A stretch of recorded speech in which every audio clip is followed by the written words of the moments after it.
Hold me close, let me dead in my eyes, till the day that I die. I just wanna feel alive.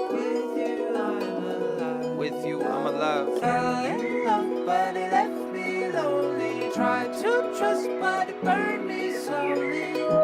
I didn't know what I was looking for till I found her. I found her.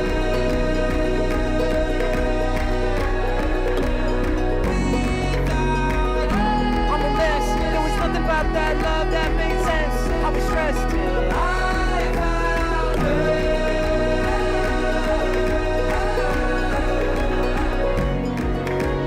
Found me lonely, lost and lonely, one step away from just giving up slowly. I was a mess, I was afraid I'd be the girl who just put up a wall no one could break. Till I found him running through the wild with half of a heart. Played me a whole one out of the parts. Suddenly it's like I'm healed. Didn't know that love was real until I could hold you close. Let me dead in my eyes, till the day that I die.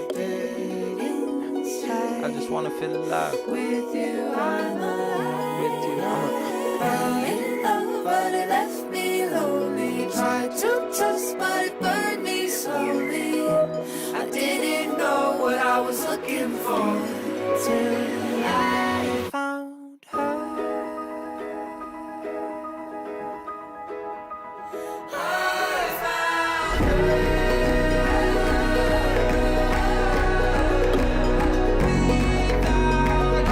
I'm a mess. There was nothing about that love that made sense. I was stressed till I found her.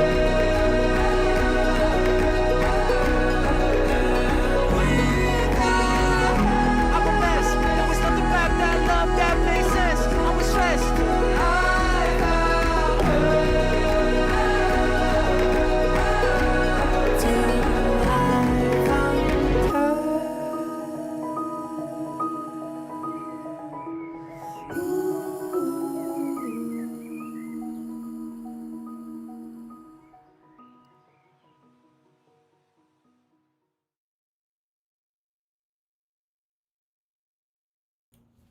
I saw this music on a cat video. I thought it was cute. Get fucked, losers. Oh! How can it only matter in the last week? It doesn't make any sense. Oh, he's ignoring me. Well, I have to do boring fucking... Nebraska Steve ain't letting up old man Hassan. Loser.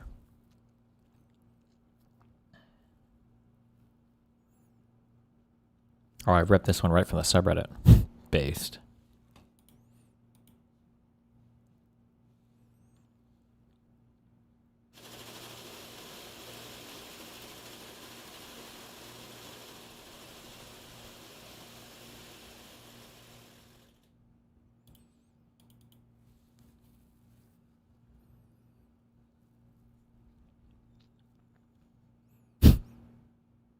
True.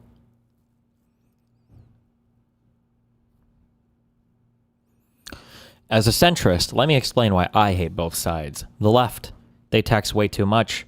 They're inefficient at actually helping people and get in the way of growth. The right, they're murdering people, enabling tyranny, crushing alliances, and nuking our economy.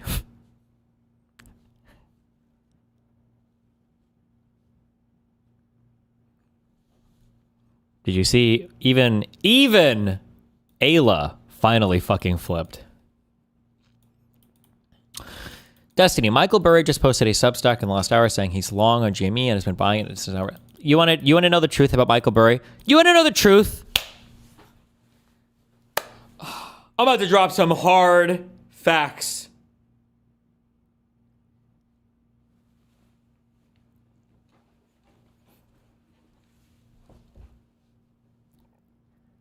There are two types of investors in this world. There are people that buy index funds, and there are gamblers. and that's it.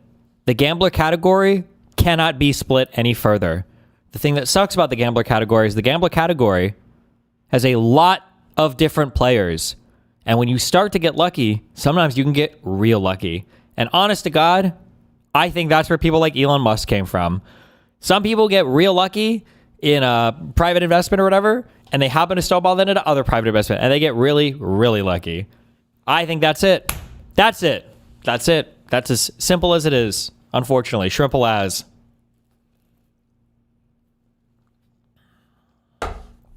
Shrimple fucking as. I saw something yesterday on Twitter. You know what? That was true as fuck. Elon Musk's net worth, I don't even think that guy should be in the top 10 or top 100 billionaires. Some guy tweeted out something like, Bill Gates is, you know that Bill Gates' net worth is probably higher than Elon Musk's. And you know what? That's absolutely fucking true. Because there is no fucking world where Elon gets even 20% of his assets if he were to fucking mass liquidate everything, or if he were to start to sell off everything. He wouldn't even get 20%. I think a lot of people, like Bill Gates, are getting 70% plus. People like Warren Buffett. A lot in cash as well. I'm not even thinking cash. I'm just thinking in terms of the, like, imagine Elon's position in Tesla if he starts to bail on that company. How much is he pulling out of that? What is his worth right now of Tesla? Is it over 300 billion, 400 billion? How much of that do you think he actually manages to pull out in any kind of cash equivalent before the stock just fucking dies? Would be max. Yeah, 10% would be like the max.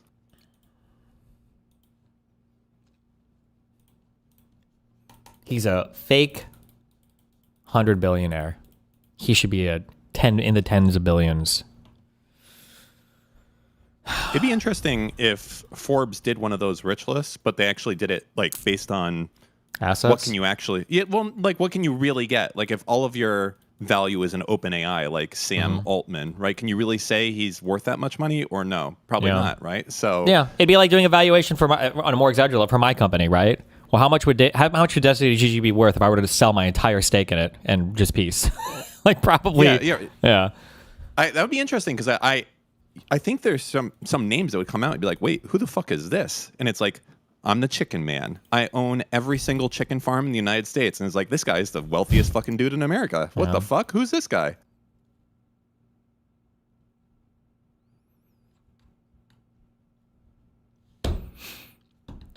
Why haven't they done that? That seems like that would be a really fucking good article, actually. It'd probably be very, very, very difficult. And most people a lot of the people that do financial writing are just outsource all their work to AI people. And they have been doing it for 3, 4, or 5 years. SLOP writers. Okay. Who is going to be the DGGer? Your mom? Who? Putin. Base. By far. Maybe. Maybe, but then that gets into a whole other world of considerations, because if Putin were to try to liquidate or get cash in anything, he would just be murdered by another oligarch. So no, maybe at the end of the day, maybe we're all poor. We're all cash poor. No, I think, you don't think Putin could come up with like hundreds of billions of dollars if he wanted to and no one would step the fuck up? I don't think Putin could, but I think Russia could. And I think there's a difference. Like, I don't think Putin could do it for a mega ultra super yacht, but I think Putin could do it on behalf of Russia for like some kind of military equipment. So I think it's hard. Yeah, I suppose so. Yeah. I need a black DGGer that wants to die, okay? Jesus Christ. Well, look, this guy raised $800,000. Oh, it doesn't even have to be black. It could be white now. Sorry, we're killing ICE is killing everybody now. Black people, white people, everybody. Bro, this is crazy. You can just raise money in America for being racist and for murdering people now. That's insane to me. Is this not like a skewed or bad incentive? Maybe, possibly. Did you not see this for the fucking Shiloh Hendricks person? That was even worse. Was she the N-word sayer? They called the 4-year-old black kid the N-word? It's like $1 million. Cha-ching! Or what was the crazy lady at like the fucking the Dunkin' Donuts or whatever? Didn't she make a few $100,000? Yeah, the Cinnabon, right? Or something. Oh my God, bro. You want to talk about restaurants that should be made illegal? Have you ever been to Cinnabon before? I don't think so. I've never really easily destroy 3,000 calories worth of those Cinnabon things without even a second fucking thought. I could destroy 3,000 calories in that restaurant. Oh my God. Oh, sorry. She's only raised $836,000. Idiot. I defended the woman who said the N-word against a kid. I said that was Why? free speech. Yeah. Wait, why would you do that? It's free speech. Knowles and Ben have delayed their daily shows. Shout out to Michael Knowles, one of the biggest pussies in the business, who wouldn't release his episode with me. That was a good, wholesome, based episode, but will share a platform with that degenerate scum fuck Matt Walsh. Oh my God. I saw this on Twitter earlier. I'm going to show you how to take a cool shot of... Today I'm going to show you how to take a cool speech? shot of the White House. Yeah, all but the way First from the Amendment, you Jefferson can say that. Memorial. Hey everyone, my name is Omar, a DC photographer, and today I want to welcome you to my new series, Photos That Feel Illegal to Take But Aren't. For this, you're going to want to use a telephoto lens, and today I'll be using the Fujifilm 150-600 to take... Anytime you see anybody with these gray lenses, this is always a photographer tryhard, okay? Fuck these people. How much does this lens cost? I feel like it's a $2,500 lens. shot. Looking up at the Jefferson Memorial, you're going to walk up the stairs and walk over to the fourth pillar from the right. Once you're in position, you can easily spot the White House behind some trees. Take your position and zoom in, making sure to compose your shot well for your preferred aspect ratio. I'm going with full vertical so I can get 10 to 12 likes on TikTok. Fire off a couple of shots and pick the best one from the batch. I think this one's pretty good. Do a little minor editing and you're done. Now you have a photo of the White House that feels illegal to take, but isn't.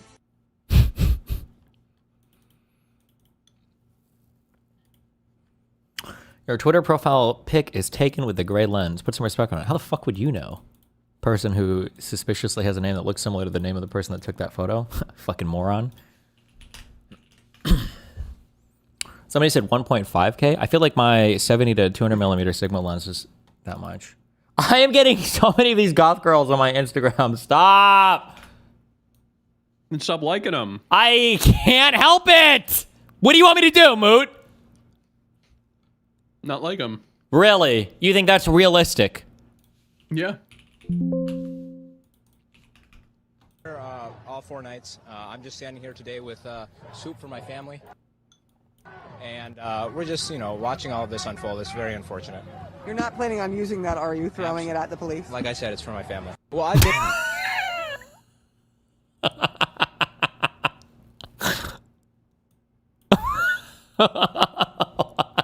Well, I've been here all 4 nights. I'm just standing here today with soup for my family. And we're just, watching all of this unfold. It's very unfortunate. Is this real? Wait, was this really on CNN or is this like a edited thing or whatever? You're not planning on using that, are you? Throwing it at the police? Like I said, it's for my family. Well, I... Wait, I need this in high def. I need this in 1080p. Give me the YouTube video. Wait, yeah, I saw that. You see the wink, right? Been here all 4 nights. I'm just standing here today with soup for my family. And... Did you see the... Oh my God. Did you see the brick they got thrown earlier? Mm-mm. Who was throwing bricks? Holy I don't know anything shit. about that.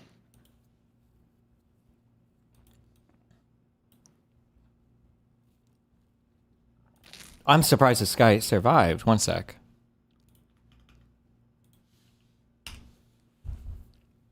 You proud? Are you proud? Get back! Get back! Get back! Oh! Oh! See the blood all over his hand? That was... Look at this. Look at the brick. Watch the brick. You see it? And it's crazy too, because these like protesters must be doing... Is it called shot put? Do you know what I'm talking about? Yeah. How? Because he threw it so smoothly. Goes it smoothly? Also, new rule, okay? If the protest or riot has more media people or photographers than protesters, put your gun away, okay? Lil bro, you're not scaring anybody. Well, yeah, I mean, you are scary. But like, there's like 12 media people here and like one guy with a fucking sign. What are you doing? Get back! Get back! Wait, have you ever had Tabor long snap at you? Mm-mm. Oof. I feel like a little bitch. Those balls, hurt? yeah, they move fast. Holy shit! I was like, that motherfucker almost killed me. Get back! Catch it? Fuck no. RNA did though. But he was like a manly army man, so.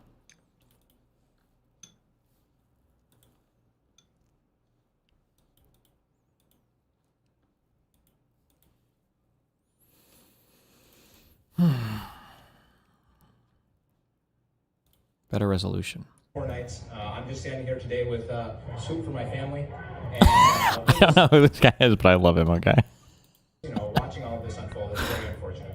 You're not planning on using that, are you? Throwing it at the police? Like I said, it's for my family. Literally for Why did she ask him that? Why did she ask him to Fed post? The wink is honestly, it's just a legendary wink. 4 nights. He's a I'm hero. Standing here today with soup for my family. That's just a legendary fucking line. I don't know why. That's just so king. Do you think he could beat Piccolo in an aura farming tournament? I don't know. He might be able to. Fuck Moot. I feel like the aura farming guy fell off a little bit. He did, yeah. I watched the one that you liked today videos, yeah. with the guy in the Death Note. It wasn't that good. They haven't been good for a while, Moot. I think the time has passed I on know. I think he's done. But we give him a chance. that. We did. 800K. Damn. Damn.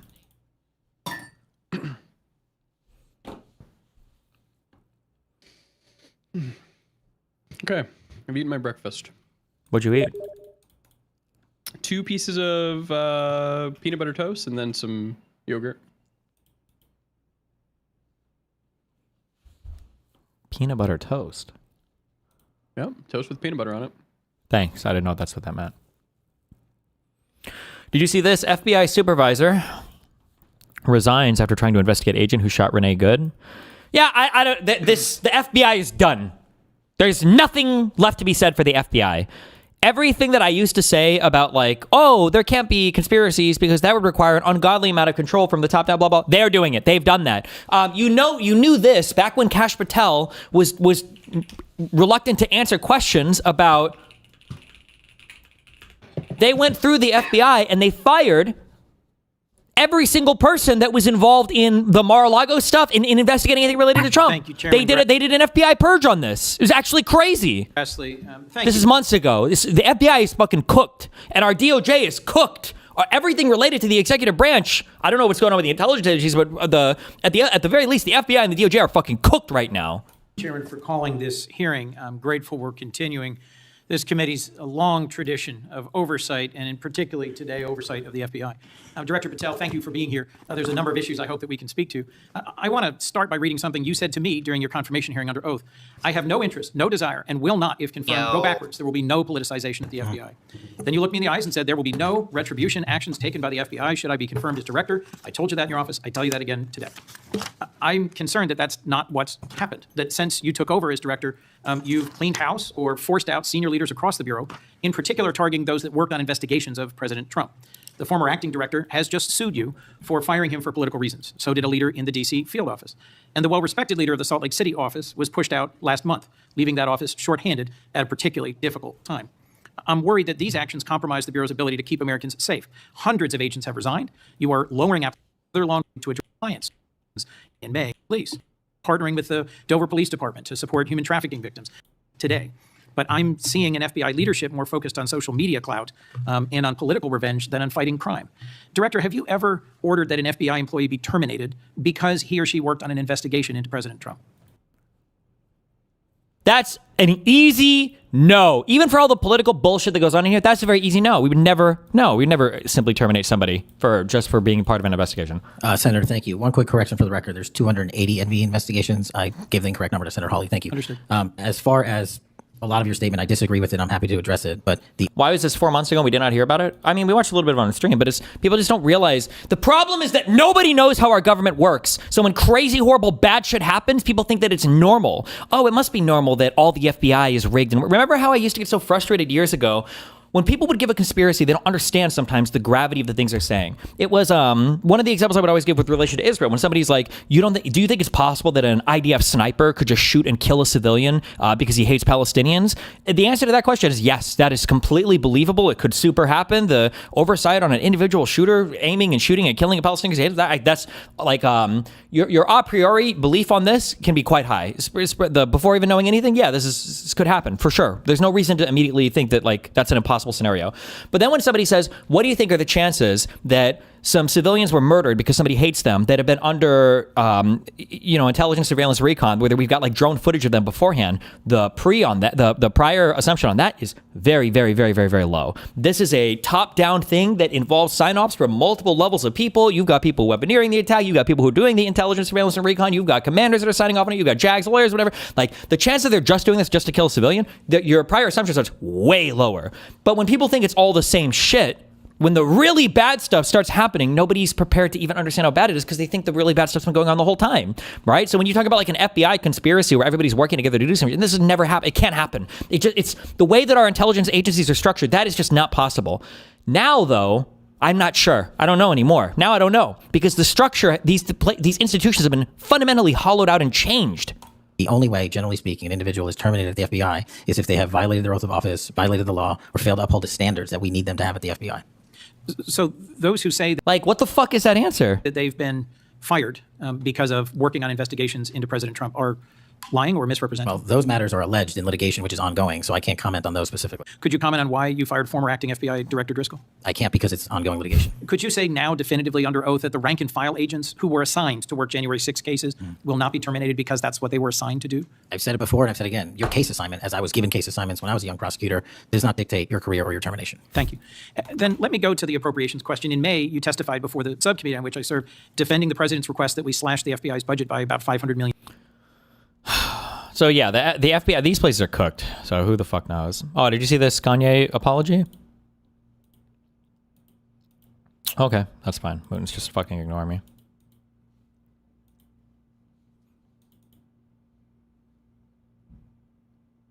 This is where the original soup from my family comes from. It's water. And then they have cans of soup. And they throw the cans of soup. That's better than a brick because you can't throw a brick, it's too heavy. But a can of soup, you can really put some power into that, right? Yes, sir. And then when they get caught, they say, no, this is soup for my family. They're so innocent. This is soup for my family. It's incredible. And you have people coming.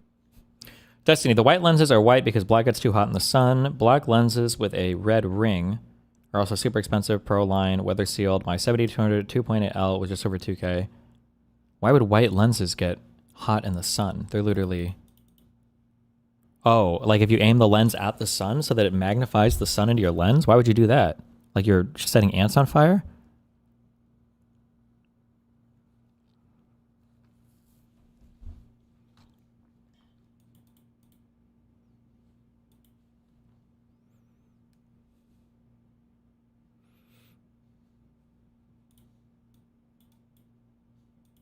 Streamer Destiny is beefing with Hassan in an ultimate battle of the regods. The battle! He's telling people to put a tracker on Hassan to make sure he doesn't sabotage the protests. Hassan is not happy and instantly...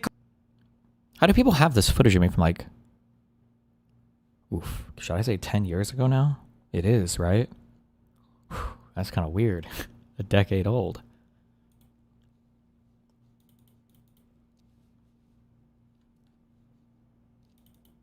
It's from the Ryan Beard video. Based.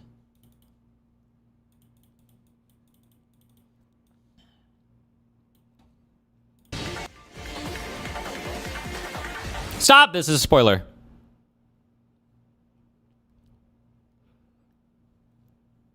I sadly lost all my respect for Ryan. I've usually been way less critical of Ryan than other Newsmax mouthpieces, but this was my final straw. I just can't fathom what made him turn out this way. Wait, what happened? You say he confronted while you scroll a video of him only backing away. In the continuum of force, you have fight, flight, posture, or submit. The victim had plenty of time to turn and leave.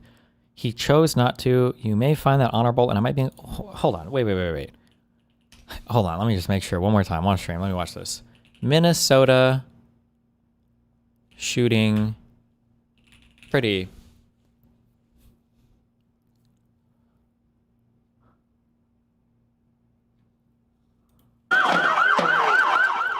I'm not going to be able to see the footage, right? It's just going to be a bunch of random fucking shit that doesn't show up as my first thing because it's fucking YouTube is worthless now. Is that what's... Sorry. Never mind. I don't know why I even fucking searched on this fucking platform right now. My bad. Oh,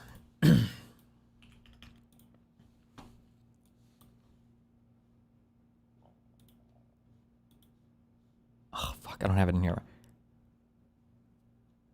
What is the... can somebody leave me the one of the videos of him getting shot? Executed.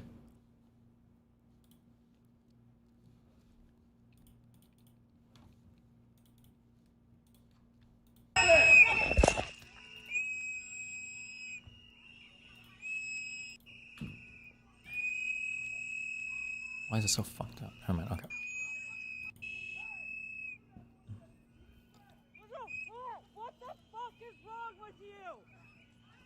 Okay. He has a lady with him that it looks like he's, I guess, pulling back from the cop, maybe? And then another lady gets pushed over. And then it looks like he tries to kind of get in between and go help her up. Then the cop starts macing for no reason. He's nowhere near engaged with the cop. I guess we can watch him stream. He's not engaged with the cop in any way. So I just don't understand where this, like, confrontation... Okay.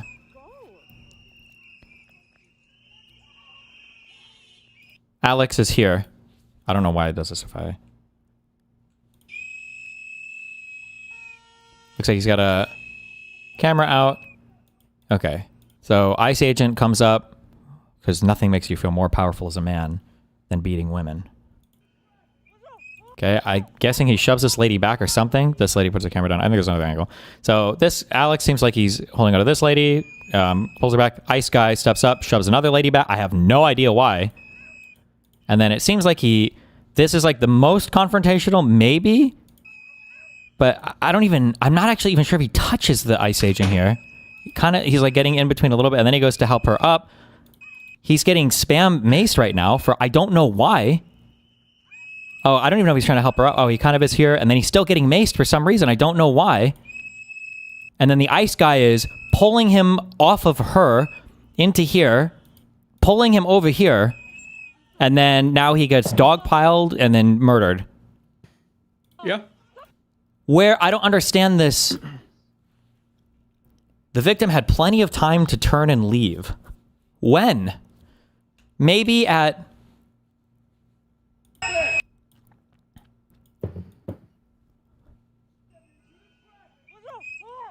Like at this point, hold on. I guess he could have turned and left here, but the ICE guy is just shoving this lady for no reason. It's not like he even goes to fight the cop or anything. I'm not even sure if he touches him.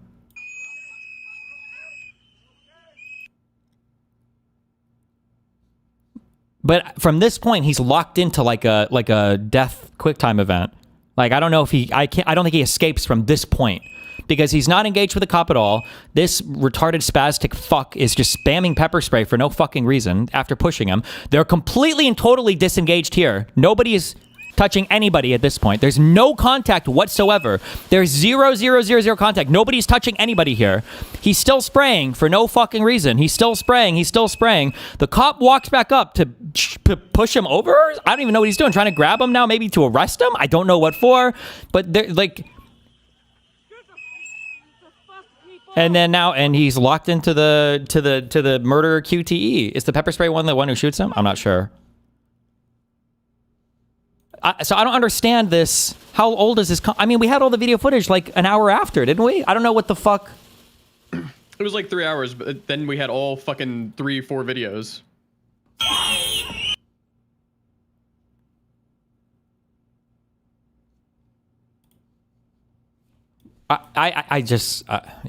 This is a...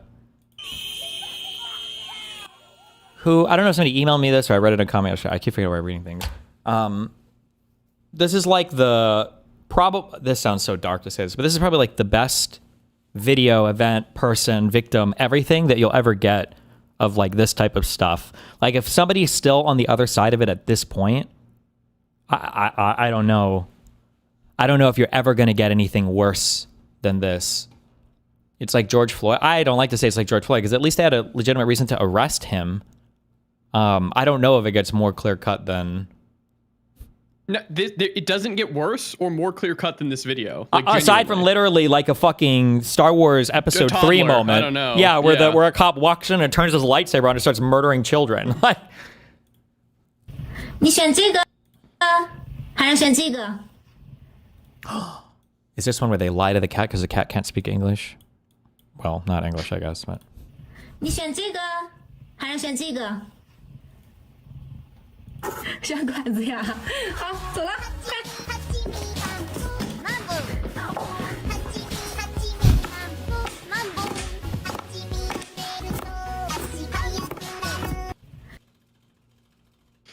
What the fuck is going on in that video, man? Okay. What's your plan for the day? You doing politics for a few hours or? No! I'm just ready. I'm just doing my quick 5-minute check and then we're going. You've seen counterpoints on Twitter having a retarded take that you shouldn't go wrestle ice if you're still carrying. I've seen a lot of good takes. I think Counterpoint's take was a really good take. I've seen a lot of good takes. They just have absolutely fucking nothing to do with the recent shooting. I agree, you shouldn't go wrestling ice if you have a firearm. That's a good take. I don't know what the fuck it has to do with this shooting, though, because that's not at all what happened. That didn't happen. So I don't know where all these people are coming out with these super reasonable things. You shouldn't go fighting the cops if you've got a loaded gun. For sure. He didn't do that. So I don't know why the fuck you feel the need to venture that opinion right now. They act like it's fucking Randy Marsh, like trying to fucking wrestle an ICE agent. Yeah. Also, it's okay. I have credibility with my audience, and that's all that matters. I like these motherfuckers who are like, oh, well, if this was the other way, you would never defend this. I think Drew or somebody, if this happened to the other side, motherfucker, I was the Rittenhouse guy. Are you serious? Fuck off, you fucking retard. What the fuck are you talking about? Check that tone. And no mistake. Raped over that. Yeah, I did. Yeah, I thought Rittenhouse was totally in his right to, and I think the Rittenhouse case was not as clear cut as this one. These are the feds. Oh fuck! A guy emailed me with another take two on the Renee thing that I'm gonna use from now on. The reasonable person standard has to do with a reasonable officer standard. And every time you debate with a conservative, they always say, well, if I was in that situation, well, if I was in that situation, well, if I was in, well, you're not a police officer. We should have a higher standard for cops. The guy in the email gave me a good example. If you see somebody who's like, you know, in a car accident and you run forward and you try to like pull them out or whatever, and it turns out that you injured this person more pulling him out of the car because you thought it was the right thing to do. Like, how many people are going to look at you and be like, you need to be charged with a crime for assaulting that person? Like, probably nobody, right? Assuming you're not acting in bad faith or whatever, it's like, okay, yeah, like a person can fuck up. But if it was a doctor or an EMT that did that, if an EMT rattled a guy out of a car and he ended up breaking his neck as a result, you say, hold on, you know better. You have training for this. You're literally the person that we would call to handle these situations. How can you fuck this up? When you're looking at the reasonable officer standard, it's not enough for these loser inbred conservatives to, God, I want to just start fucking letting those slurs go so bad. Sorry. It's not enough for these loser fuck conservatives to say, well, I wouldn't have done that. I don't care what you would have done. You're not a trained police officer, you dumb motherfucker. You're not trained. Isn't not your job.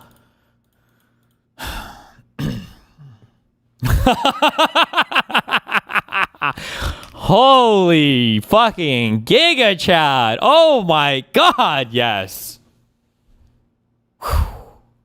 Oh, that's a spicy meatball. That's a spicy meatball.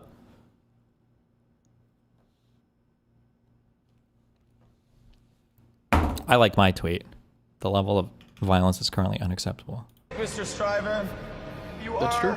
Philip Stryver, Executive Vice President of Daggett Industries, who for years has been living off the blood and sweat of people less powerful than him. Oh, Bane, I am one of you. Bane has no authority here. This is merely a sentencing hearing. Now, the choice is yours. Exile or death.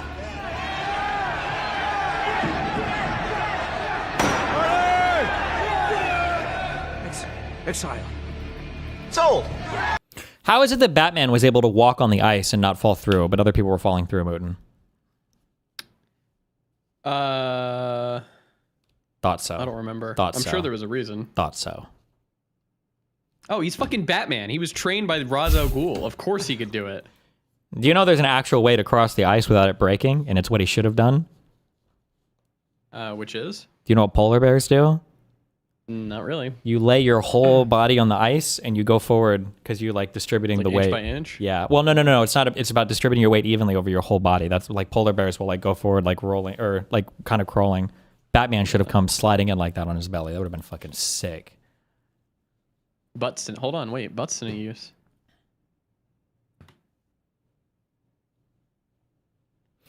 I believe the wrestling point comes from the fact that he was trying to wrestle them out when they had him pinned down, but it looks like they pinned him down for no reason initially.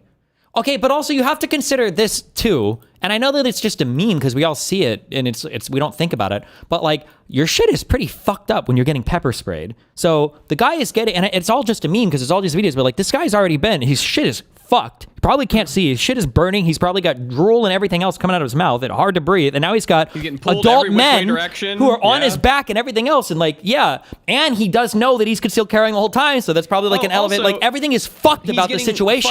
Fucking whipped by a eventually like some a spray can. Fucking loser. Yeah. God, all those officers should be charged with fucking second degree at least. That's crazy. You can't. That's just an insane.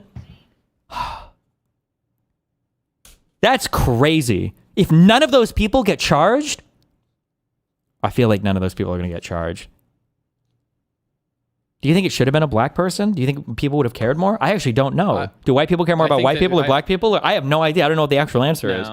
If it was a black person, I think it would be a lot worse out in the streets right now.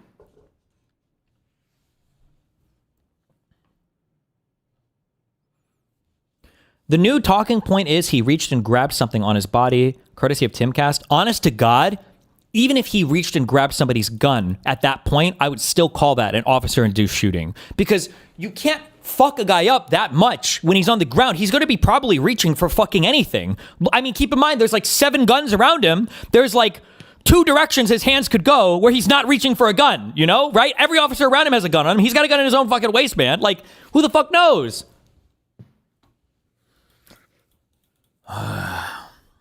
And then this guy, this shameless, oh my God. Oh, please, Lord Jesus, let me fuck. So I'm channeling Samuel Jackson at the end of Django. Oh, Lord, please.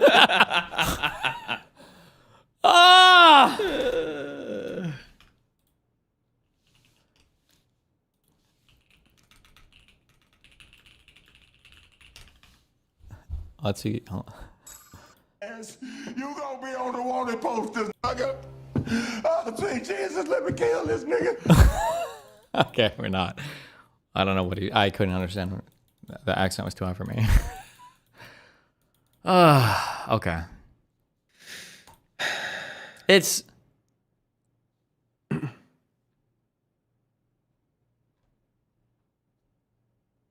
Okay. Pokimane. What kind of misinformation? Centered. Unfortunately, we live in such a self-centered capitalistic society. And it sucks because it trains us to prioritize work and money above all else, even friendships, even being there for other people. And then again, it creates this culture where people are like, oh, I don't want to bother them. They're probably busy. Oh, I've heard so many people discuss this. In order to have a village, you need to be a villager. I think that's really true. Like, if you want people to be there for you when you need it, you got to be there for them when they need it. But it's also annoying to even have to like convince someone to be there for you so you can be there for them. It's like, it's a whole myriad of things. Fortunately, we live in such... Are we hating her just because she's Pokimane?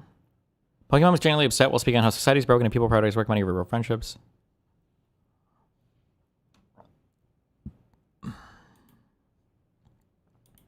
The Labubu? I don't think she's anything wrong here, no? No, I think she was just going through like a... I'm rich and it feels like all my friends are with me for my money and... True. That's how I feel about Mootin. Got him. You fucking wish. Okay. I'm confused. Alex Petty carried his gun concealed, right? Why is this regarded as confronting someone with a gun? Bro, Moot. My Second Amendment defenders, where are they? Moot. Where are they? What happened to these conservatives? Steven, they don't give a fuck. Moot. It can't be that. Man. It can't be that obvious. It's Steven Triple As. They're all hypocrites. And they never actually cared about the Second Amendment. The guy who got shot was recording. Will we get that video? I haven't heard anyone mention his video. Well, I mean, theoretically, if it's on a locked encrypted iPhone, we might never get that video. If his iCloud is encrypted too.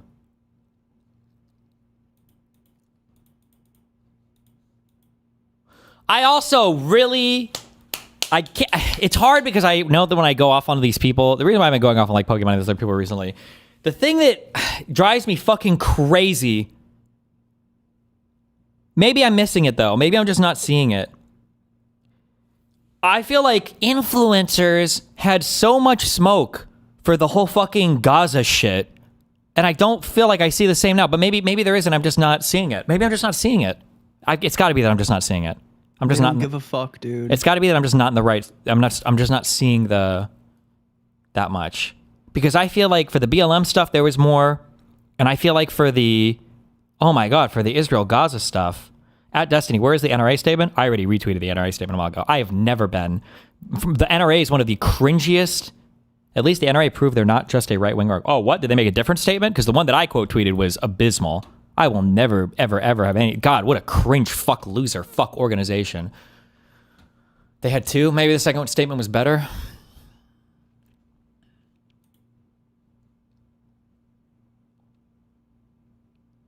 Oh, Katy Perry's talking about funding or blocking the spell.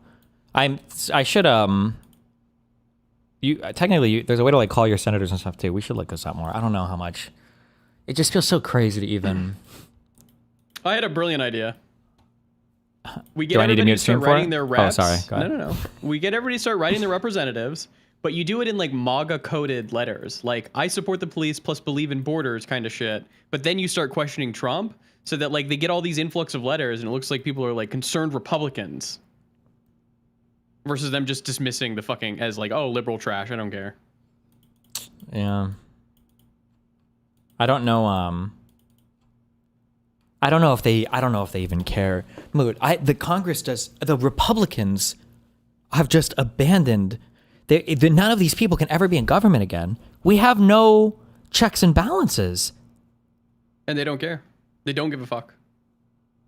Tons of people were out protesting, even in negative degrees. I think the storm sort of curbed the reaction. True, probably. There was a lot of protests. One thing that like nobody will ever give this credit, because conservatives just pretend COVID didn't exist when it was beneficial for them. One of the reasons I firmly believe this, and I think anybody that was alive and older than 10 years old believes this as well.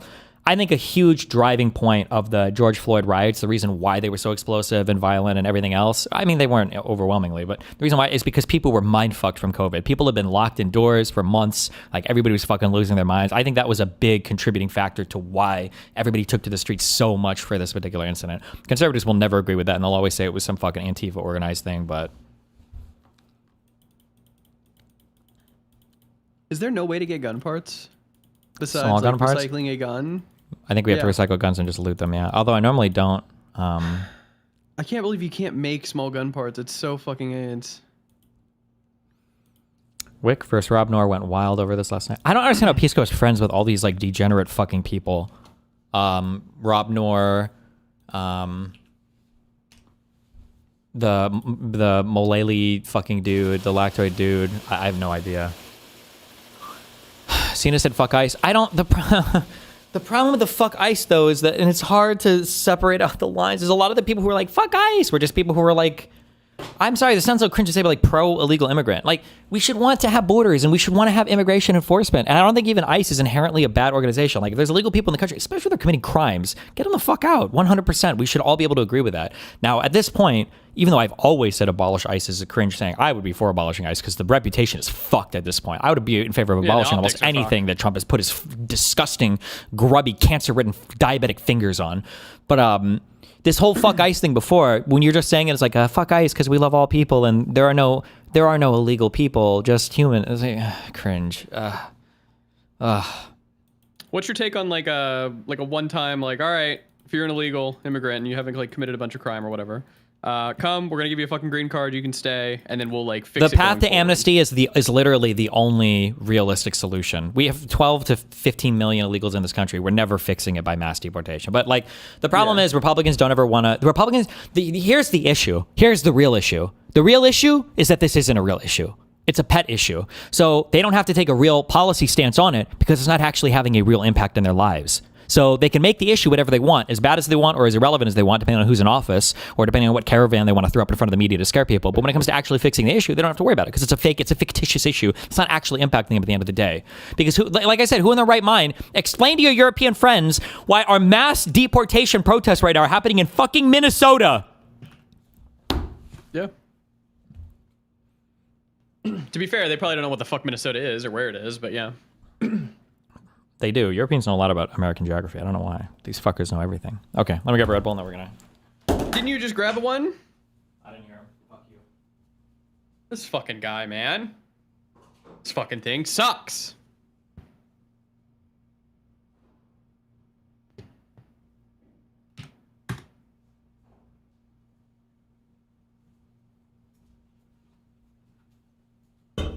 Also, I don't know if I just have different friends this time around or if things have changed. I get so many messages. I've gotten like 4 different messages from real life friends, like people that I know in real life, who are just like,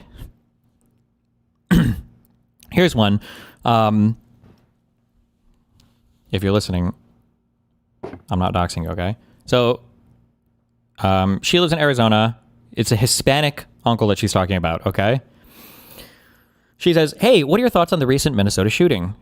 Do you think, based off the video so far, that ICE may have unlawfully killed him? His response is, haven't really looked too much into this last shooting. I'm pretty disgusted with these people interfering with ICE doing their job. They're removing child molesters, rapists, murderers, and gang members. The protesters are supporting them, not America. I do know that the guy brought a gun with 30 rounds of ammo to a protest. That wasn't very smart.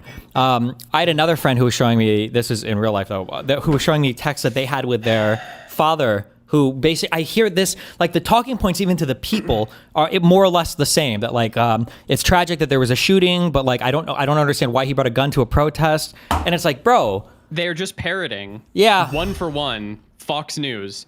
And it's interesting to like be into breaking news because you can see it like in real time it changing, like the talking points and stuff. It's like, oh, as soon as like a new thing comes out, and like, oh look, he was reaching for the gun, and then all of a sudden it's like ubiquitously spread across. Yeah. Yes.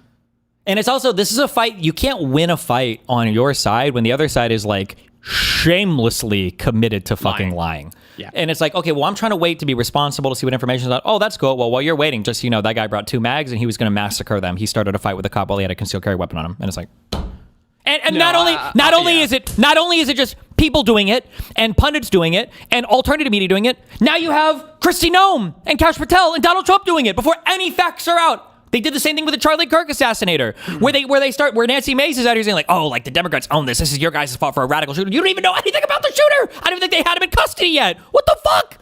No, but then they also want to say like, if it looks bad on Republicans, they're like, well, hold on. We need to wait until a full investigation's done. They want both fucking ways. Now they want the full investigation. Of course. Oh my God. I don't know. I genuinely think it should be like illegal to go on the news and lie like that. Yeah. Like, I don't know. You should have to go under fucking oath to go on like the news so that people can like distinguish what is reality and what is fucking just entertainment. True. You have to take an oath before you're interviewed on media. Well, yeah, and then like you can have organizations like Fox News. They'll have to change their name. They won't be able to call themselves a news organization anymore. But if you want to go lie, go on fucking Fox News. But if you want to go on fucking C-SPAN, okay, well now you got to actually own what you're gonna say, or you go to fucking jail.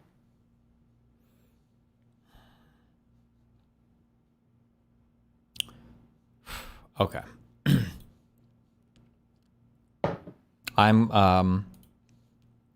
I'm just bringing like looting kits and stitchers. I'm just running around picking up gun parts and stuff, okay? We have to get those. Stitchers? Just like weak guns. We're going for the peaceful cues, Mootin. All right, I'm just going to bring a Pharaoh then. Okay. Yeah, that works too. Okay. Okay. We're going to listen to this. Night Raid, Stella. Information and foreign actor involvement. Can you take like 5 minutes and figure out a way so I can hear it too? You little cuck. Because I can't listen to your stream. You're a while little I'm cuck. playing Ark. Yeah, because you're a little cuck. Big cuck. This guy's retarded, by the way. I've watched like 4 or 5 of his Whoa! videos now. He is a literal retard. Like he might have been on the same bus that that fucking guy who Oh, quote no. unquote exposed the fraud was, Nick Shirley. Jesus. Okay. Change channel layout. Inputs, New DGG outputs. meme. Get a short bus going, and then every time we find a new fucking retard, we're gonna throw him on there. So put Nick Shirley on there, put this guy on there, and then we can just do that going forward. We'll just add him to the fucking photo. Jesus. Put JD Vance in there too. But do the small version, the South Park one. Driving. Spreading since the recent Minneapolis. And then put Trump in the back with a kid. Are you okay? Yeah, I'm good. Okay. I'm going to call this Discord audio. This immigrations and customs enforcement tragedy. I'm only going to feed that into it. We're going to turn on loop back. Did I use my CPAP? Yeah. That's why I'm based today. Input. It's going to be analog 5.6. Okay. Oh, shit. And then I have to start stream. Hold on. Wait, it's share your screen, right? Holy shit. What? Yeah. President Newsom. What do you do? Noose. Oh, I saw that. That's based, by the way. It is based.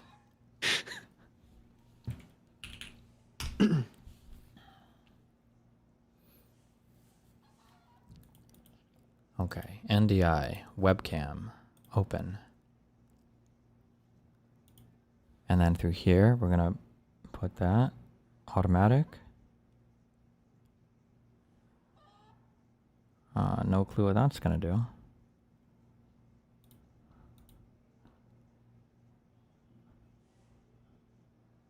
I love you, Kafka. What's up, buddy?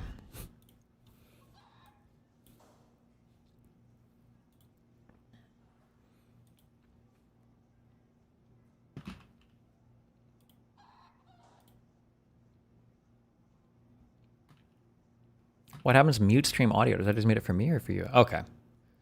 This is playing now. Tell me if you can... You watch? Click it. Click what? I can't hear. Oh. I can only hear A couple of things to start. Yesterday I hear made a now. video where I... Okay. I'm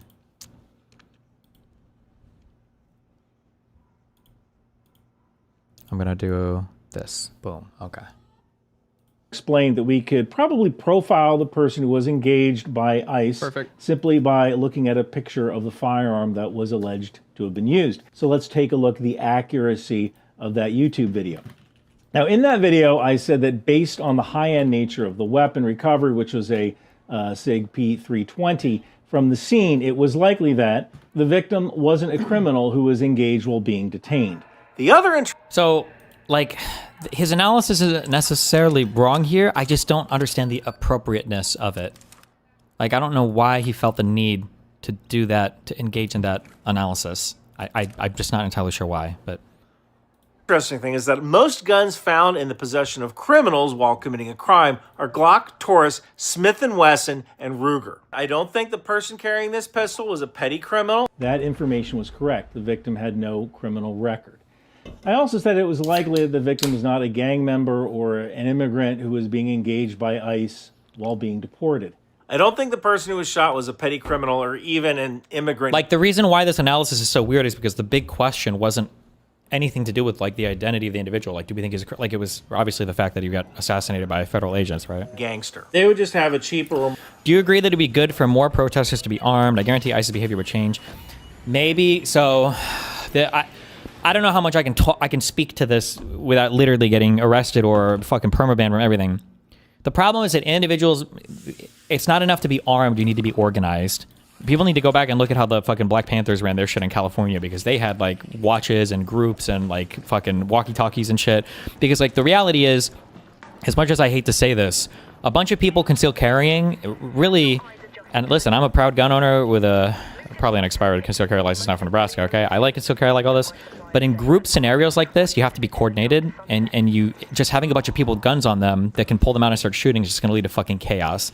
So one of two things will happen. The 98% scenario is that nothing will happen because people aren't just It going never happens. Yeah, people aren't going to pull their guns and just start blasting. Or 2, a worst case scenario is going to be people will pull out and start blasting, and everybody's going to start killing everybody, and shit is going to be like mega ultra fucked. Yeah, so like as bad and weird and not good as it is to say, don't mind me. Like what you really need is you need groups of people that have some level of training and organization and coordination. So you guys need some kind of way to communicate with each other. You need to have like practiced or rehearsed like how to function in a group. There's like a whole bunch of shit that goes on with like group stuff that isn't normally present when you're just like a single shooter or whatever else. Like, yeah. And honest to God, in this situation, I don't think concealed carry is actually the way to go. I hate open carry for a variety of reasons. The biggest reason why I hate open carry is because I think it makes everybody kind of nervous and it puts everybody on edge around you, which if you're a firearm owner is the last thing you want. You want people to be nervous around you. In this scenario, though, I think open carry is appropriate. You do want agents to be a little bit fucking Jesse, fucking put me on news again, you fucking cuck piece of shit, motherfucker. You do want agents to feel a little bit like, okay, well, this is kind of a spooky scenario. Like, there's a lot of armed people around me. Like, that should inform how I act when I'm doing law enforcement stuff on the ground. That I know there's a lot of people around me who might not be happy if I start doing some crazy fuck shit. Like, that. Do you think ICE is acting better now that there are so many people filming them constantly and they know that everything is going to be scrutinized? Wow, good question. This is what arguably, this is what black people said about George Floyd and all the body cam shit and everything. It's like, oh, now you guys have cameras and now you can see, you know? And to be clear, I don't buy into the whole, I know that like people say like, oh, cops are killing all the black people. I think it was a little bit overhyped for sure. But I think for the people that, the problem is that for the people that thought the BLM stuff was overhyped, in their mind, they were probably downplaying what was actually happening, right? The reality is probably further along than they'd like to admit. But yeah, who the fuck knows what it was like before everybody had pulled out a phone and started recording? Like, not good. More commonly owned handgun. That was correct as well. They were a U.S. citizen. I also said that this person likely intended to confront ICE agents while carrying a gun. In other words, they weren't going to the grocery store or taking their kid to school and were just kind of caught up in the raid and couldn't escape. I also don't think that the person who was shot is likely to be someone who was just going about their day concealed carry. You also, part of our criminal justice system and part of like punishment and tit for tat and everything in general is there have to be a predictable set of punishments and consequences for people that are doing bad things because you want the incentives to be aligned for good behavior and to be disaligned for bad behavior.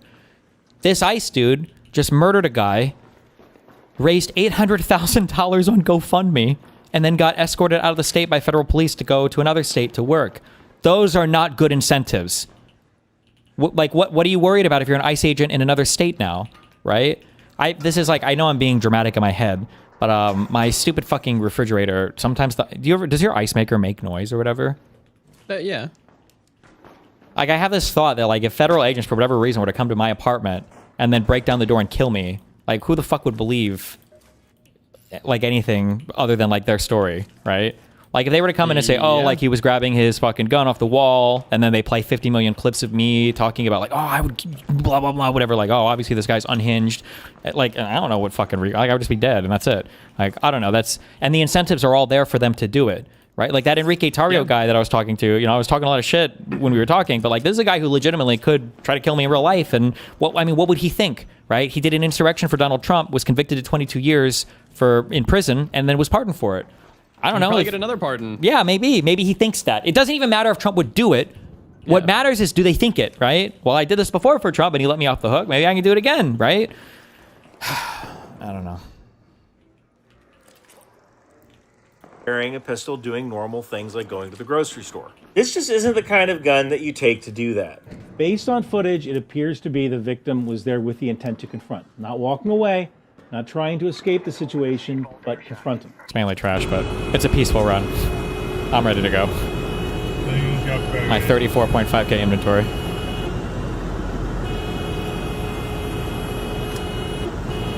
Yeah, I'm rolling your windows.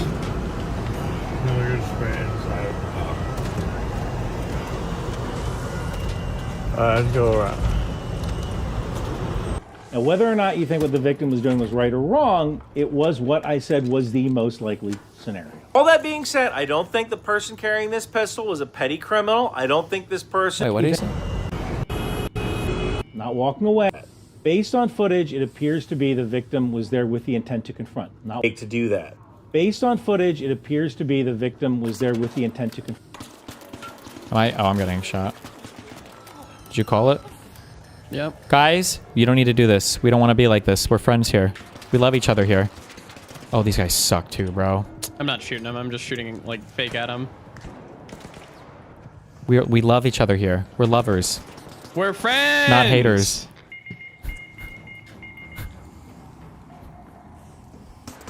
Dude, these guys suck, I know. man. They're the worst people to die. And they have got like the fucking tryhard hats on. Very not cool, guys. This is our 1 day off a week of work. Sorry, we didn't have shit. It's okay. What, does this video here come from like way earlier? Not way earlier. It's like moments before. Probably like a minute. It appears Like maybe even 20 seconds. appears to be the victim was there with the intent to confront. Not walking away. Based on footage, it appears... Grocery store. This just isn't the kind of gun that you take to do that.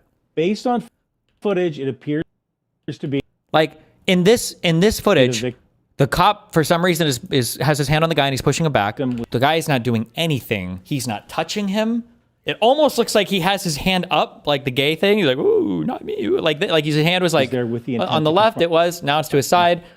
He's not touching him. He's backing up. He's just holding his phone. Away, not trying to escape the situation, but confronting. Like the guy, he looks behind him, like he's stepping away, backwards. He looks to the ground, trying to escape like the hold situation, on, but confronting. Like here, it looks like he's trying to make sure he's not tripping.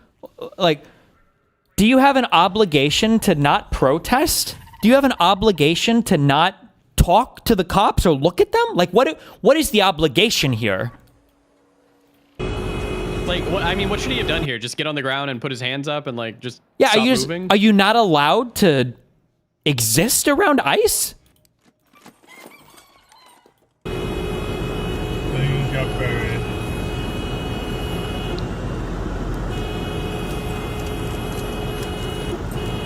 Yeah, I don't know your windows. No, you're just right inside. Let's go around. Now, whether or not you think what the victim was doing was right or wrong, it was what I said was the most likely scenario. All that being said, I don't think the person carrying this pistol was a petty criminal. I don't think this person was a guy who concealed carries every day. I think this person took their home defense pistol and for whatever reason decided to approach or confront ICE agents with it. And unfortunately, it resulted in an undesirable outcome. I'm really good at what I do. I know some people are mad I didn't say the victim was murdered or executed or whatever. It's a tragedy. It sucks. But I call balls and strikes. You've got plenty of political commentators who can do the whole blue team good. Where's a concealed carry for a home defense pistol? The concealed carry stuff can honestly like run the whole gamut. I don't know if I would ever personally like say what somebody would conceal carry. There's several things that factor into what you could carry. One, some people like to be like ultra strategic. So they've got like single stack, super narrow pistol inside the waistband, like no, it doesn't print anywhere. Nobody could see it. Like some people might conceal carry like that. Some people like to conceal carry expensive pieces. A larger dude in the winter with a thick coat might conceal carry a 1911 that's a 45. Might just like the fucking gun. He really might like the gun. He might like showing it off. It might have engravings. He might have a 6 scope on it.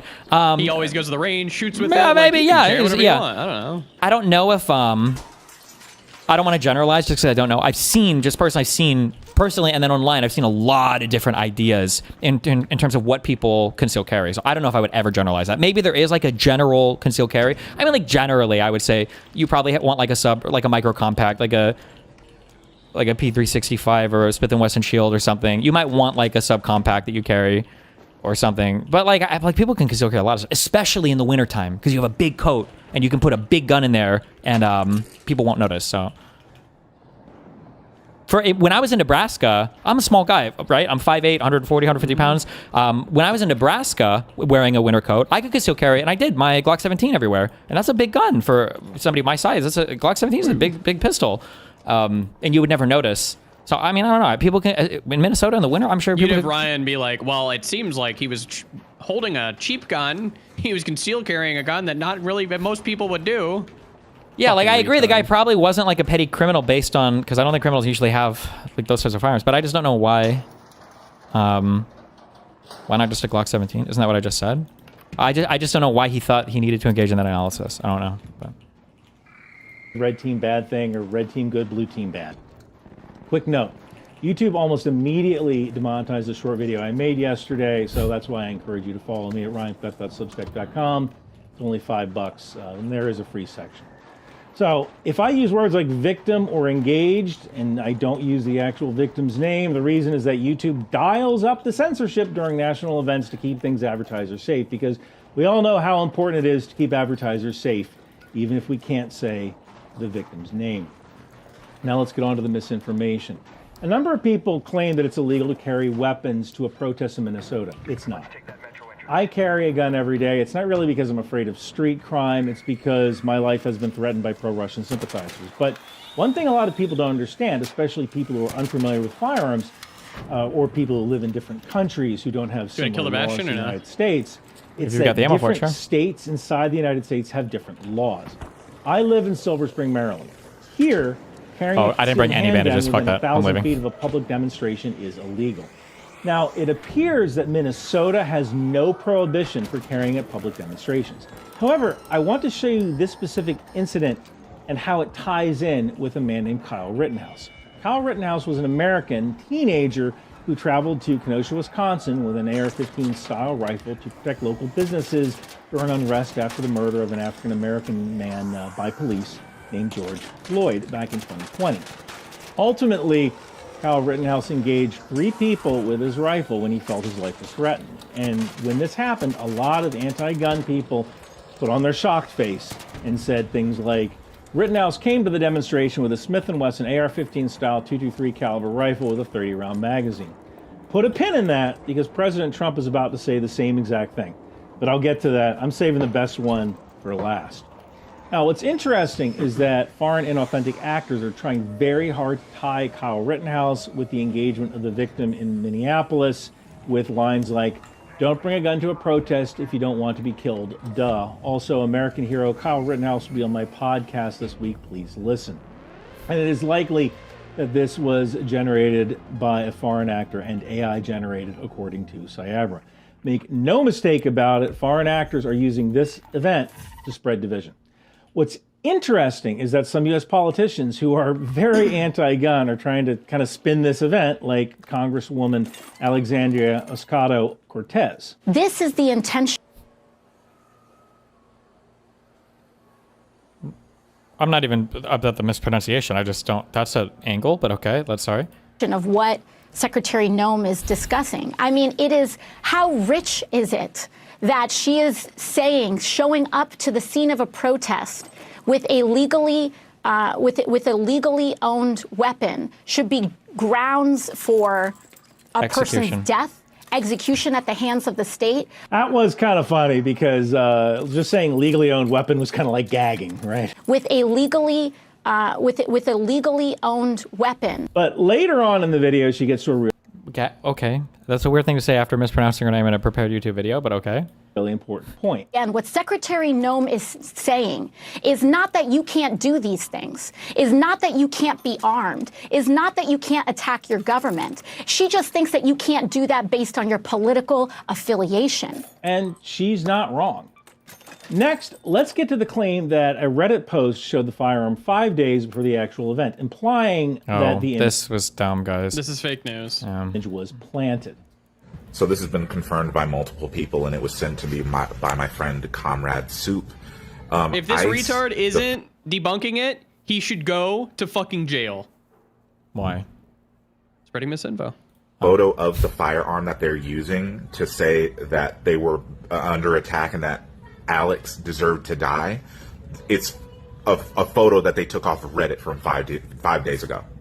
Now, when the picture of the weapon first turned up, I immediately did a Google reverse image search. I didn't find that particular weapon on Reddit showing that picture, but that was before an ex-user named Sherry Jacobs posted this photo. And it appears that this person doesn't know how Reddit works or chose not to kind of drill down to the Reddit topic. Also, just as a heads up, ICE is not supposed to generally be detaining U.S. citizens. Like, you can, if a U.S. citizen is obstructing like a law enforcement thing, or if you see them breaking a federal law, theoretically, well, not theoretically, they have the authority to do that. But in general, I should be avoiding confrontations with U.S. citizens because it's not the purview of their job, and they're there to enforce immigration-related stuff. I'm curious, did you see this in any of the news? What were they actually doing there? Okay, so I don't know off the top of my head, but I did go on the Google like Street View, and it is right outside of like a immigration kind of place. It's like a community center for like, it was like African something like community center. So my guess is they were out there for, you know, picking up brown people. Based. Okay, interesting. All right. But that's just a guess on what's nearby. But I actually found that particular Reddit topic from a subreddit called 538. This was in a weekly discussion mega thread which started 7 days ago, which would have been 5 days ago yesterday, I guess because of time differences. The actual image was posted here in a comment. I have the link at ryanbeth.substack.com so you can view it yourself if it hasn't been deleted yet. In this particular case, Google reverse image search turned up a new picture in an old thread, which was then interpreted by ex-user Sherry Jacobs as a thread from 5 days ago. So that was misinformation or just lazy Googling. Now let's talk about the actual weapon. First from Greg Bovino, the Commander-at-Large from the Department of Homeland Security. This fucking guy. An individual. Is he, when it says US Commander-at-Large, what does that mean? Are these confirmed positions? Are these like acting people, or have they been confirmed, or do they even need to be confirmed? I don't actually know. I don't think Bovino needs to be confirmed, no. Just, Okay. Know him. Border Patrol agents with a 9mm semi-automatic handgun.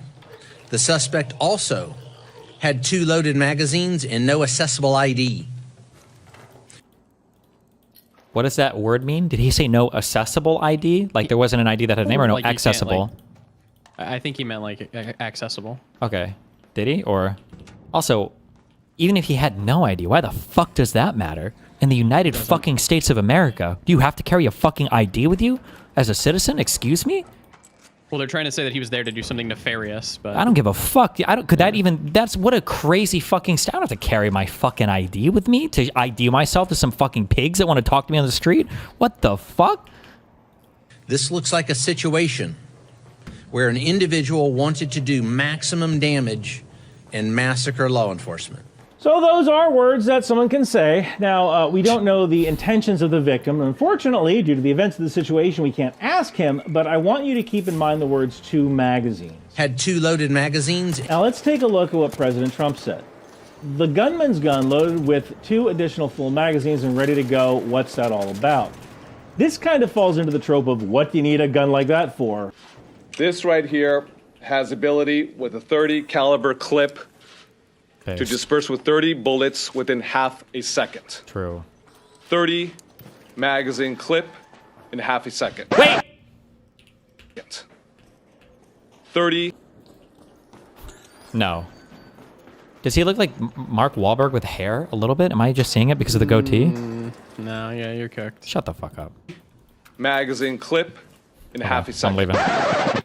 Had 2 loaded magazines. So this kind of falls into the trope of what do you need a gun like that for, or why do you need a 20-round magazine, which is something a lot of anti-gun people like to say.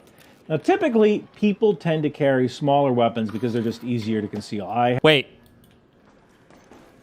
In Minnesota, you need it if you carry a gun. Is that true?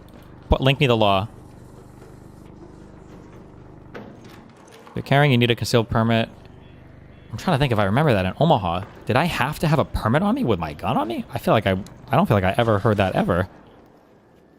Link the law. This is closed, by the way. Good. That's because you suck. Wait, did you just go down? No. Oh, that was somebody else. Just been buggy. It's only a misdemeanor? That's a murder offense. I'm also very curious. Yeah, because like maybe he had an ID in his car. Also, I couldn't tell what that guy said. Did he say accessible or accessible? Like they couldn't assess. I don't know. I don't even know what the guy meant at the time. Bovino, I don't know what he meant. Also, yeah, ICE doesn't enforce state laws as well. True.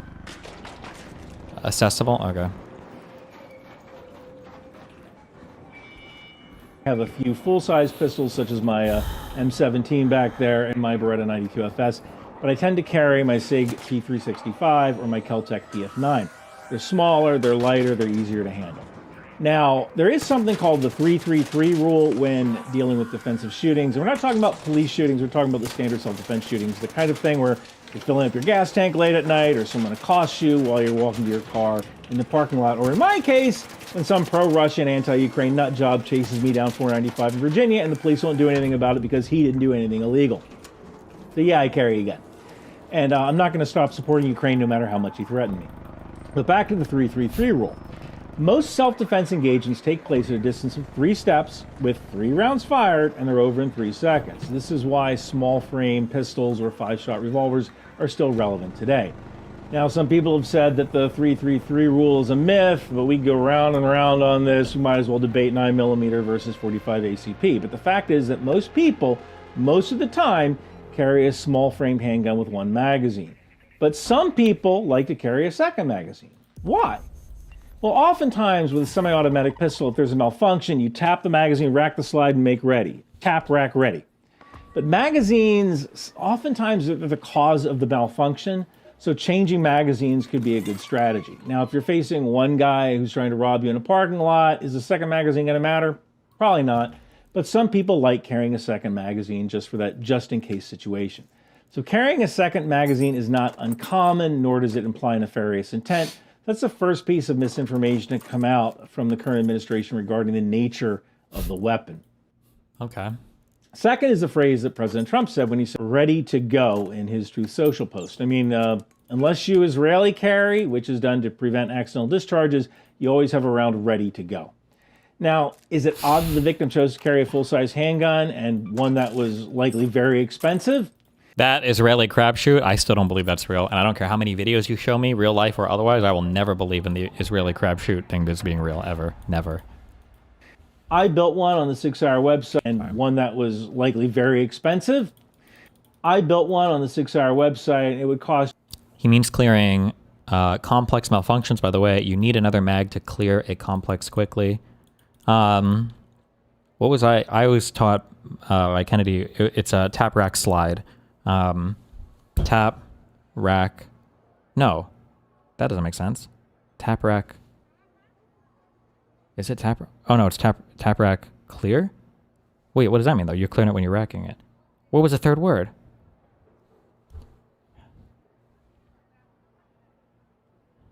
Tap, rack. Tap, rack, suck. I don't know, maybe.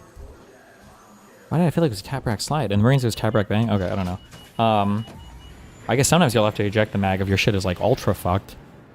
But it's also nice just to have a second magazine. I mean, sometimes, especially if you're carrying a single stack, if it's like 7 to 9 rounds, listen, man, somebody's got to shoot a lot, you know? It's about $2,200 to build and purchase. It's not uncommon to carry a gun like that. Maybe it was tap, rack, shoot. If that's the gun you have, or you believe your threat level is beyond the 333 rule, you might choose to carry that weapon. There's also a number of people who say, oh, well, I always carry a full-size firearm, and if you feel comfortable carrying a boat anchor, knock yourself out. It's also possible that people in Minnesota might carry a full-size firearm, especially in the winter, because you're wearing a coat and gloves, and it's easier to reach. So, again, just because someone is carrying a full-size firearm doesn't imply nefarious intent. Finally, let's talk about approaching officers with a gun, which is one point a U.S. attorney said. If you approach law enforcement with a gun, there is a high likelihood they will be legally justified in shooting you. Don't do it. So this is misinformation because, as the National Rifle Association replied, this sentiment from the first assistant U.S. attorney for the Central District of California is dangerous and wrong. Responsible public voices should be awaiting a full investigation, not making generalizations and demonizing law-abiding citizens. Legally carrying a weapon does not automatically make you a threat, although it can increase the likelihood of a suboptimal outcome. I can tell you this. I live in Maryland, right? I can carry this rifle to the supermarket while I'm going shopping. Perfectly legal to do that. Would I do that? No, because it's inviting an encounter with the police that could end up badly. So carrying a weapon while engaging with federal agents, whether you think that what they're doing is lawful or not, could escalate the situation. You may be in the right. 5 years later, you may be exonerated, but you're still going to have thousands of court costs, and you're going to end up injured or worse. Yep. So that's something to think about if you choose to do this. Okay, that's great. I think that both sides have on their team red and team blue blinders, and they're really not both realizing sides. that over 400,000 Minnesotans got their hunting licenses this year. These are people who are willing to go out into the cold to maybe harvest a buck this year. And we've seen that they are definitely willing to go out into the cold to protest for something they believe in. If these two things ever conflate, we're going to have a big freaking problem. To bring back AOC here, we cannot go down this road. We cannot have countrymen. Did you shoot him at all? Hey! No, I didn't shoot him. You shot my buddy. He's in that other room. Thank you. I love you guys. Wait.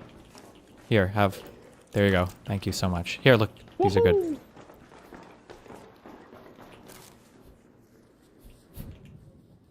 Against countrymen, citizen against citizen.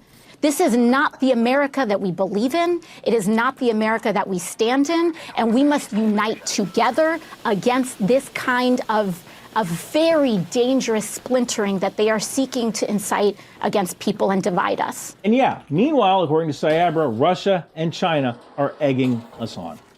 Special thanks to Cyabra for allowing me to use their software. Support my channel for only $5 at RyanBeth.substack.com. Grab my Intel Live sweatshirt from Okay, I feel like there wasn't much in this video, but okay. I feel like he just explained his original video. Yeah. Wick. Oh boy. All right, cool. How much am I gonna get? Mr. Wick and Rob, you're on the air. Wick, what'd you do, man? Let's give the floor first. Let's have this organized to Rob, so that he can lay out his case, and then Wick, you can give your defense. Is that cool? I'm your guest. It's your channel. Cool. Rob, why don't you you told people you're a coward. You told people to put their bodies on the line to obstruct law enforcement and to get arrested. You do so from your comfy chair. This is two things. One, it's probably a crime because you've probably incited an insurrection. Secondly, even if Jesus Christ. Ha! This is the same, bro. It's okay. I don't care anymore. I'm numb to it. I'm numb to it. I'm trying to that was fake. I just did a fake that I was performing. I tried to muster care. And I couldn't even bring myself They're just to it because all it's calling Rob everything an insurrection yeah, now. him and yeah, it's just not even. it's not, you're inciting people to break the law, which is despicable. And third, you're going to lead to people being harmed or arrested, which is absolutely despicable. And the situations like we saw are going to become more inevitable because of scumbags like you that encourage people to go out there and challenge law enforcement. Wick, your response? Okay, so coward's a funny word for someone who decided to go behind my back, not approaching me, but going to PISSCO to talk about me without talking to me, without, confronting me yourself. So the coward's a funny word to use there. I'll start with that. Second of all, when we talk about blood on our hands, I think that the people who are defending these ICE agents and preventing them from being held accountable is just going to lead to these ICE agents continuing to kill people in the street and to brutalize women and to brutalize civilians just for exercising their First Amendment. Hold on. Everybody, be cool, okay? Don't do it. What are you doing? Why are you guys throwing that? Quick, call it, call it, call it. I'm calling. Call it. You guys are not cool. No, you're not gonna kill us because you're not cool. None of you are cool. You're both mega lame, actually. Right? So if anyone has blood on their hands, it is you, sir. And third, I absolutely stand by my statement that we have a moral obligation to obstruct ICE. And what I mean by that, and I say, if you're a Christian, if you're a patriotic American, you currently have a moral obligation to obstruct ICE. If they come to you and they ask you, where are the Spanish people, where are the Hmong people, where are the Somalians hiding, lie to them. You don't know. You haven't seen shit. Fuck. Okay, for Wick's position here, so there's probably a legal and there's a moral difference between obstruction and just lack of cooperation. I would never tell people to obstruct, because technically you're telling people to commit a crime. Obstructing an investigation is a crime, but you should know your rights in terms of what are you required to cooperate with. Don't take my word for it, because I don't actually know 100%, but I don't believe that you are required to cooperate with ICE if they ask you questions, especially if you're not personally under an investigation. If ICE comes up to you and they ask you questions about is that guy illegal or not or whatever, I don't think you have to answer. I could be wrong on that though, check it. But I don't believe you have an obligation to help them at any point there. So I think Wick means that, hopefully, more than just the break the law thing, because probably shouldn't be just telling people to break the law, but so you shouldn't lie to them. If you lie, you might be in trouble, but if you just say, I don't have to answer you, I don't want to talk to you, I think you're okay. That's a vibe legal take, so look that up. Okay, if you see them, hit record. Take out your phone and hit record. Thank God. Right, but that's not obstruction. But that's not obstruction. Let me finish. Oh, my bad. Sorry. Yeah. Oh, okay. Yeah, PISSCO is getting in on this. Okay. Well, again, record these people. Record these people, and thank God someone was recording. Obstruction is a physical act. Answering questions has nothing to do with obstruction. I don't believe that's true. Obstruction is anything that interferes with an investigation, I think. So like if you're like deleting data, like let's say the cops come to your home or whatever, and they think that you've committed a crime and there's like evidence of this on your computer, you start deleting stuff on your computer, like that would be considered obstruction of an investigation. It doesn't have to be, well, I mean, you could argue that's a physical thing, but that poor... or you could tell somebody not to cooperate or tell somebody to do something that would be, what are you doing? Why did you do that? Being a walrus?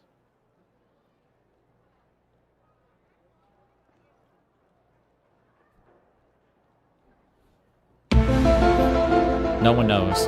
Okay.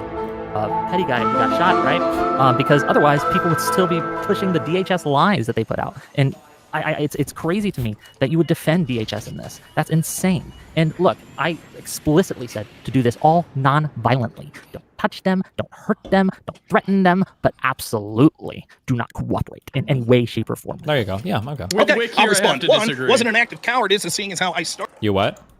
I have to disagree with Wick, and I will not be elaborating. Wow. Started my stream, and I had no idea that you had recommended from your comfy chair that other people go put their bodies on the line by breaking the law. And so that came on in the course of this second. I didn't plan to talk to PISSCO. PISSCO happened to call into the show, and I was like, did you see what Wick said? And he acknowledged that it was a bad idea. Third, whataboutism, even if I was a coward, it doesn't prove that you're not. I noticed that you won't be out there actively obstructing ICE. Hold on, why won't I? Hold on, no. If I see ICE, I'm absolutely going to do those things. If ICE comes to Philadelphia, let Rob respond. Let Rob respond, yeah. I was capable of sitting there quiet, something that Wick is incapable of doing. In fact, his lack of sort of ability to control himself is why we find ourselves in this position in the first place, where he's actively recommending that his audience break the law, which is despicable. And the idea that this somehow means that, like, oh, that there's blood on my hands or something is ludicrous. It would be no different than saying there was blood on your hands if you didn't think that the shooting of Ashley Babbitt was criminal. This is stupid. You have no idea what I've said. And people like you that are encouraging people to go obstruct ICE, it's what makes violent confrontations with ICE more likely and why these things will continue. Now I'll ask you a specific question. When you say obstruct, you're claiming this non-violently. If it is a religious thing, as a Christian, as an American, you should obstruct. Should you also put your body on the line to prevent them physically from arresting such as some illegal? Should you try to interfere and get in their way to help the person escape? What do you think? So I will say this, that Petty, when he went to stop that ICE officer from brutalizing the woman and he stood between them, he did something that was righteous and just. And the fact that he was beaten and then murdered for it is shameful and despicable. So when you say things like, oh, you're a coward, if they come to Philadelphia and I happen to be in the area and I see ICE, I'll take out my phone, I will film them, I will not cooperate with them. This is not a coward's position. But why do you consider that obstruction? Wait, let me finish. Yeah. That's not obstruction, one. Secondly, okay, so your argument is if you see law enforcement struggling with someone and trying to arrest them, whether it be someone that you think is an illegal alien... Hold on, what did I say? You didn't answer the question. That's what you said. So I'm asking you specifically the question. The question that okay, if you see them trying to arrest an illegal, are you telling people to get in the way? Again, it depends on the context. I think that in the context of the Preddy situation, what he did was righteous and just. Yes. Do you think should he have put his hands on officers to try to prevent them? He didn't put his hands on officers. That's not true. He did. Oh no, he didn't see that. I didn't see that. Okay, yeah, that's not in the video. Okay, you show me the frame where he puts the thing. We can pull up the video if you like. Yep.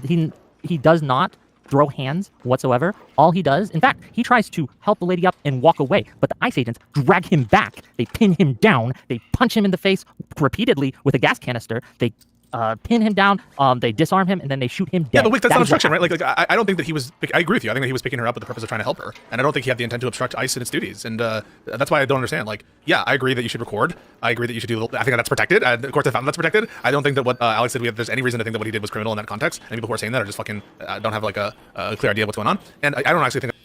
PISSCO needs to, for some reason he has trouble defining terms or whatever sometimes, or like understanding where disagreements are coming from. PISSCO's right in that it's not obstruction, but obstruction typically refers to like a particular legal thing where you are like taking steps to like proactively, or like it's like a positive action. I don't know why I'm trying to fucking spin it. There's a definition for what obstruction is, and in a legal sense, you can understand that. There's also like a layman sense of like, oh, you're obstructing by not answering the question, which from like a common parlance, yeah, that's kind of like obstruction. You're not answering the question. But from a legal sense, that's not obstruction. You just have to differentiate between the two, because it sounds like Wick is talking about just like not cooperating, which is legally separate from obstruction, which there's a good reason for the stop, frankly, in the first place, or even detaining him in that case. And so I don't, with respect to the lies, I don't know why we would say actively lie to DHS as opposed to... you don't have to lie, just don't talk to them. Exactly. Yeah. So like, I just don't understand, like, can't you say all that without saying do obstruction? Because that by its definition seems like it's saying do crimes. Are you just mad at the word obstruction? Yes. Well, I just interpreted that when you say obstruct them, I thought what you were saying is do the crime of obstruction. Yeah. And I think that's Okay, dangerous I'm a little bit because like, oh yeah, cool. Okay, I'm clarifying then. I'm saying that you should not cooperate. You should lie to them if they're trying to find someone, right? And things like that, because you can't be sure if they're telling you the truth. Is it warning ICE is coming obstruction? My understanding, when I say my understanding, I might have heard somebody say this, so I don't know. It's tap, rack, bang, and you never remember it. Okay. My understanding is I'm sorry. I heard somebody say there was a court case where they said that warning that ICE was coming is not considered illegal, or warning that the cops are coming is not considered a crime. I think this goes back to also like when people are in their cars and there's like a cop up ahead and you like flash your lights at them. I think that's been like said to be free speech. Okay. I don't know for sure what the answer to that is. But it would probably be the case, right? Because you on Google and Waze or whatever, you can see cops on the app, and I don't think that's illegal, right? Otherwise, they wouldn't exist. So. You've lied too much. And I think you have a moral obligation to let people know when ICE is going to be in the area, where they are going, let people know what kind of cars they're driving, where they're going, all that stuff. You should let people know what they're saying. You should blow your little whistles, right? You should honk your horns. Just make the community aware, because they are currently, I consider them kind of a domestic terrorist organization at this point. I think that they're... Yeah, I think he wasn't done. Sorry, my bad. Just finish real quick. Yeah, sure. You should record them. And again, these are things that ICE officers themselves have implied and told citizens that are illegal. And if they are, We're going down, right? over if here. they are illegal, you should do them anyway. What? There you go. Go down So over here. there you have it. That's He is fine. Just recommending serious. that you should break the law. These things are illegal. This is no different, and I hope that we find the people in the signal chat that I haven't had a chance to talk about yet. I hope the people that are actively coming together in efforts to obstruct law enforcement using, as you hear Wick saying here, he's willing to use violence and intimidation. These are Hold on. I said specifically non-violence. This would be intimidation. What would? Blowing the whistles, getting in their way, etc., doing what Preddy did. That's Now, I don't know if Rob argued this or not, but remember, when we came to argue about the definition of insurrection, that intimidation line was fought against, I think it might have been by Rob against me in a debate, where my argument was mass amounts of people that show up with the intention, or with the appearance at least, of being hostile, can count as intimidation, and Rob completely refused that. He didn't seem to acknowledge any kind of intimidation at all. Now Rob has the position that simply, I guess, being next to an ICE officer or whatever, or blocking him from another person counts as intimidation, I guess, or basically a threat to do violence. But okay. Intimidation. What Preddy did was not intimidation, and only a loser and a fool would call that It is- intimidation. that is Only a so just coward, be- loser, and a fool, a fat little fuck, would call Whoa, that whoa, whoa! There You went we personal go. first. No. You went personal first. Let him go. I know the big man that wants to tell his audience to go out and break the law and put their bodies on the line, which will lead I to hate violent fat on altercations fat with violence, ICE, man. wants to call other people names. I don't mind at all. I don't need to called me a resort to coward. that. You're getting what? Yes, You're getting the I same do energy you think it's gave an act. I do think it's an act of cowardice to suggest that other people break the law while you're not doing so. I do think that's an act of cowardice, and it's a dangerous act. And I think that you can see that there is a time where they first push that woman down, that Preddy, gets in the way and puts hands. He's making physical contact with the person, and I With think the woman, suggesting- right? They should take a second here and just watch the video, because I don't know how he can let Rob keep saying that. They should just watch the video. With the woman, right? With the woman? No, he's making contact with ICE. It doesn't look Or like it's in the CBP. video. It is what it shows in the video. I'm trying to find it clear. Can you show us the frame where you think that he's putting his hands on ICE? Yes, Maybe he is when making he's getting beaten. Sorry, it's horrible. I just never been. Yes, when he's physically intervening, when he sees them push them down, Hey, tell you what, Rob. Here's the thing I'm going to tell you right now, man. Like, if an ICE agent goes and they push your wife down, I will get in the way and I will protect her. I would hope that you would do the same. I don't give a shit what your appeal to emotion here is. Is that an appeal to emotion? I'm just what you're stating a saying- simple fact of what Well, I would you're do. invoking his wife. You're invoking his wife, and you're Just let basically it happen. you're invoking his wife, So basically if you saying were he's not a real there, man. if you were there on January 6th, and there were times where officers you thought were going over the line, would you have got in between the officers and them? Yes. I don't believe you. Well, I you think don't you're have full of to. shit. I don't care what you think or believe. And otherwise, you can try to defend yourself here. What you're doing is grotesque, and probably is a violation of YouTube Hold on, by standards. telling people I to gave you a chance. I stop- gave you a chance. I'm going to Hold go ahead on. and say my piece. I can Okay, control thank you. myself, unlike you. I don't need to resort to the little petty bullshit you're saying and interrupt. It's You probably a called me a violation. coward. It's Wait, probably a wait, violation of YouTube. just let Rob talk. It's probably a violation of YouTube standards to recommend that your audience breaks the law. Now, I just wanted you to recant because I don't want anything bad to happen to you, but to the point where you're telling people to actively engage in the types of behavior like we see with these ICE signal chats, which there quite literally could be a RICO standard or a RICO case that will be built because there are people actively instructing people on how to obstruct ICE, something that you're recommending. You're also saying that Conservatives are the biggest soys in the world.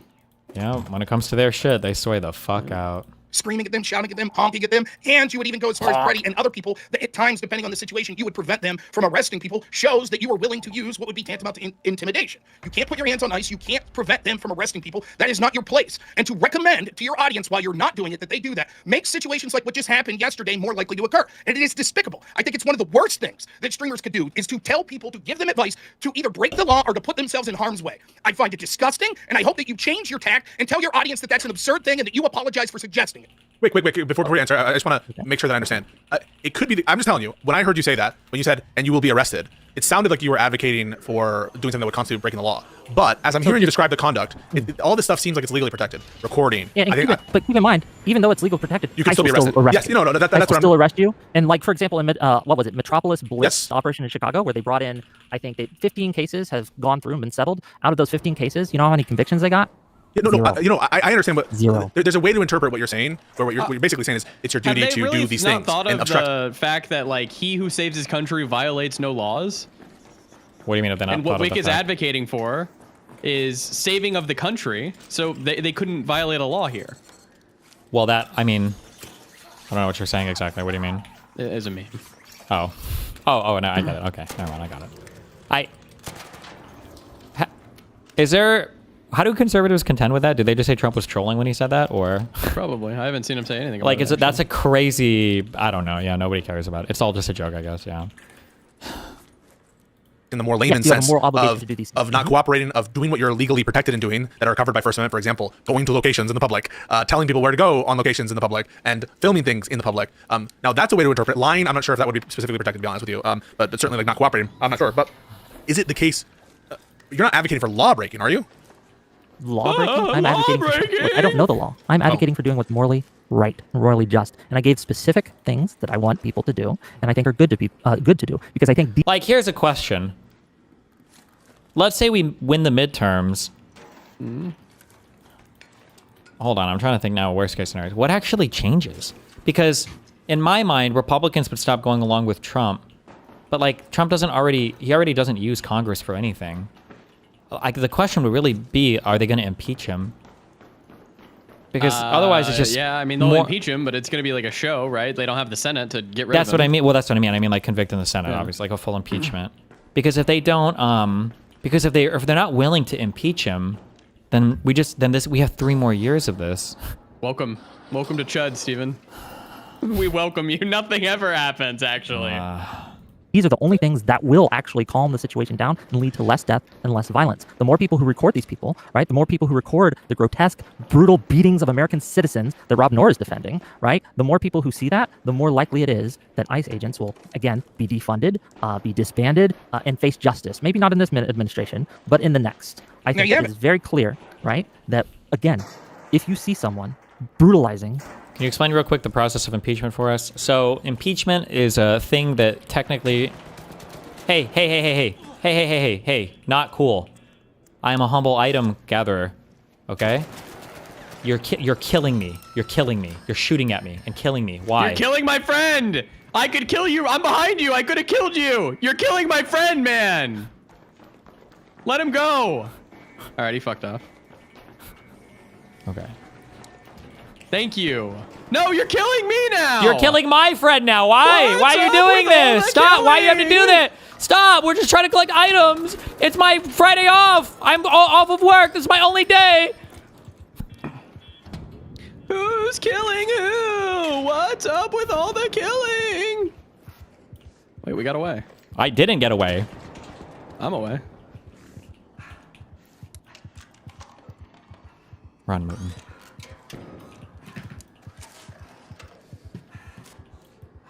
You don't want to do this. Run into the metro. Wait, they're talking to me.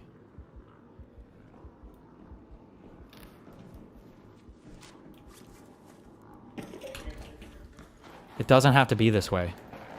Shredder, save me. Shredder! Did the Shredder kill you, or did someone? The Shredder did, but don't worry, I'm crawling. Hold on. They'll never get me. Now the Shredder is really protecting me. This metro is over, by the way. What do you mean? Oh. This... Ooh. Ah! Hold on. I have the survivor kit on, okay? I can last forever. Okay, I'm on the way. There's a doctor going around telling people Trump is mostly dying. If it's the guy who's saying Trump is dying from some brain thing, that doctor is fucking stupid. Careful. They're like around in this lobby where I'm at, so. What does this run? We're trying to get back to the peaceful queues because me and Mooten's queues are demonic right now. Satanic queues. Do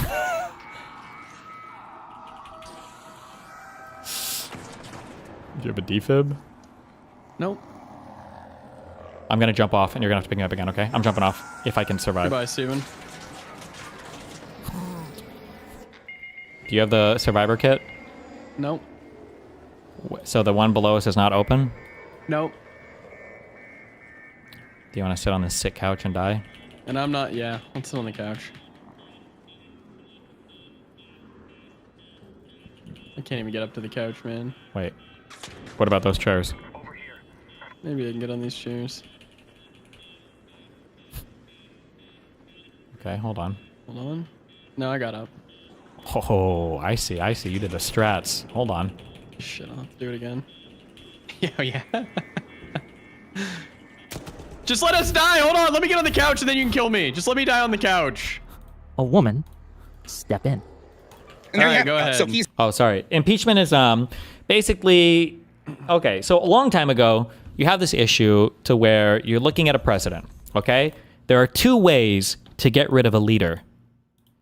One, kill him, is he does a crime, and if he does a crime and you convict him of a crime, then you can get him out of office. Or two, you coup him, you assassinate him, you kill him, right? So there are two huge problems with this. One, in a democracy, you don't want to have to assassinate the leader. It's not good. Not good. And then two, if there's a leader who's incredibly politically unpopular and the population really wants him gone, but you need a crime to get rid of him, then it kind of incentivizes like this fabrication of crimes. We have to make up some kind of criminal charge to get rid of him. So our framers designed a middle ground process called impeachment. So impeachment is a political process by which the House and the Senate can decide to impeach and then remove the president from office. So an impeachment requires, I believe it's 2/3 of the House and Senate. The articles of impeachment are introduced in the House. If 2/3 of the Senate, or if 2/3 of the House, I think, agrees on it, then he's considered impeached, and then it moves to the Senate. And then if the Senate agrees, then he's convicted. And then if he's convicted of impeachment in the Senate, then he is removed from office and can no longer. It might be a simple majority in the House and 2/3 in the Senate. But if he is convicted in the Senate, then he's removed from office and is no longer able to hold office again in the future. So sometimes people will say he was impeached, but he wasn't removed from office. And what that means is that he was impeached in the lower house, the House of Representatives, but he wasn't convicted in the upper house or the Senate. So he was impeached but not removed from office. This is what happened to Bill Clinton. That happened to Trump twice and Clinton, I believe, once. Correct. Acknowledging that he's calling for the physical obstruction of law enforcement.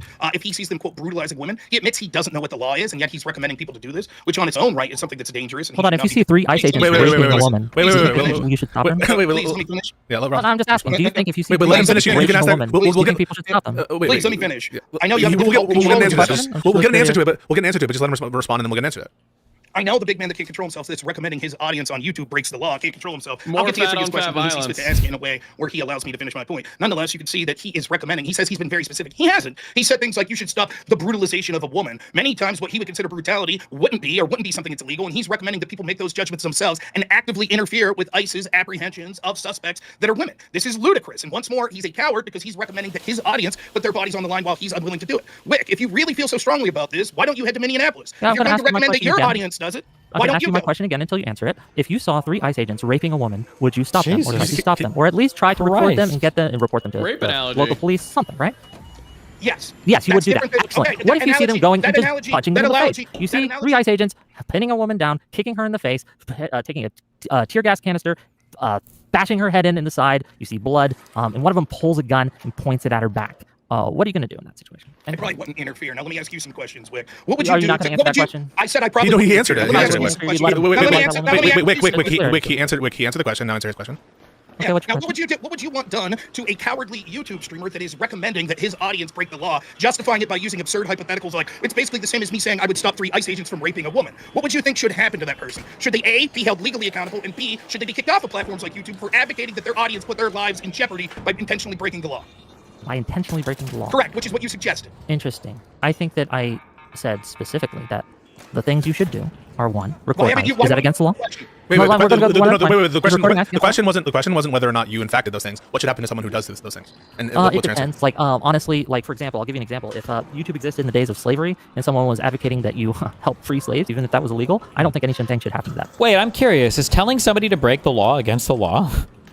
I don't think it is it? Like, if I tell you you should steal from Walmart, is that a crime? Well, what if Trump told you to go and march on the Capitol building?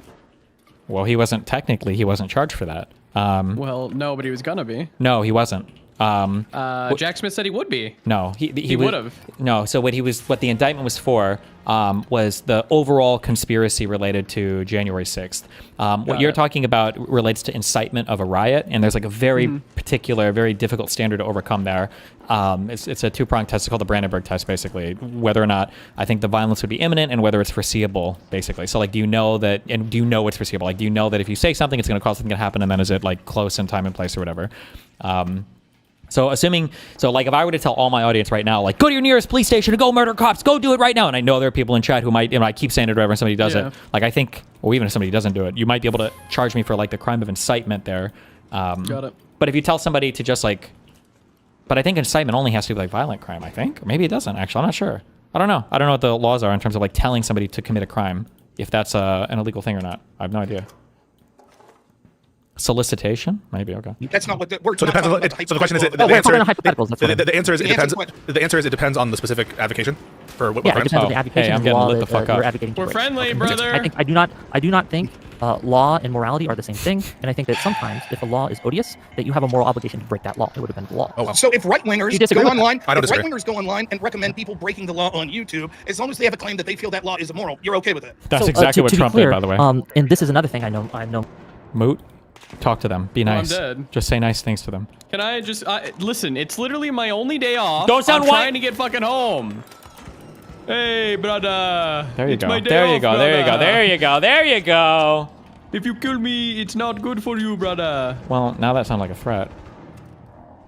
Okay, there's a guy sniping me from the other end. Can you crawl to me? Crawl to me. See me? Oh, right over here. Fuck, there's a guy over there. He's not friendly. Oh! I'm sorry, Mootin. Good luck. Good luck, brother. Good luck, brother. Good luck. Good luck, brother. And the problem is these guys fucking suck. I know. That's okay. That's good, though. That means we're moving towards more peaceful pastures, okay? We're moving towards better cues, Mootin. Just, you gotta believe. Shh. I Or just as hit well level as nonviolence. 75. Yes! You did it! As I did PISSCO it. said, is that I am anti-deplatforming. I think that your First Amendment rights are so important to me that you can go on and you can advocate for law breaking, and I don't think you should be deplatformed. That's Right-wing, left-wing, that's First Amendment, though. center-wing. But that's First Amendment, and I agree with you on that. I think because then nothing criminal. Wouldn't telling someone to do a crime be conspiracy to commit a crime? I think for conspiracy, the term I think is meeting of the minds. You have to be like in active communication with each other. Like like both of you have to be like in direct communication with each other. It wouldn't just be like to a crowd or whatever.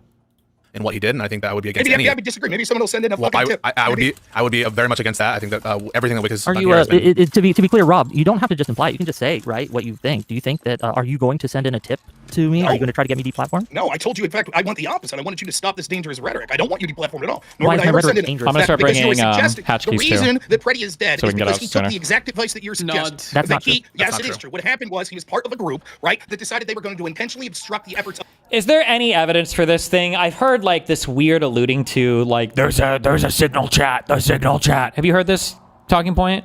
I've heard about many a signal chats. I saw some retard on there being like, I've infiltrated all the signal chats and I'm going to be reporting everybody to the FBI for a RICO case. Okay. Because, like, one thing I don't like, and it's hard because you sound like a loser on this talking ground, but, like, it's true, is that, like, being part of a signal chat can mean a whole bunch of different things, right? Like, imagine there's, like, crazy shit happening, and then some guy finds out that he was part of, like, a Discord server that was, like, planning crazy shit. But imagine the Discord server has, like, 20,000 people in it, right? Like, It's like being a part of the Facebook group that, like, quote unquote, stormed Area 52. sure, yeah, like, what, like, when we say part of a chat, what do we mean by that? I don't know how big signal chats can get, but like Telegram groups, aren't those like infinitely long? Like you're gonna have this many people in a Telegram group? I don't know, maybe signal chats are the same or, you know.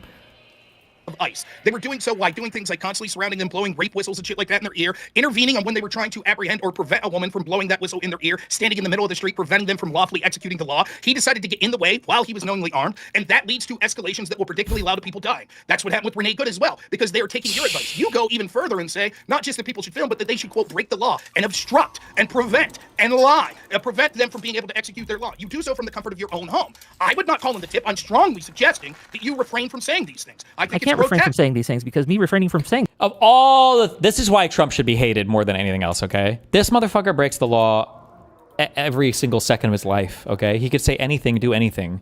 Why don't we know anything about Area 51? Why can't Trump just tell us? This motherfucker declassified the Amelia Earhart files. Can he please just tell us what's in Area 51? The sad reality is there's probably nothing. Yeah, I know, but That's why. he could at least say that. I went and I looked, and there's nothing there, guys. It's just boring spy But planes. that would just make people think that, like, I don't care. I just want to hear it. Because if Trump said that, I'd be like, oh, no, there's some shit there. Oh, he's lying. No, I would believe him because he only lies when it like serves his fucking ego, and I don't think he has any reason to lie about that. Like, I think if there was cool shit there, I think he would say it because he'd want everybody to come talk to him about it. It's cowardice. These are things that I believe, and I have a habit. If I believe something, whether you like it or not, I am going to say something. I think that people need to hear these things. And Freddie did not die because he, quote unquote, followed my advice. He was recording ICE. He was doing nothing illegal. He was doing no obstruction. He was not trying to interfere with law enforcement in any illegal way. He was not trying to intimidate them. What he did was he saw a woman being pushed repeatedly by ICE agents. He went in to stand between them. The ICE agent pepper sprayed him in the face. He tried to help that woman up. They dragged him back in. They beat him. They pinned him to the ground. They took a gas canister and slammed it into his face several times. They disarmed him, and then they shot him in the back. Those are the facts of the case. Those are the facts of the matter. And frankly, it is shameful. It is both cowardice for you to suggest otherwise, to lie to your audience, to lie to me, to lie to PISSCO, and say that the facts are anything other than what I just listed out. I just listed out things that are verifiable, that we can watch on video, that we can see from multiple angles, and not only you, the DHS, but this administration has blood on their hands because what you are doing is you're preventing these officers from being held accountable, so they will continue to act the way they are because they cannot be held accountable, and this administration has signaled that they will not even investigate. So fuck you. I hope that you repent. Your performative outrage means nothing to me. You claim I know. you're not a Let him respond. Your performative outrage. I just got killed again, dude. Why? Stop dying. Hold on. If you're so outraged, you could have gotten your way after the Renee Good shooting to Minneapolis, but you don't because you're a coward. Stop. Why did you kill him? You killed him! Likely to have martyrs, so that the political outcome that you want of stopping ICE from lawfully enforcing the law can be achieved. And you know by setting out and saying that people should rely on their own judgment. Stop! Don't, guys, stop! Trust me. You don't want to do this. Trust me. That's likely to lead to violent confrontations with law enforcement. You're fine with that. The truth is, you want people like Preddy to die. You want people like Renee Good to die. You would fucking love it if someone in your own audience took your advice, went and obstructed ICE, and then was killed so that you can make yourself the center of the story, and you would be able to then further go on and say this was more evidence as to why ICE should be disbanded. You are despicable. You are someone that I think, if we could have differing opinions or whatever, in fact, you don't even know what my opinion is on this shooting. You don't have a fucking clue. I talked to PISSCO about it. You don't know, right? But the fact is, no matter what, I've never suggested that people actively go out there and put themselves in harm's way because they should do things that I think are illegal, but I would consider moral and obstruct law enforcement. There are tons of things that I thought were outrageous and immoral. For example, the FACE Act, locking up people that were pro-life protesters. Show me once ever suggesting that people should put their bodies on the line to prevent the execution of that law that I thought was illegal or immoral. It is evident that what you're doing is incredibly dangerous. It may or may not rise to the level of a crime, but it's something that you should be ashamed to do. And your tough guy routine of calling me a coward and saying, but what if they were raping women? Fuck you. You don't have shit all to say when we see all sorts of other actions that occurred in other administrations that we be tantamount. You never said shit about this. The truth is, you're a political hack. You want people to be harmed. You want them to get in harm's way. And as long as people like you spout off your fucking mouth, it makes it inevitable that ICE is going to continue to have these confrontations with people, and inevitably some of those will result in levels of violence, which again, you will thrive on. I think that everyone that's watching this, even PISSCO, understands that what you're saying. I'm not trying to rag on PISSCO right now, okay? But I don't know what it is about his stuff. But why do I feel like every time there's a debate or something on PISSCO stream, I feel like there's so much meta stuff and no ground is covered. Am I just being biased right now, or like have we gotten to talk about anything? Like what? I feel like we should have brought up a video and gone over the facts of something. It's just like two people kind of like doing these pleas back and forth. Like they don't give a fuck, dude. It's very fucking dangerous. Here's the problem. That somehow makes you some strong guy. If you were really not a coward, this you would be. Oh, actually, wait, I can just fast forward. I don't know your station. No, you went on a whole spiel. No, you can listen. You can. Laughable. This is the judgment. I never said I didn't know your stance. Why are you lying about what I'm saying? Let him lie about what I just said. Let Wick continue. You answered the question, and Rob says that it's not accurate. Go ahead. And this is the thing, like, he lied just now. You all saw it about what I said. What's the lie? Right? That, he claims that he doesn't know my stance or whatever. Right? That is what you said. I said, in fact, please shut up, Rob. You just can't control yourself. And I understand you're upset. You're angry that you're being right. I thought you said I thought you said that you didn't know it for sure, but you could infer it. I thought that you did say that. Yes, I can infer it. Absolutely. You never know anything. You absolutely lied. But let's continue. Here's the I problem. don't think it's a lie. I don't think it's a lie. Go ahead, sir. No, but that's You lied on righteous. Hold on, are you okay? That's an ancillary point. That's an ancillary point. Okay, but go ahead. You gonna filibuster? You're gonna keep. Rick, respond to him. All right, we want some constructive dialogue. Go. Yeah. Well, I don't think it's possible to have actually constructive dialogue with Rob. To be clear, this panel over ramming the car at all. It showed him getting out and just fucking shooting into her. And guess what happened to that officer? Nothing. He's still on the streets. He hasn't even been given, to my knowledge, any sort of reprimand. They're just going around unaccountable to the public, not being investigated. Nothing is happening to these people. So until they are held accountable. Without you filibustering, just a question and answer. How would you treat someone that was a convicted pedophile? How would you treat them? With disdain. What's that mean? You would just say, I don't like you, that's it? Well, I wouldn't let them around my kids. I Okay, wouldn't if they were in public, if they were coming up to you and your family, what would you do? I wouldn't. Wouldn't do violence on someone that was raping someone? Well, that's different. Wait, that's different. What is the virtue of? I will answer. So the idea that when he says that I would treat them like a convicted pedophile or a terrorist, and then saying, oh, but perish the thought, you should think that would mean some. PISSCO, did he earlier say domestic terrorists? I said they are domestic terrorists. I didn't say I'd treat them like a terrorist. Oh, okay. So a different thing. I think that the implication is clear, especially given what you said prior, that you're advocating for using violent actions or Do you really think that Rob specifically said non-violence? I keep repeating myself, and you keep lying about what I'm saying. I'm going to finish my. You should be illegal, and then you tried to save him. He's going to be like, well, what do you really mean illegal? And he's like, well, I don't know what the law is. Now, the full context here, you can see how unhinged and hyperbolic he's now saying that you should treat ICE and CBP as pedophiles, which you could get a little look into Wick's sort of, mental acuity there, and whether or not he's able to approach these things dispassionately. Which one? Look at how he jumps on and accuses me of lying. Where even PISSCO You have lied repeatedly. I think I actually do. Oh, I actually don't. Here you go. About the Fourth Amendment. Look, you might have a strong opinion that this memo was something that would be against the Fourth Amendment. The courts have not weighed in on it. The question is not as simple as you would see. Oftentimes, people are quite positive that. Am I what? Secret grenade. Check it out. You need it? Let me check. Hold on. Do you need this one? Tell Wait. him. No. I already have that. Nope. I don't need this either.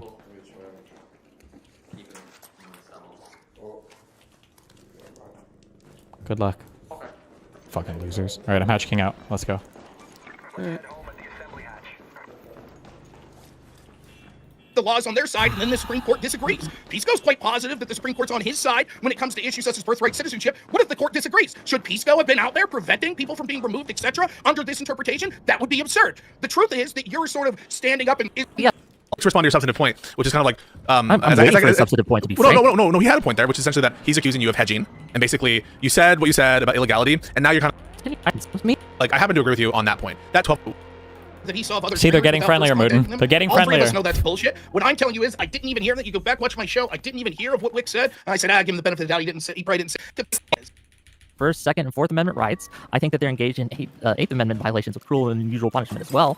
I'm advocating for the law to be upheld. Okay, but deal with the Rob's point about the Wick decide standard, right? The Wick decide, like people could say that about. I don't outsource my decision making to anyone. Yes, of course, I'm going to use my own judgment. Of the law. Absolutely, I'm going to use my own judgment. Do you not? No, I don't consider myself the arbiter solely of what's legal and what's not. I consider myself the arbiter of what is moral for me. Quote, I don't know the law. It's laughable. The truth is, he's advocating for obstruction of ICE carrying out the law because he thinks that the deportations and the way they're doing it are illegal, correct? Yes, I do. There you go. So he's advocating for the hold on. The deportations may or may not be illegal. I don't know, but the way that they're doing absolutely is not only illegal, but more importantly, let me finish. More importantly, it's immoral. Okay, don't care about the morality. Your opinion on the morality. So, one, 4 standards for an insurrection, according to you, PISSCO, was that it's a assemblage, use of force, or intimidation. Are you recommending people assemble? No, but he could say. I said, hold on, again, assemble to do what? I say, if you see ICE, okay, and I'll say it again, you get out your phone. You hit record. If you see ICE and they come up and they ask you, hey, where's the Spanish population? Where's the immigrant population? You ain't seen nothing. That's the specific things I'm calling for. Was Rob pro J6 or anti-J6? I think he was probably like anti in that it was like a riot, but not like insurrection type thing or whatever. Okay. He doesn't think it was an insurrection? No, of course not. None of them do. Wall. Have you read Kanye's apology ad? Paints a picture of how bipolar people slip into mania. Yeah, I thought it was a good write-up. Did you read that earlier? I did. Yeah. The sad thing. I'll only forgive him if he releases another good album. Fuck you. Oh my god, you virtue signal so hard on stream. What did you say? What did I do? Oh, Yeezus is good. It's a good album. No, that's not what you said, though. You said, I'll like him if he releases another college dropout. Like, you're not a fucking, like, you're not looking for a Yeezus 2.0. I said graduation. Or whatever, graduation, whatever. The reality is you want another Yeezus. You want another Yeezus. I'd take another Yeezus. Unreal. Unbelievable. You're worse than, you're the Ryan McBeth of fucking Kanye West. Hating Yeezus is the soy take, by the way. You should re-listen. Oh my god. Yeah, I'll get right on that, okay?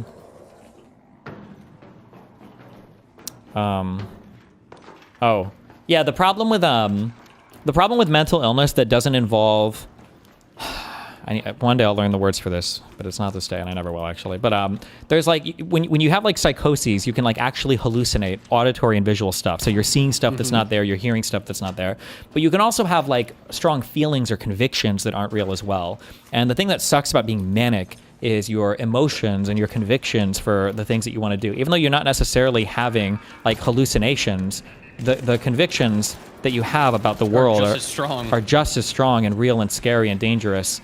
And I guess I'm backseating, but like in my mind, it was very, very obvious for a long time. And you can go back, I'm not even hindsighting this, like I said this so much on my stream, it's very obvious that Kanye West is having like a ton of mania, and the people around him, I think, are unfortunately leeching off of that. Like people like Candace Owens were feeding into it, and it was hard for him to have good friends. But then I also said, I can't imagine being the richest black man in all of history, and then arguably at times being the most popular musician in person on the entire planet. How do you tell a person like that, bro, you're getting a little bit out there. Yeah. You're being a little manic.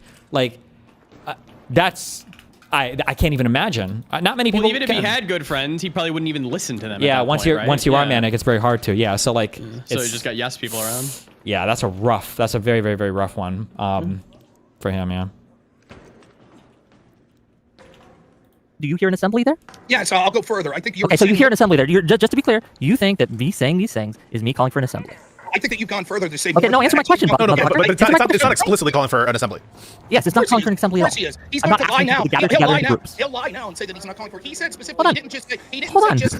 You're lying. Wait, let him respond. Yeah, you can kill the ticks. Why is he calling for an assembly? He didn't say just lie. He said that you should get out there. You should follow them. You should record them all. You should prevent them. Yeah, but that's not assembly, right? Yes, of course it's not assembly. Groups of people do that. Oh, so you're saying it's not assembly. No assembly is being called for. Oh, so you don't think that you're Can I do that all on my own? Hey, should we all go out there and No, protest? can I do that all on my own by myself? I just want to be clear. But I'm asking you a question. Do you think that I can do all those? I think it's also super gross that like Rob is hardcore wrapping himself in like the letter of the law, process and procedure here. But when it came to all the Trump insurrection shit, like he's so much more loosey-goosey with everything. But what the fuck ever, whatever. These people don't give a fuck. Yeah, about anything. Things that I mentioned on my own by myself. Right. Wait, Rob. Let Wick have a sentence to clean up what he just said, and then Rob can respond. Okay. I'm leaving. Good luck. So this idea, right, that he and this is things throughout this do this whole thing where he has had to insert things that I didn't say. He's had to lie about what I actually said. He has to pretend that I didn't say things that I did say in order to try to force like this point that I have somehow done something cowardly. One sentence you got here. Yeah. So Rob, respond to that, please. No, let me finish. Okay, just finish up real quick, and then Rob can respond. And I want to be very clear, is I'm not calling for an assembly, and the fact that he thinks I did is laughable. I don't think it is. That I'm not calling for violence. I specifically called he did say that, violence. Yeah. It's just but you did call for. I think a reasonable person listening to that thinks that you're calling for obstruction and the crime of obstruction. Now, I'll take you at your word because of your reputation for being against violence, and I think he is telling his audience that things are so bad that these are. This is such a snoozer of a combo. Wait. That's what you're doing. Right? Never, nowhere will you find me a clip of me ever saying that. Rob is simply stuff where there's an inherent danger, and I think Rob wouldn't have a problem with you advocating for that for like peaceful protests or whatever, even though it's dangerous. Lying and preventing egregious. Perhaps that's the example on what I'm using is because that would pass the line where like, okay, I'm now sure enough that I think intervening is an obligation. So that's an example of a kind of minimum threshold. In several different ways. I'm not telling, and again, I'm very careful and I'm very, very clear to say, do not do violence, right? You intervene. Unless in those cases. Intervene. Wait, you don't think it would be violence to prevent that? In the rape case specifically, you might. Okay. You might need so there is some amount of violence, but only in the egregious moments where it rises to a certain level of depravity. Yes, where it passes a threshold. And that threshold is quite severe. My question is, I think he's being dishonest. Yeah. We haven't gotten to all your lies, bitch. Keep going. I think you're being dishonest. I can prove it. Was Freddie justified to intervene? Was Freddie justified to intervene for this woman? Yes, absolutely. Was she being pistol whipped by 3 people? In the way he intervened, that was perfect intervention. No, let me finish my answer. You're gonna have to let me answer. Was she being raped or in the way that no. Yes, your answer is yes. Intervened in a way that was suitable to what was going on. So the intervention.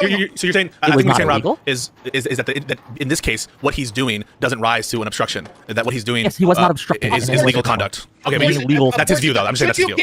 Should you get in between law enforcement and a woman if they pepper spray and push her? In a way that Freddie did, that was perfectly acceptable, and yes, you I think should. that so what you could see is that Wick's interpretation of when it will be excessive force is ludicrous. He would even say this was excessive force. Hold on, you think that was not excessive force, what they were doing to that I do woman? not think pepper spraying and shoving someone is excessive force. Jesus. Okay. You don't even know what she did, right? Okay. Yeah, what did she do? That, how would you determine? How would you determine if it's excessive? No, make him answer the question. What did that woman do that deserved her being pushed on the ground multiple times and pepper sprayed in the face? She was pushed on the ground once at the time that he intervened, and she was pepper sprayed because she was asked to Okay, get what out. did she do to deserve that? Are you going to listen? Are you Tough gonna guy answer who the wants to question? send people. Yes, I'm answering the question, and you're interfering because you want to be a tough guy and send people to Tough break the guy, law I'm in your just asking stead. you a question, man. This is like dark Wick. This is like Exodia Wick. I've never seen this. It's very dark. Exodia Wick. I'm simply asking you. Okay. So dark. I'm cool. What did can you answer the question, Rob? What did that woman do? Rob's answering. Rob's answering. Let him Pushing her answer. down and Yeah, pepper spraying her. Let him answer. She was blaring a rape whistle in an officer that was trying to carry out lawful duties and obstructing vehicles and obstructing the officers. They had the right to pepper spray and Can you push show her me that? away. Yes. Watch the Okay, video. show me that. Okay, just to be clear, there's probably never a case, unless you're like in a violent confrontation trying to arrest somebody. Oh my God, hold on. Who just joined? Sorry, I'm just telling you there's someone in the waiting room that wants to like talk about why Trump is more evil and stupid if you want to talk to them. Oh, no, I don't give a fuck that much. Okay. Much love, buddy. Love you. It's every day is a day that I struggle not to fed post. There is no use of force continuum where it's like shove away a person because they're annoying you. I don't understand. Like, if the officer wanted to detain the woman or arrest her, he can do that. Or if the woman was fighting with the cop and in the process of fighting, he shoved her away, they can do that. But this idea that she was blowing a whistle, so the officer needed to shove her to the ground. Like, what cop training? Why? What the fuck? That's like saying that you're authorized to punch somebody if they're annoying. Like, what are we talking about? Go ahead. Yes, watch the video. You deny? Yeah, I didn't see her blow a whistle once. You don't think so? Wait. Did you deny it, or do you say you don't know? I never saw her blew the whistle once. I never saw her. You don't know, actively right? obstructing off. You're not saying that you know that she did. You're saying that you don't know. Yeah, I don't know. But Rob is saying he does, and I'm asking him to prove it. Fine. Yeah, prove it. Okay. Let me see here. Wow. Now, once I prove beyond reasonable doubt that she was doing this, you're going to say, never mind, this was justified and Freddie was wrong? No, I don't think that blowing a whistle. It won't see. So it doesn't even matter. It won't even matter. You made a claim, and I'm asking you to back that up. So let's just see if you can back up this. It won't matter. So you can't back up this claim? Is what you're saying? Do you see the screen I'm sharing? Hang on a second. Oh, that's your fucking stupidity, tough guy. No. Perhaps you should learn more about that rather than telling people to break the law. Yeah. Okay, I'm watching the stream now. Hang on, I'm gonna show it so you guys can see. Oh, actually, I can't. These guys who are hate you each sending it other. to? Which one am I to? It's being shared on the Discord. Okay. No, sorry, you guys Come can on. see it. You can watch on option. See the woman in the orange leaning forward, blowing the whistle? I don't see a whistle. She's blowing something, it looks like. Got her hand in front of her face. Go. Someone's blowing a whistle. Was there a whistle in her hand when she did that? When she got pushed? That's a good question. It really doesn't even matter. It's good to do the analysis step by step, though. But like, even if she had a whistle, again, if you want to arrest her or something, sure. But the very simple question posed to Rob is like, let's grant all of that. If somebody's blowing a whistle in your face, then the appropriate response for a cop is to just shove the person into the ground. Is that the? I don't see one. So Rob, are you going to admit you lied? Oh, uh-oh. Rob, we can't hear you if you're talking. Very quiet. Uh-oh. Well, Rob? Oh, his computer, yeah, he's crashed. Oh, his computer? Oh, his computer crashed. No, his computer did crash before. She was blowing a whistle at them. They were trying to get her away, and she was getting in the face. Was there a whistle in her hand when she got pushed? I couldn't see. There probably Yeah, there was, wasn't. unless she dropped it. And We don't know that. and she got she was pushed. obstructing justice, blowing the whistle, screaming and getting in law enforcement's faces. They were ushering her off a road where vehicles were trying to arrest, and they were trying to do their job. So But at the time the force was applied, was that? I don't think how was that yeah, tailored to that the obstruction? Because it's, as you know, PISSCO, it's not just at the time the force was applied, it's what was going on prior. The obstruction that would tantamount to basically physical violence by blowing something in your ear like that. Oh! These are the same people who call liberals snowflakes, by the way. Oh my God, bro. To the point where they said, okay, get the fuck back, we're trying to do this, and she continues to push forward to the officers, justifies them pushing her. She wasn't pushing Far forward worse- to the far worse officers. is That it hurt. officer Far rounded worse on is it her, hurt advanced all on the her, time. and pushed her. Yes, right, he pushed her. Far worse, which To the occurred ground, yeah. all the time, Yes, he pushed her. How is the... like, how is it okay? It's just not. It doesn't. That's not like They don't care. I know, dude. but it's like I'm surprised that Wick or Pisco's. I guess Pisco is just moderating, but like pushing back on that. Like what the push. So when somebody is, I don't know. Okay, we'll keep listening. Time that we see in riots, left wing and right wing. Hold on. Let's stay with this event. You made a claim. I'm asking you to back it up. Well, he just explained it. Well, he explained that the previous actions, although we don't know the time between when that occurred and when the push happened, but it looks like it's. I mean, I'm going to presume it's similar. Like, just to be clear, cops don't have a right to like kung fu you. Like, a cop doesn't have a right to like, oh, if he did this, then you can kind of like beat the shit out of him. A cop can do an investigation, a cop can detain you, and a cop can arrest you. That's all a cop is allowed to do to you. Now, if in the course of detaining or arresting or investigating, you start to physically obstruct him or get into a fight, the cop has a right to use physical force to bring you under control. But a cop can't just punch you or kick you or push you because they're mad at Because you. they don't like what you're saying. Or Yeah. to No, they make can't. you like stop doing a thing like, oh, this guy's annoying. Ugh, and you punch him or push him. Like, that's not a thing. You're not. This is not like a real thing. I'm given, when the video was taking place and he was recording. But let's just assume that it's like somewhat close in time, at least just for this present purpose. He's saying she wouldn't need to have it in the moment the push occurs, given that the officer like would have known that she did it already, and it's useful. No, for that's a silly standard. If she stopped respond to doing it, the force is no longer justified. That's bullshit. No, it's not. That's the So fucking just be law. clear. Okay, so to be clear, if she smacks the officer in the face and then just backs up, she doesn't have the right, and she's still getting in his face to push her. If she stopped doing the action and is no longer No, even the analysis. Even if she was doing all of that, like the cop doesn't have the cop can arrest her, or the cop can leave. Like it's not like he's allowed to respond with a judo kick here, a karate chop here. Like it doesn't make any sense. You arrest her or you leave. a threat? Yes. You do That's not not have true. She's still. They're allowed to aggress her. Again. So, What about law, like what is the if law if she someone slaps punches him someone? and then a day later he comes and pushes her? We're not talking about a day later. Okay, The but we are analogy's talking stupid. about a time passing and enough time can pass where what's you are no longer, in your view. What's the second time? How many seconds? So I just want to be clear. Your interpretation of this is. My interpretation of this is. You don't have to tell me what my interpretation is. I can simply tell you what my interpretation is. I punch a law I can tell you. officer. I can simply tell you. I punch a If law I go and I Wait, let's pause. Wait. Okay, all right, Rob, go ahead. So punch an officer and then you walk away. I punch a law enforcement officer, and the moment my knuckles slide off his face, now the officers can't do anything. Okay, are we talking about a punch here? No, the officer can arrest you if you punch him. you can arrest him. Yeah, they can arrest you. Now, he might attack you in the course of that arrest if you're literally To get you fighting. under control. But what is Yeah. Rob arguing? That a cop is allowed one getsy backsy for free? The cop can do one getsy backsy? You hit me, I hit you? Like, what the fuck is he saying here? This is fucking retarded. Well, no, the principle. Hold on, did you punch the officer? The principle is. No. Yeah, I think the principle that Rob is trying to get at is, like, if it would be justified. That may apply if she was physically violent, but she did not touch. Well, that then we'll just ask the question: like, if she were actively blowing the whistle at the moment that the push happens, would you think that the push is justified and as well as No. this? So then, so it's irrelevant. It's overdetermined. It doesn't matter. So I just want to be clear. Wick. If someone follows you in perpetuity everywhere and blows that whistle in your ear, you would never be justified to push them, correct? Of course, after a certain amount of time, it would. But was she following him?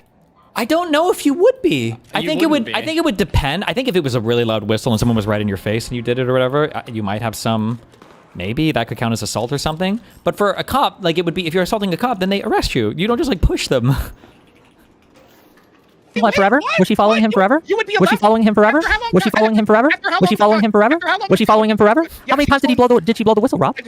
How many times? How many times did she blow the whistle? Guys, How many times did she blow the whistle? Hold on, answer my question. How many times did she blow the whistle? 17 times. Now answer my question. 17 times? Yes, no, Yes. answer my question. Okay. How many? What was the amount of time that took period? Did she do it How many 17 times in Wick, how 10 many seconds, times? 2 seconds, How many 1 second? Hey, Wick, how many times can someone blow a whistle? Hold on. If those 17 times count as the consecutive use of force, just like those 3 bullets for Renee Good, by the way, they should all be counted as one. So those 17 times, right? How long of time passed? in Okay, this? wait. Okay, hang on. So let's. I have to go in a second, and I want Rob to finish his point, and then we can all like Steven, do I got our a good final meme that I statements wanna because I do. do have to go. Sure. But You have a good meme?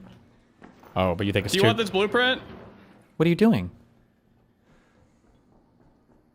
I'm gonna lock someone in this room. No, why would you do that, Moot? Moot! He's not here yet. No one's come. It's got to be a glitched room, right? I got an anvil BP up here if anybody wants one. 3rd floor. Hello. No one's falling for your goofy traps, Moot.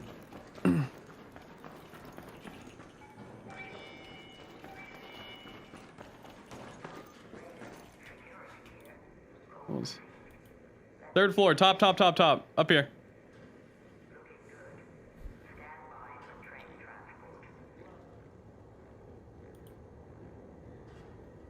God damn it.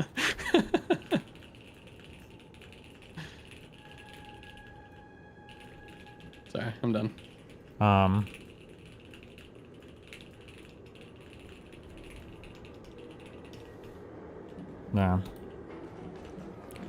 Thoughts on Mehdi Hassan engaging in atrocity denial in Iran? No shot is he doing that, right? Hold on, I'm picking plants. Don't call it.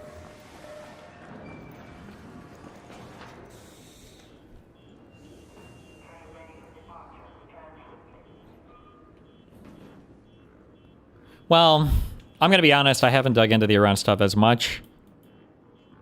I don't want to back Hassan on anything, Mehdi Hassan on anything foreign policy-wise, because everybody foreign policy on the left of me is just crazy.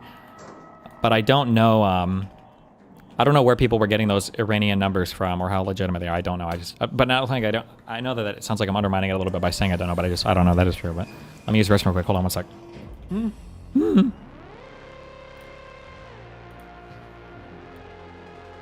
Rob, finish your point, and then we can have our final statements. How many times does someone allowed to blow a whistle in your ear before you're justified pushing the button? Okay, you can answer quick. Sure. More than once, less than 1 million. Okay, we can't Loki's wager this. I don't know the exact estimate, but I can say, let me answer your question. Let me answer your question. Stop interrupting. Stop interrupting. Stop interrupting. Stop interrupting. Stop interrupting. Let me answer your question. Stop interrupting. Let me answer your question. Stop interrupting. Wait. So how would you elaborate on that answer, Wick? Okay, go for it. I'm going to elaborate on the answer, please, if you'd allow me. So you said more than one, less than 1 million? We saw the video. We saw the video. We don't have to use hypotheticals here. The amount of times that she may or may not have blown that whistle. Rob said 17. Did not justify in any way, shape, or form. Well, no, if it's more than one, it's more than one and less than 1 million. Yep, it meets your standard. Right? She's justified pushing. This is stupid. Guys, can you address the fucking... This is all stupid posturing. This is stupid posturing. Can we just address the actual, before we do the finals, can you address the actual accusations of each other? Rob, do you really think Wick is advocating for violence? Yes. I don't know. Well, okay. I don't know how else I can say non-violence. How many times do I have to say non-violence before you believe me? If ICE isn't acting in a gratuitous acts of violence, should you intervene with violence to prevent them? Yeah, but you would grant that, Rob. Rob, you would grant that. I'm asking. Yeah, but you'd grant that too. You would as well. No, the problem yes, is, if 3 ICE agents were raping your wife, you'd kill them. There we go. So now that we have this, you wouldn't. And he would you not? And he suggested. Hold on. Would you not to stop them? Would you let them rape your wife? Would it be against the law for me to stop them? No. Okay, you're self-defense. You're advocating for breaking the law. It's your advocacy that we should break the law. No, I'm advocating to do a certain set of actions that they might arrest you for. That might be illegal. Rob, you have to grant that. You have to grant that just because they might arrest you doesn't mean that you're doing anything criminal. Because they've arrested people for things that... He's confessing doing things criminal. He's already suggested he admitted it. Well, the thing is, I think... I'm actually unsure, Wick, and I'm going to be honest with, on this point. Sure. Are you saying that you should do things where it's like a gray zone legally? Because here's what I think. I think that peaceful protest is enough. There are obviously instances where we can't account for them, where you would need to intervene and any reasonable person would, like some of the examples that you're bringing up, and that Robert is even going to grant. But I think that we should be clear, and I think you are when you say no violence and no force, except in those circumstances. And to the extent that you're talking about obstruction, it sounds like most of what you're talking about is legally protected, but some of it is not, and that ambiguity concerns me a little bit. I'm just really curious because I don't know, right? So I think that it's like anything you're saying, or most of the things that you would say in the traditional public fora. What have I said that isn't? I'm just curious. Oh, I think lying to federal officers might be a crime. Okay, well, I still think you should in most cases. You think you should lie to Let me ask you this. In the situation, let's say Preddy doesn't get down. If they tried to then, after they push this one, would he have been justified in doing more? Like what were they continuing to do to the woman? If they were going to continue to go down, try to arrest her, grab her, whatever, and she would have struggled and it would have led to an altercation? Yeah, that's a good example. Is he justified in doing more? In what way? To stop them from trying to arrest her. Yeah, so it really depends on the context. I'd have to see what they were doing to give you a straight answer here. Well, no, just accept the hypo. Don't fight it. And I think that you should. I think this is a good hypo, and I think this will put to bed the notion that you're advocating for dangerous advice. So you're trying to help him, PISSCO. You're trying to help him. How am I helping him? I'm forcing him to answer. You need to help me. I haven't needed help here. I'm just giving you my honest answers. I don't know why. In the situation, so Rob describes a situation in which they push her down, and they push her down. Yeah, and for whatever reason, spray her in the face with the thing. They're doing to her what was done to him. Yeah. I don't think it's a hypothetical. I'll make it as clear as possible. They pushed her and sprayed her. Let's say she stands back up and they're about to do it again. They're about to push her again? Then I think that putting his body in the way like he did, that's perfectly legal and acceptable. But you couldn't touch him. Couldn't touch law enforcement. You shouldn't touch law enforcement. No. Okay, so if Preddy touched law enforcement, you'll admit he was in the wrong. It depends on how.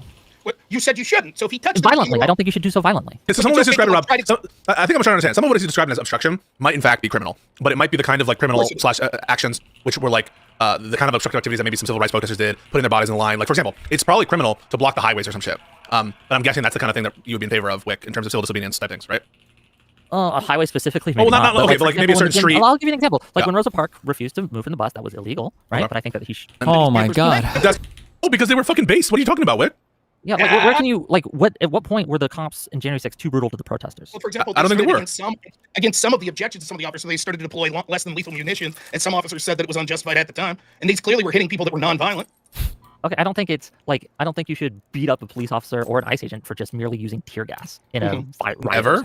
We didn't say about that. We didn't say. We said, did you object? Did you say that was violent? Did you intervene? Intervene only when it's moral to do so, and I don't think. No, we didn't criticize that because that's what I'm saying. Like, we didn't criticize that actually because we thought it was reasonable. Yeah, I think it was reasonable in those situations for the police to do I think it things. was reasonable for them to do as ICE officers are being attacked all over this country by people that are listening that's to your advice, that's a different opinion.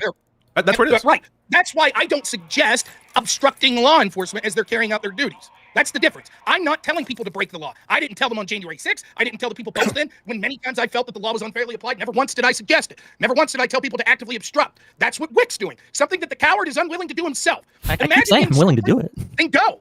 No, his prescription wasn't go to places. His prescription. I never said Rob, you have to deal with that. That was a response. What do you mean it's bullshit? I'm going to explain why. If you think these are literal domestic terrorists, if you think these are people that are so bad they should be treated as pedophiles, and you're watching it, and it's not outlandish, it's not like it's going to cost you millions of dollars, and you could go and do what you're recommending your audience do, and film these people, and obstruct these people, don't tell me don't stand on your fucking high horse and tell me how important you are. And how you can say it's a ridiculous standard, but he hasn't broken it. Wait, you can say it's a ridiculous standard, but he hasn't broken it. Because you can say it's ridiculous. How's he broken it? So tell your audience to break the law and then be unwilling to do it yourself. Wait, no, I didn't advocate to break the law. Right. And Wick is Wick is saying that he's willing to in certain circumstances. All the caveats we've already laid out in certain circumstances. It is absolute, within his home. It is absolute moral cowardice. Absolute moral cowardice to tell your audience to put their lives in jeopardy and to go break the law while you're unwilling to take the quick trip. He says he's willing. Oh, the quick trip isn't part of it. Yeah, can you give me a clip? Hey, hold on. I'll give you the W if you can find me a single clip of me telling my audience to go to Minneapolis. It doesn't matter. You told them. Okay, so you can't find a single clip of me telling my audience to go to Minneapolis. So when you say that I'm telling my audience to go out there to go to Minneapolis, you're lying, correct? I didn't say you told them to go to Minneapolis. He's saying that if this is so important, then you should be willing to. But I just don't think that entails. Yeah, I don't think that's implied in what I said, though. Go to LA, go to New York, go to Chicago, wherever else ISIS operates. I think ISIS should be opposed, but I ain't going to Afghanistan or fucking things like that either. This is such an important issue that you need to tell your audience. I think the cartel should be opposed. But Rob, isn't this your whole fucking shtick, Rob? You're like, if you support down to Mexico, am I? Isn't this your whole shtick? If you support America, you think the border should be secured, but I don't see you going to the border. Suggesting people engage in lawful defense of the country is different than suggesting people break the law and actively put themselves in physical damage and then being unwilling to go do that yourself. You're understating your broader point because No, I refuse to accept, and you're blind witness. You don't get a choice. You're accepting it. You accept it whether you like it or not. I disagree. I'm not accepting it. You're the coward that's telling people to go break their law and put their lives in danger while you're not doing it yourself. No, but he's willing to. Oh, if it ever comes towards me, I'll do it. Bullshit. Then go. You're a coward. Imagine you would be the person you think this is the civil rights movement of the day, and imagine being like, yeah, I'd stick up, but it's an hour away, so I'm too busy. But you guys should all do it. You guys should do it. Wait, Rob. I think you're hiding your power level a little bit here, Rob, because I've heard you make this point about Ukraine funding, where you're like, if you want America to donate or to give money to Ukraine, you should be going to Ukraine to fight. And so, like, when you just say, well, no, this is just for like illegal stuff, I don't think that's right. This is the kind of argument you deploy a lot about hypocrisy when it's not entailed. And I don't think that Wick has said, I want you to go out of your way to go to places that are in fact, but just basically saying in the course of your day to day, where it's not like unreasonably inconvenient, you see it. And now you might say that's ridiculous, that anyone who has that standard should also be willing to travel across the country. You might say that's ridiculous, but I don't think it's hypocrisy.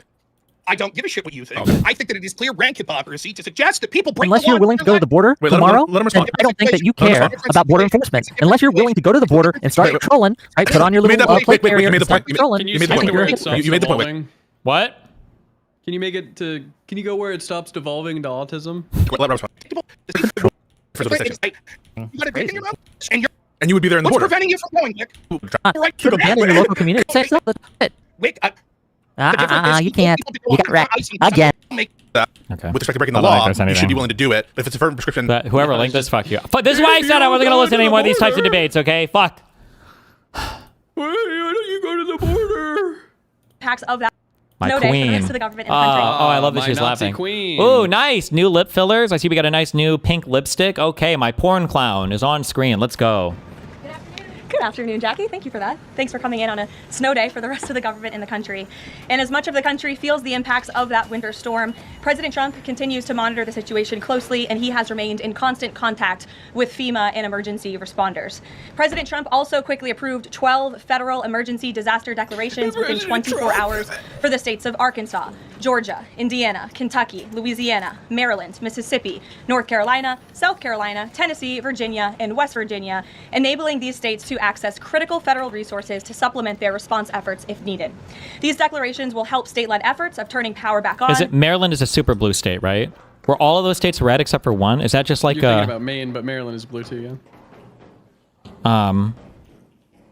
No, somebody said no blue states. There was though. Maryland. Is that the only blue state? Is that intentional, or I can't tell if... I don't know. Clearing roads for emergency services and keeping communities safe. The White House will continue to correspond directly with governors and local officials in the coming days, especially in those states that were harshly impacted by this storm. I would also like to address the chaotic scenes in Minnesota over the weekend. Nobody in the White House, including President Trump, wants to see people getting hurt or killed in America's streets. This includes Renee Good, Alex Preddy, the brave men and women of federal law enforcement, and the many Americans who have been victimized now blame the liberals at the hands for of radicalizing illegal them. alien criminals. Blame the liberals. Saturday's shooting remains under active investigation by Homeland Security Investigations and the FBI. The Customs and Border Protection is also conducting their own internal review. As President Trump said yesterday, the administration is reviewing everything with respect to the shooting, and we will let that investigation play out. Everything's under But let's investigation. be clear about the circumstances. Well, I will say though, because I don't think... Oh, I'm trying to think of all the stuff I watched. I feel like they weren't as willing to say that that Renee thing was investigating, or was under investigation. But maybe... I don't feel like they ever said that. Yeah, maybe I just didn't hear it. I feel like the most recent one though, I think they realized is more fucked up. Maybe. Which led to that moment on Saturday. This tragedy occurred as a result of a deliberate and hostile resistance There we go, from by the Democrat liberals. leaders There in we Minnesota. go. There we go. For weeks, Governor Walz My and the mayor, queen. Jacob Fry, and other elected Democrats were spreading lies True. about federal law enforcement officers who are risking their lives daily to Risking. remove the worst criminal True. illegal aliens from our streets. Wait, real quick. Can somebody in chat give me, over the last 5 years, real quick, I'm just trying to get the numbers on this. How many ICE agents have been murdered in the commission of doing their job? Can somebody give me that stat real quick? Does anybody know what the numbers on that is? I bet it's 0. Because I have a number in mind. I'm getting shot. Well, stop shooting at them. And I'm thinking 0, but I hope it's not 0. But maybe there's been 1 or 2, right? A few, maybe? What do you mean you hope it's not 0? Because that would be pretty bad. There has to be, bro. There must have been somebody trolled by this room before, no? Or somebody comes in and they... Like this? They lock them in? It's 3rd floor. It's not this floor. Oh.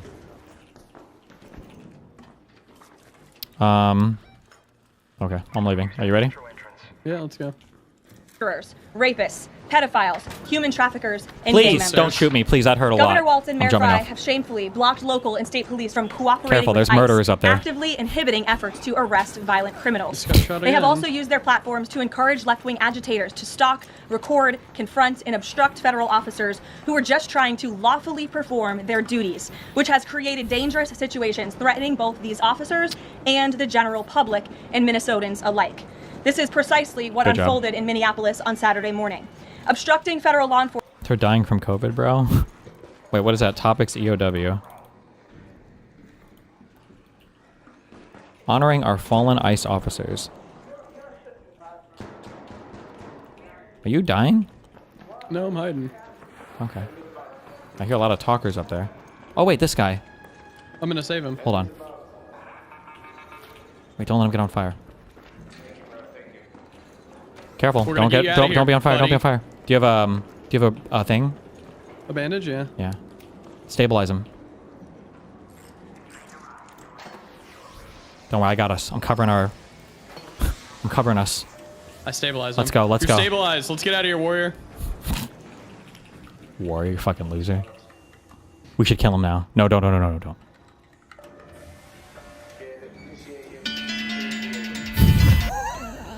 We should have quizzed him. Oh, true. We should have quizzed him. Who did you vote for? What kind of American are you? Oh, you didn't vote? All right, you're dead. Enforcement and inciting violence against officers is wrong and illegal.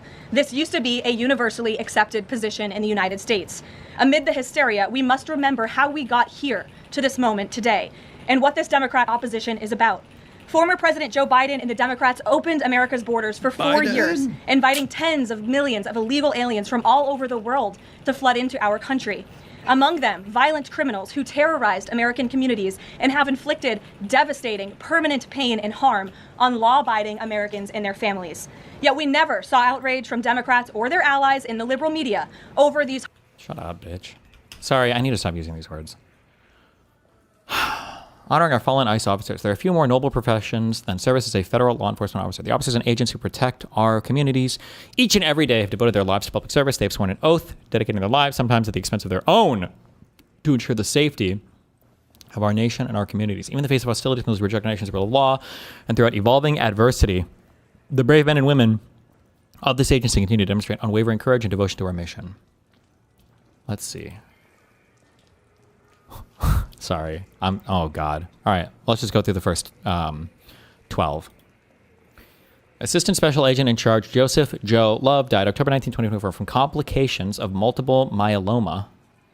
That's a cancer, I guess. He performed recovery work after the 9/11 terrorist attack in the World Trade Center and served the American public for 32 years. Okay, so cancer. Robert. Courageous battle with cancer, deemed to be a direct result of his brave execution of official duties in Ground Zero. Okay. Rachel.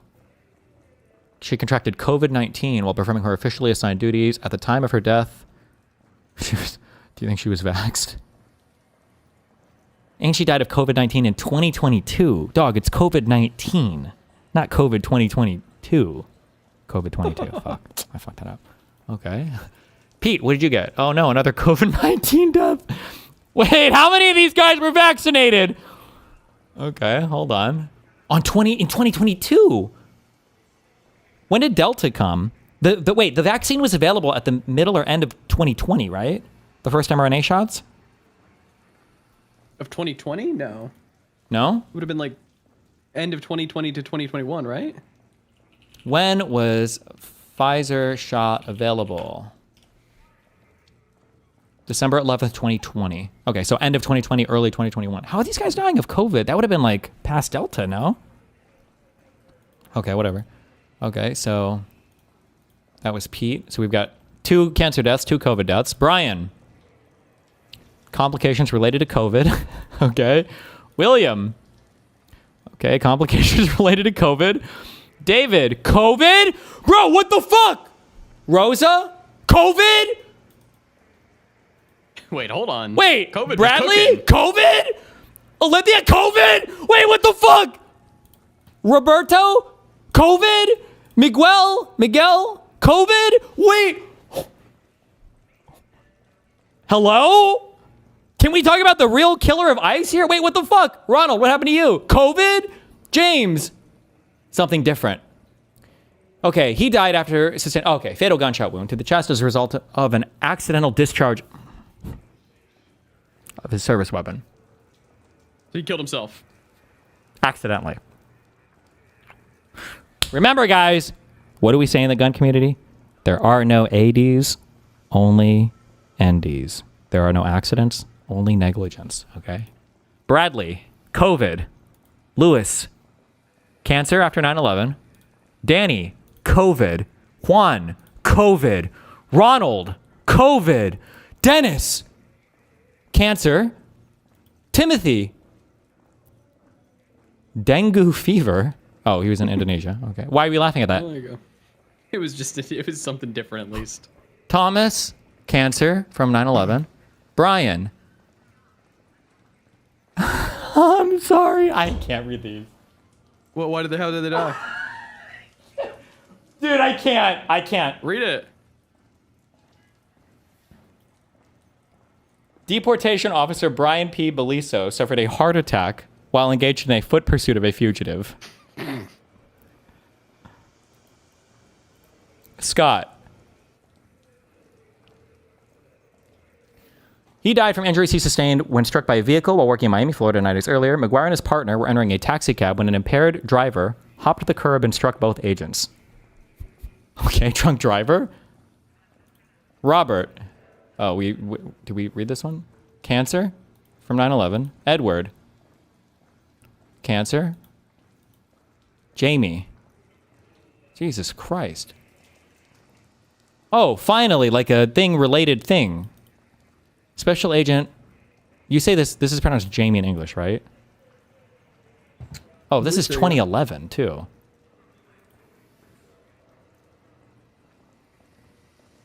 Yeah. Oh, 2005. Oh, these are really far. Oh. Oh, yeah, you're back into the Yeah. ages. Also, ICE fallen officers, excuse me. ICE was created on, as part of the rearrangement of everything in the Department of Homeland Security, right? I don't think ICE existed before the DHS was formed after 9/11, no? 2003, yeah. So, I'm sorry. This is too. I'm sorry. I gotta tweet this. I gotta tweet this one. Hold on. COVID's the #1 killer of ICE.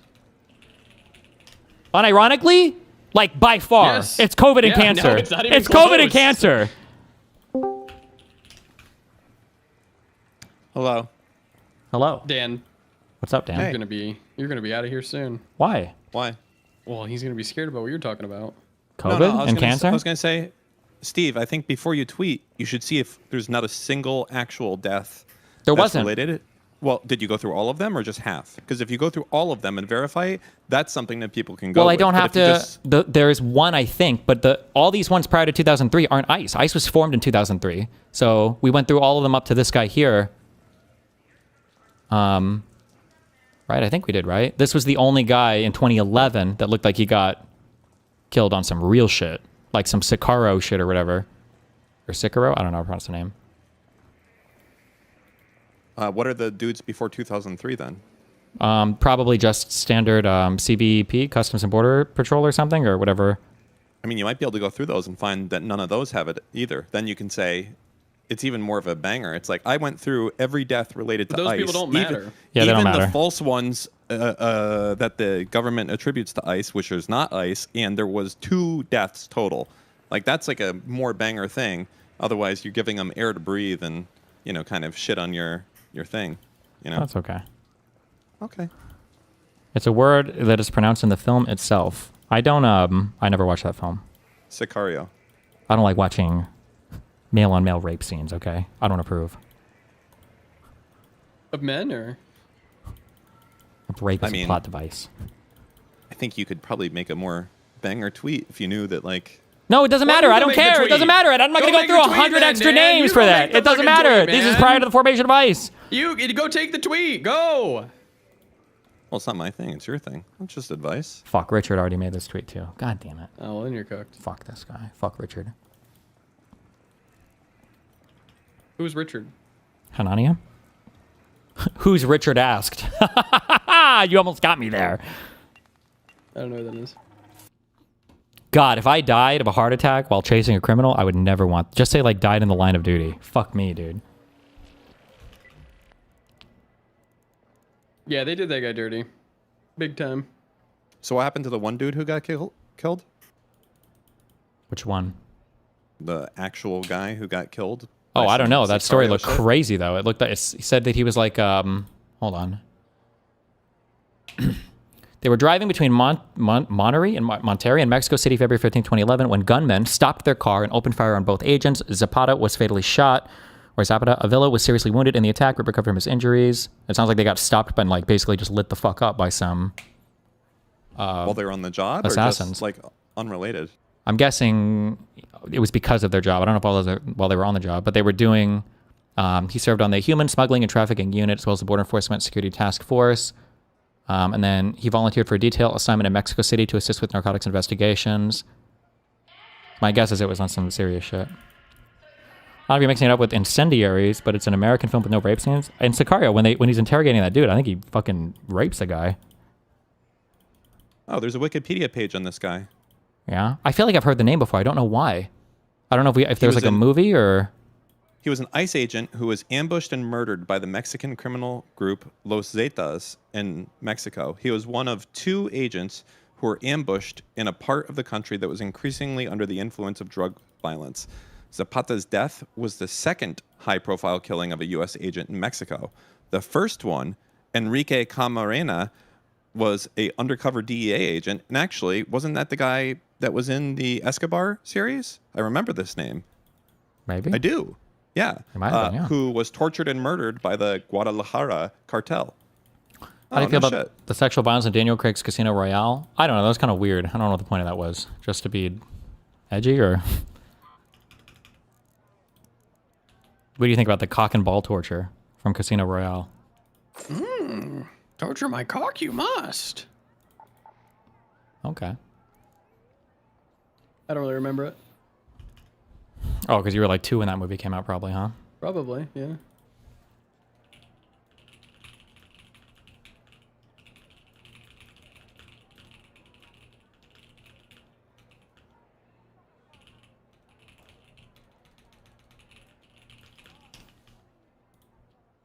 Oh no. Don't do it. I love you too much. Heart. Connor asked to fight about this. He would lose. We're not gonna do it. No, he should join. No. I'm ready. The Connor bridge is precious. Well, you think he can't argue with you without blowing up your relationship?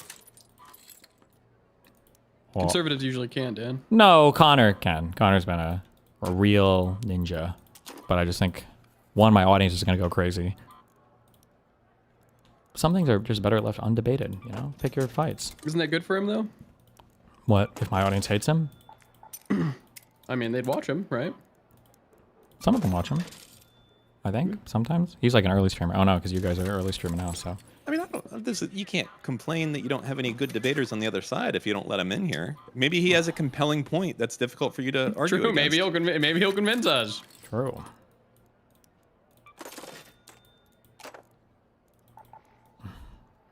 Wait, are you in a ladder yet? Yeah, I believe so. I'm 56, but like we're not trying. Oh, look, Moot! Aw. Oh, we're right next to each other. Aw, There how we are. cute! Okay. Damn, look at these tryhards. What the fuck? Yeah, they're already going. Losers. So we just need to be in the top 50. For what? Oh, to I don't know, maintain it's our thing. unchanged, I guess, Top yeah. 60, you mean, right? Oh yeah, sorry. But how do we know if we get to the I don't know cantina? yet. You don't know yet. No idea. We'll do a few today and then we'll see. Everyone below you is a loser and everyone above you is a tryhard. Where was a... Fuck, there was a black guy Instagram reel where he held a controller, he was playing PS5 and he was saying something like, I am the level. Do you know what I'm talking about? Did you see this one? Mm-mm. Everybody below me is a fucking loser scrub piece of shit. And everybody above me is like an unemployed, sweaty fucking loser. Robo Livable, thank you for the 5 tier 2 subs, my dude. Tier 2s? Tier 2s. That's a lot of money. That is 5 of them, too. That guy's ballin'. Big ballin'. Or girl. Or girl, true. And then tomorrow we find out what our expedition is as well, right? And Yeah, it's not going to be money, expedition so... I don't know what to do with my money. it's If you need me to buy anything, just let me know, okay? And I'll ball out for you. I've got $1 million right now, and I've been buying a ton of shit too. Fuck, okay. I have like 6 million. I haven't bought shit. You have like a ton of purples too, right? You're just not using. Oh, yeah. I feel like my you should just- inventory is fucking full. I don't know what I'm saving these for. A boss battle, I a don't rainy know. day. I think they need to make the plastic parts and shit like stacked to 100 or something to free up inventory space. Yeah, there's a lot of quality of life things they could do for the Yeah. inventory stuff. I hope they get on that. There's so much quality of life stuff there. Yeah, okay. All right. My queen. Horrifying crimes against U.S. citizens. The pain of American angel families was ignored and dismissed because it undermined the Democrat narrative. Innocent Americans like Jocelyn Nungray, Laken Riley, and Rachel Morin are just a few of the many victims savagely murdered by illegal alien criminals. Earlier this month, an illegal alien from Mexico with a long criminal history who came into our Whoa! Illuminator. Gifting 5 subs in Kick Chat. Thank you, buddy. country under Joe Biden's administration threw a baseball-sized stone at a school bus. Inventory is intentional in these games. I don't know if even Tarkov is this bad. I'm saying that with no foundation or basis whatsoever to say that, though. I don't know. So who knows? Being a Republican. Alien criminals. The more you play extraction shooters, the more your gear fear will go away. This game strikes a very careful balance that I appreciate, but I just don't know how I feel about it sometimes. And that the gear, the difference between a Stitcher 1 and a Bobcat 4 is not that great. It's not that great. And I think that's a problem. So like you have gear that's like kind of rare, hard to get, but like it's not really that much better. So it's like, I mean, like, It's not. yeah, I don't know. I don't know how I feel Isn't about it. that Hull Cracker shit like really, really good for stuff? compared Yeah, to but the it's other not things? well. But that's only for arc. It doesn't even do anything for humans. Yeah, the whole cracker is good, but it's like it's like a specialty anti-arc weapon. How much better is it than like the was it the Infinitely. Anvil or whatever? Infinitely better. It's a murderer. It's an arc murderer. It's an arc murderer. So it'll take me 3 shots to kill something with an anvil, It'll take me one shot with a hole cracker. What about those energy weapons? Are those shit? I don't know. I tried for memes. Yeah, they're fun to look at. I don't know. They don't seem that great. They don't seem very great. I feel like those weapons Like- should be like fucking like the BFG 9000 Doom shit. Like that should fuck shit up. But they're just like Those better. weapons should be like I one-hit arcs, like any of them. Yeah. Except like the Queen, Maybe, yeah. because they're so fucking hard to create. And I feel like the second you open up with one, like everybody in the lobby is gonna be looking to murder you. It's like a yeah. Woo woo! This guy's got a crazy weapon. Go get him. Sorry. Hi. Guys, What's up? Hi. There's someone in the stream rating room who wants to talk to you about the Mehdi Hassan tweet if you're down for Why that. are you trying to funnel people from a stream disagreement room? I'm providing a service. I'm You're giving not. back That's to the not your community. job. What do you want, stream disagreeer? Okay, sorry. Bye-bye.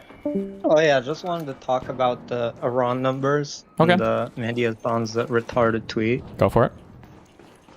Yeah, just wanted to say that guy's absolutely unhinged when it comes to that. Sure. Like these numbers are very well sourced. They're like coming from like reputable publications like Time and Sunday Times. They're citing like actual hospital data. Okay. Do you guys And need a Time- blueprint? Stop mooting. That's rape. I got combat Mark III flanking, top floor. It's so obvious you're trying to trap them too. I understand what you're saying. I do think that there's like a weird thing where, like Mehdi is correct to point out that like, because one of the sources is apparently the Lancet, but nobody trusted the Lancet when they did. Was the Lancet when they published that retarded fucking publication saying that there were like upwards of 700,000 deaths in the Gaza Strip if you count like every future person to die of a disease or something? Do you know what I'm talking about? Yeah. Yeah. I mean, that's the thing. He's comparing like the Lancet, which is like, it's not even like hard data. It's like an estimation based on like the conditions or whatever. But this is like hard data, like actual like officials from like the government are giving out these numbers. Yeah, it might be a dumb tweet by him. I think, yeah, the Middle East is a brain break region when Israel is or isn't involved. Because yeah, I just try. Well, like I said, for people to the left of me, I just try not to look at anything they say about foreign policy. I am curious. Yeah, I don't think you would outright defend the Iranian regime, but I have a feeling for a lot of these people, they would think that like Israel is comparable or worse. So. Yeah, I mean, he's just trying so hard to like yeah, short of like defending it. I don't know. I just think that his Qatari like gig just like it's like impossible to believe him on anything related to the Middle East. Wait, Qatari gig? What does he do for them? Yeah. Wait, didn't he work for Al Jazeera like for the longest time ever? Oh, he might have actually. I don't know his past because he did he do the BBC as well for a bit? Yeah, maybe. I don't know. Bro, I need some of this foreign fucking money. Guys, Israel! Contact me!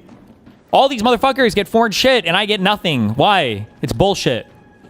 I can't believe Tim Pool got $5 million in 1 year from Russia. I can't believe that. And that's what we know about. Fuck me. But okay, thank you, Cheddar. I appreciate it. Yeah, I just wanted to clarify that. All right, Take care. Love you. Wait, I can get on your head. Yeah, how do you think you boost people? I didn't know that you could do that. Lies. Everybody that says that is a liar. I think people focus on Israel because we give them money. First of all, not only is that a lie, it's also deeply immoral. So you're saying as soon as we stop giving Israel money, you stop caring about what they're doing to the Palestinians? What a morally hollow position. Number one. Number two, people would still care. Okay.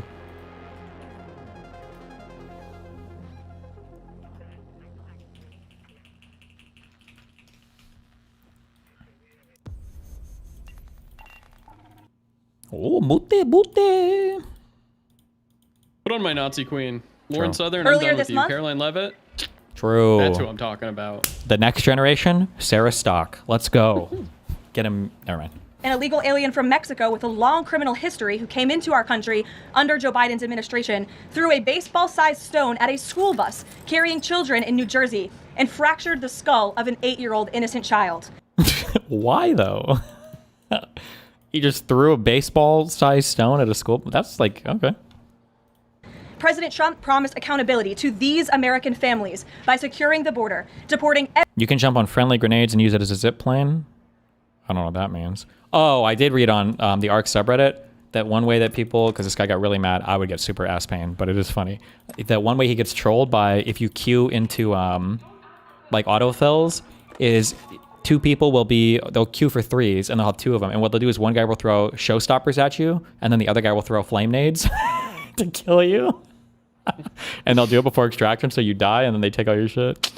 That's criminal.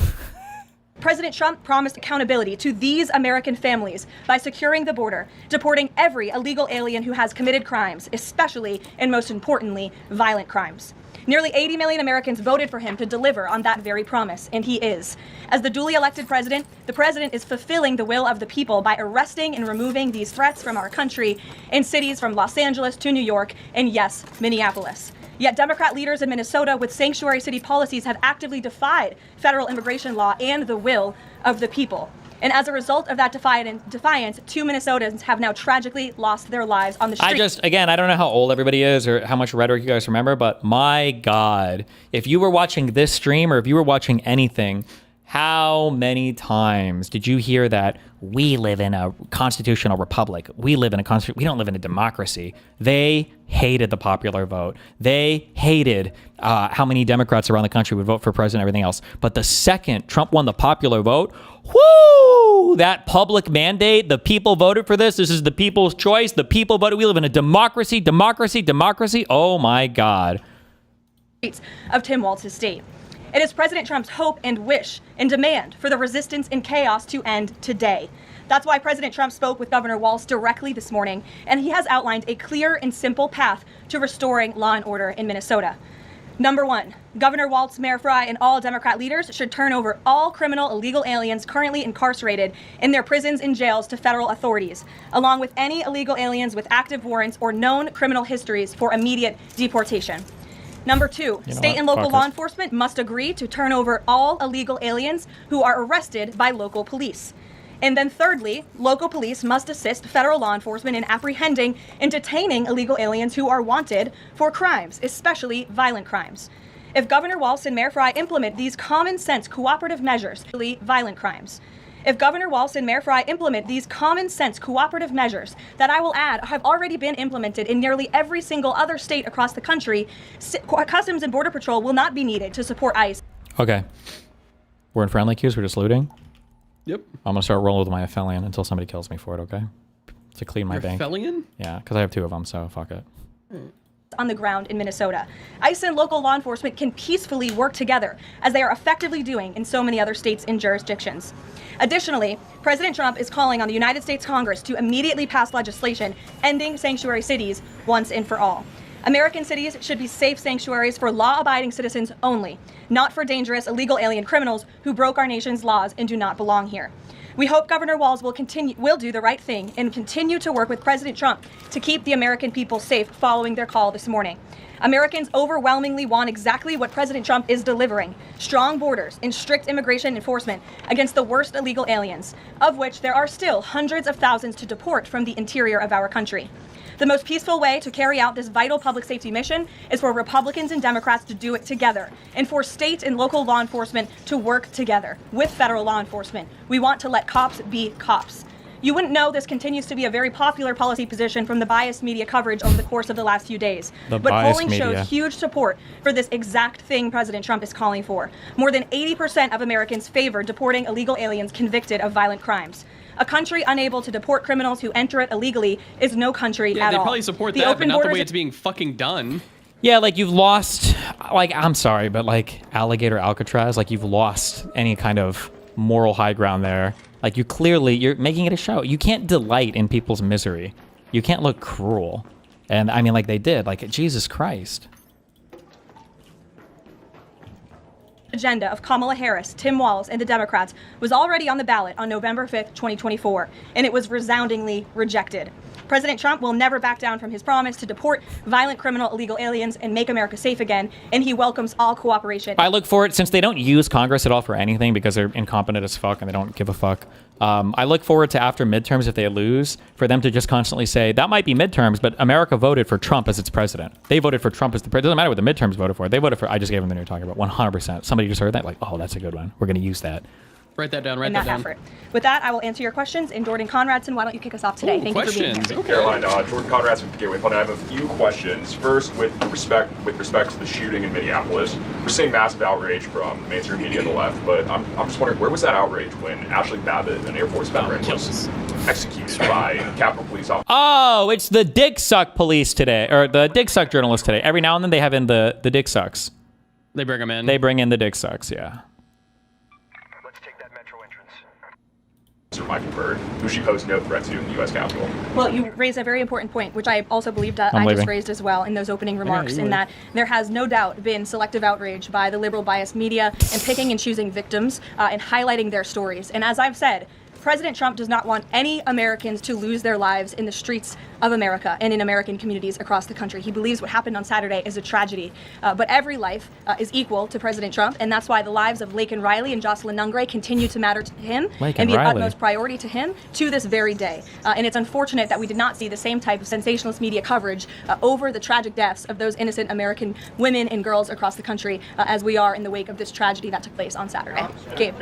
Sure, go ahead. I want to get your response to this. The Arizona Attorney General just days before this shooting in Minneapolis, she seemingly encouraged rioters. Wait, what happened? They just got killed by some losers. They just immediately started shooting. Did they? Oh, damn. Are we on night raid or is it just a normal queue? Just normal. That's fucked up, bro. That's not good.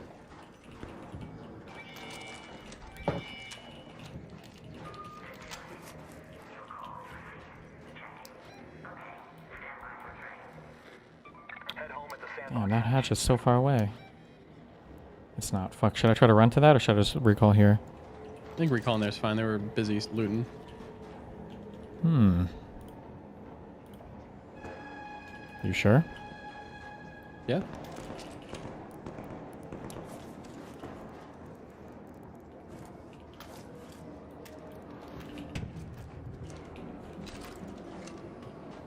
Keys might be messed up because of the snow day. What does that mean? It's true. All the fucking children are home. Oh shit, do we need crosslight off? It's already off. Damn. To go out, shoot, and kill ICE agents. And I'll quote her here. She said, if you... Also, you can buy, guys, there are directional, there's a really nice, is it Shure or Sennheiser? I don't remember. There are really nice shotgun mics that are just like standard for use indoors. Buy some shotgun mics and then just have one and point them at the fucking journalists. I don't know why it's so hard to do audio in the White House press briefing room. Reasonably believe your life's in danger and you're in the house or in your car or on your property, you can defend yourself with lethal force. And she said, who is this? Is this a fucking YouTuber? Who is this guy? Do you know? Never seen him before. Okay. That you can't tell if ICE agents are law enforcement or imposters, and it becomes an issue of whether you reasonably believe they were law enforcement. Do you have a response to that, and does the White House believe that she should be held accountable? Who works for the Gateway Pundit? Such dangerous rhetoric, as I pointed out, is exactly what has brought us to this position today, where you have elected Democrat officials across the country who are encouraging left-wing agitators and crazy people to go out and unlawfully obstruct lawful immigration enforcement. Again, these brave men and women of ICE and Border Patrol and the federal enforcement are just trying to do their jobs to enforce our nation's immigration laws and to go after the worst of the worst in this country. I would encourage everyone in this room, and I would encourage the Arizona Attorney General to look at the video of an ICE agent in Minneapolis. He was approached by left-wing agitators who were honking their horns and were screaming slurs at him, and he rolled down his window and he said, "What are you doing? I am out here trying to catch a child predator, somebody who has convicted crimes against an innocent child, and you are trying to obstruct me from doing my job." This rhetoric against ICE, comparing them to Nazi Gestapo, Donald Trump's police force, is despicable, it is shameful, and it is precisely what has led to the escalation of tensions in Minneapolis and in other places across the country. Gabe, go ahead. For justifying violence. I would refer you to the Department of Justice on that. Thank you, Caroline. Regarding Minnesota, on Saturday, the Department of Homeland Security posted that Preddy looks like he wanted to do maximum damage and massacre law enforcement. Stephen Miller on Saturday posted that, called Preddy a would-be assassin. Why did administration officials jump to conclusions before an investigation had even been conducted? Well, look, this has obviously been a very fluid and fast-moving situation throughout the weekend. As for President Trump, whom I speak for, he has said that he wants to let the investigation continue and let the facts lead in this case. With regards to the deployment of Tom Homan to Minneapolis, should the deployment of Mr. Homan to Minneapolis be seen as a sign that the president is dissatisfied with how the officials on the ground had handled the incident? No, Mr. Holman is doing an exceptional job, and he has been working with Secretary Noem and President Trump over the course of the last year. Secretary Noem still has the utmost... Don't let me forget this. It's on my schedule now. I have a 7 p.m. panel tonight with Brad Palumbo, with somebody else about the shooting, so good luck. confidence and trust of the President of the United States, and she's continuing to oversee the entire Department of Homeland Security and all of the immigration enforcement that's taking place across the whole entire country. Of course, Secretary Noem is also in charge of FEMA, and we are in the wake of a brutal winter storm where hundreds of thousands of Americans have been impacted by that. So Borders-Czar Holman is in a unique position to drop everything and go to Minnesota to continue having these productive conversations with state and local officials, and I know that he's catching a plane in just a few hours to do just that at the request of the President. Jennifer. On Saturday's shooting, has the President been briefed, and have you been briefed on specific details of the shooting? How many shots were fired? How many guns discharged? And I mean, did the protesters' gun go off, or only the officers' guns? Do you have any of those details? Again, the investigation is continuing, Jennifer, and we will let the facts lead and we will let the facts play out in this investigation. I do know that HSI and FBI are conducting interviews with those that were involved and the agents who were involved in this unfortunate tragedy on Saturday. Are they keeping the President up to date on all those details? The President is obviously very much on the ball with respect to this investigation. I think he's made that quite clear with the various statements that you've seen him put out, and also the 4 points that the President has outlined as well to Governor Walz, and to encourage him to cooperate with ICE and with the administration. Mary. Thanks, Caroline. To follow on Gabe's question, Secretary Noem said Alex Preddy committed an act of domestic terrorism. Stephen Miller labeled Preddy a domestic terrorist. Does the President agree with them? Look, as I've said, I have not heard the President characterize Mr. Preddy in that way. I want to die. However, I have heard the President say he wants to let the facts in the investigation lead itself. Was he alarmed to hear his top officials referring to him in that way, rushing to that judgment? Danny, go ahead. Thanks, Caroline. On Stephen Miller's comments, will Stephen Miller be apologising to the family of Alex Preddy for calling him, quote, an assassin who tried to murder federal agents, despite the fact that, as you say, this is still under investigation? Look, again, this incident remains under investigation. No answer. And No nobody answer. here at the White House, Under including the investigation. President of the United States, wants to see Americans hurt or killed and losing their lives in American streets. And we mourn for the parents. Can we just As a ask mother the same myself, question of course, I over and cannot over again imagine, until she fucking the loss of answers life, that, maybe? especially losing one's child. And that same empathy from the President goes for the parents of angel families, parents of victims of illegal alien crime across our country as well. And that's exactly why the President continues to be wholeheartedly committed to deporting the worst of the worst criminals from our country. Why don't we go to the back? Kelly. Does the President believe that the killing, though, was a mistake? Has he expressed that at all? Again, the President has Under said, investigation. you know, we have to review it, and this investigation needs to continue, and he's letting the facts on the investigation lead itself. Oh, okay. Body camera footage to be released to the public? Now, that's not something I've heard the President commit to, so I won't do that from the podium. Okay. Sure. Kelly, how serious is the administration taking allegations that local Can't they just state FOIA officials that? in Minnesota I don't are know. actively coordinating with demonstrators? We couldn't even get the Epstein files, Moot. Non-encrypted communications, as well as providing government resources to impede immigration enforcement operations? I'm sorry, Carrie, could you repeat your question? How serious is the administration taking allegations that local and state Minnesota officials are communicating with demonstrators to basically impede immigration officials? Well, we've definitely seen active organization amongst these left-wing groups, Carrie, and it is something that I know the FBI and the Department of Justice are looking into. Again, it is illegal to unlawfully obstruct lawful immigration enforcement. It's illegal to do something that's unlawful? Oh, thank you. It's nearly impossible for ICE to do their jobs and for federal law enforcement to carry out the will of the American people to deport the worst of the worst. I would just Hold on. Come in, friendly. They're friendly. They're so friendly. Did you knock? What's up? Yeah. You need me? I got me right there. Hold on.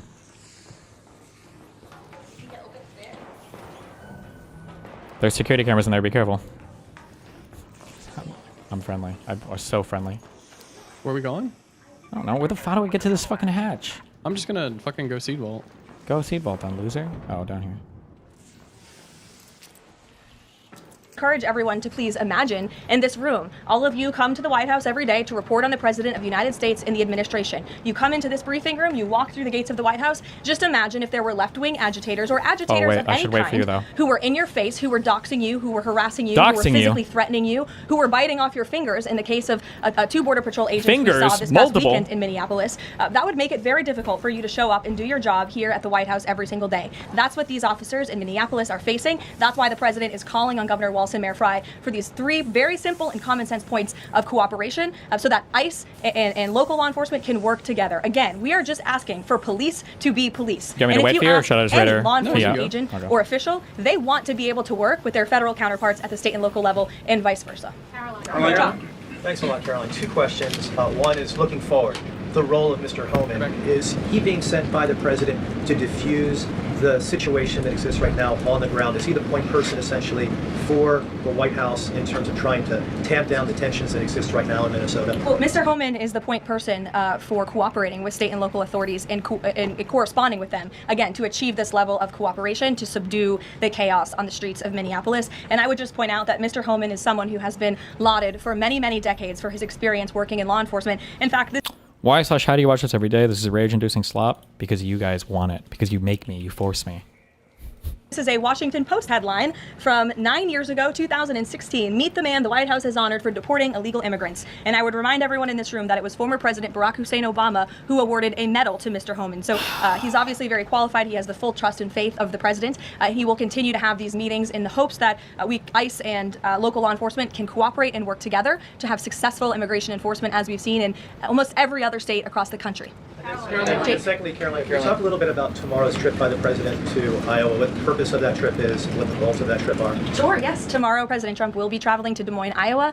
He will be making a local visit at a local business, and then he will be getting a speech on affordability and on the economy, and I know he very much looks forward to... Actually, while all of you are here, this will determine if I keep doing politics. Fuck you. I'm going to tweet at YouTube support and make him respond to my application. If I don't get at least 5,000 likes, we're arcing forever. Fuck all of you. Being there, to meeting with the great people of Iowa, but also lawmakers as well. Jake. Caroline, a couple quick questions. First, does the president remain fully confident in Kristi Noem's ability to lead the DHS? Yes. And then just secondly, just on that Wall Street Journal reporting that we saw yesterday, the president said at some point that the immigration enforcement officers would leave Minneapolis. Did the Saturday killing of Alex Pretty expedite that withdrawal at all? To your first question, the answer is yes. He still has confidence and trust in Secretary Noem. To the second question, I would point you back to what I said earlier. If Governor Walz and Mayor Frey implement these common sense cooperative measures, CBP will no longer be needed to support ICE on the ground in Minnesota. ICE and local law enforcement will peacefully work together, as they are effectively doing in so many other states and jurisdictions, to remove violent criminals from American neighborhoods across the country. Did Walt ask for the president to remove the immigration enforcement officers? He asked the president to scale down, and the president reiterated what the president put out in his statement yesterday and what I'm sharing with all of you as well. I would just add on this level of cooperation a few statistics that I think are very important. 7 of the top 10 safest cities in the United States cooperate with ICE. And we've seen historic turnaround in safety in cities that have chosen to cooperate with ICE, that are not just led by Republicans, but also look right here in Washington, D.C. We had a great level of cooperation with Mayor Bowser in the local government, and we have been able to remove thousands of illegal aliens from the District of Columbia, where you all live, so you can thank President Trump for that. The murder rate in Washington, D.C. has plummeted as a result. There were no riots, there were no protests, nobody was tragically killed as a result of that level of cooperation between federal and local authorities. And again, that's all the president is asking for in Minnesota. It's totally common sense. Jared, go ahead. Thank you. Caroline, in this process, you continue to describe the situation in Minneapolis as chaos. Was there any mistake made by Secretary Noem that led the president to send Mr. Homan there? I'm sorry, I don't understand your question. Did Secretary Noem make a mistake? Common sense. Jared, go ahead. Thank you. Caroline, in this process, you continue to describe the situation in Minneapolis as chaos. Was there any mistake made by Secretary Noem that led the president to send Mr. Homan there? I'm sorry, I don't understand your question. Did Secretary Noem make a mistake which led to... She made any mistake that could lead the president to send Mr. Homan to Minneapolis? No, as I already mentioned, Mr. Homan has been working alongside Secretary Noem and for the president over the course of the last year. And again, he's uniquely positioned to hop on a flight to Minnesota today to continue this correspondence with state and local authorities, and that's what he's going to be doing. Fran. Caroline, is it the White House's position that Americans have the right to show up to these ICE operations and film, document, or protest the law enforcement actions? All Americans have a First Amendment constitutional right, of course, but Americans do not have a constitutional right to impede and obstruct lawful immigration enforcement operations. That is actually a crime, and it's something that we've seen taking place in the streets of Minneapolis, which again is leading to these dangerous circumstances that these federal law enforcement officers have been forced to work within. Back to the call with Governor Walz this morning. The president described it as respectful. He said, we seem to be on a similar wavelength, but you had strong criticism for the governor and the Minneapolis mayor, Jacob Frey, just now. So could you explain the difference in tone between what the president had said in his Truth Social post and I think some of the criticisms that you just levied from the podium? Fran, I think the criticisms that I laid out, I'm painting the picture for all of you in this room, are what led to the moment that we are in today, where... Thoughts on this? Is there any leverage in shutting down the government? I think the government should be shut down until ICE is gone from Minnesota. I feel like that has to... I don't understand anything beyond that. what did this fucking retard Fetterman tweet out? Miss Good and Mr. Is it Preddy? Should still be alive. Preddy, I think. My family grieves for theirs. The operations in Minneapolis should stand down and immediately end. That's good. It has become an ungovernable and dangerous urban theater for civilians and law enforcement that is incompatible with the American spirit. That's a little bit silly. As a very pro-immigration Democrat and ranking member of the Subcommittee on Border Management, I believe our nation deserves a secured border and that we should deport all criminal migrants. Deport all criminal migrants? You mean like illegal immigrant? Why would you deport somebody just for committing a crime? Okay. That is whatever. I also believe there needs to be a path to citizenship for those hardworking families who are here. I've also spent significant time hearing many different positions on the funding bill and maintain that I will never vote to shut our government down, especially our Defense Department. Additionally, a vote to shut our government down will not defund ICE. DHS has $178 billion in funding from the One Big Beautiful Bill Act, which I did not vote for. I reject the calls to defund or abolish ICE. I strongly disagree with many strategies and practices ICE deployed in Minneapolis, and I believe that must change. I want a conversation on the DHS appropriations bill. Support stripping it from the minibus. It is unlikely that will happen, and our country will suffer another shutdown. We must find a way forward, and I remain committed to being a voice of reason and common sense. Wow, good job, John Fetterman.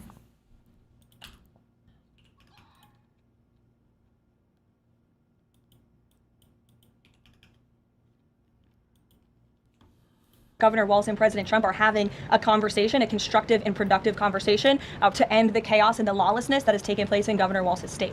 Elena. Thank you. I had a question. With Homan now going to Minnesota, is Gregory Bovino also going to remain in Minnesota overseeing? Okay. I'm looking at our things. For harvest plants, There's nothing really to do. Is Buried City the best one where you pick all the things in that one place, or is there a better total plants thing? I would say the dam. Do you think dam has more plants altogether if you run around outside? Would be my guess, yeah. I'm also seeing Night Raid Spaceport. Do you think that's... Buried City does have lush bloom, but it's not a 2x event.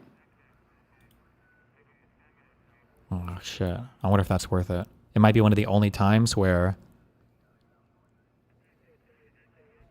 Spaceport by far? Okay. We should try to do one of these today. Figure out which one you want to do. Which one do you want to do? Maybe. Or yeah, I'm listening to this. Mr. Bovino is a wonderful man, and he's a great professional. He is going to very much continue to lead Customs and Border Patrol throughout and across the country. Mr. Homan will be the main point of contact on the ground in Minneapolis. And to follow up, given what we've heard from several Trump administration officials, people like Stephen Miller, as people point out, calling him a domestic terrorist, Bovino saying that Preddy was out to massacre law enforcement. I'd say we do damage Rocketeers, Leapers, or Bastions on Spaceport. Is there a 40-minute one of that coming up? Fuck, that's true. Yeah, we have to. That has to be on the... 40. Never mind. That's ICE agents to wear body cameras to clear up some of the disputes that we are hearing from witnesses and video footage versus what the administration has been saying. Well, that's a policy question that I know the policy folks in the building are having with members on Capitol Hill, and I'll leave it to them and the president to make that decision. And my final question is on, you were talking about the level of cooperation that the president talked about with Governor Walz. Will the administration commit to cooperating with local officials on this investigation into Alex Preddy?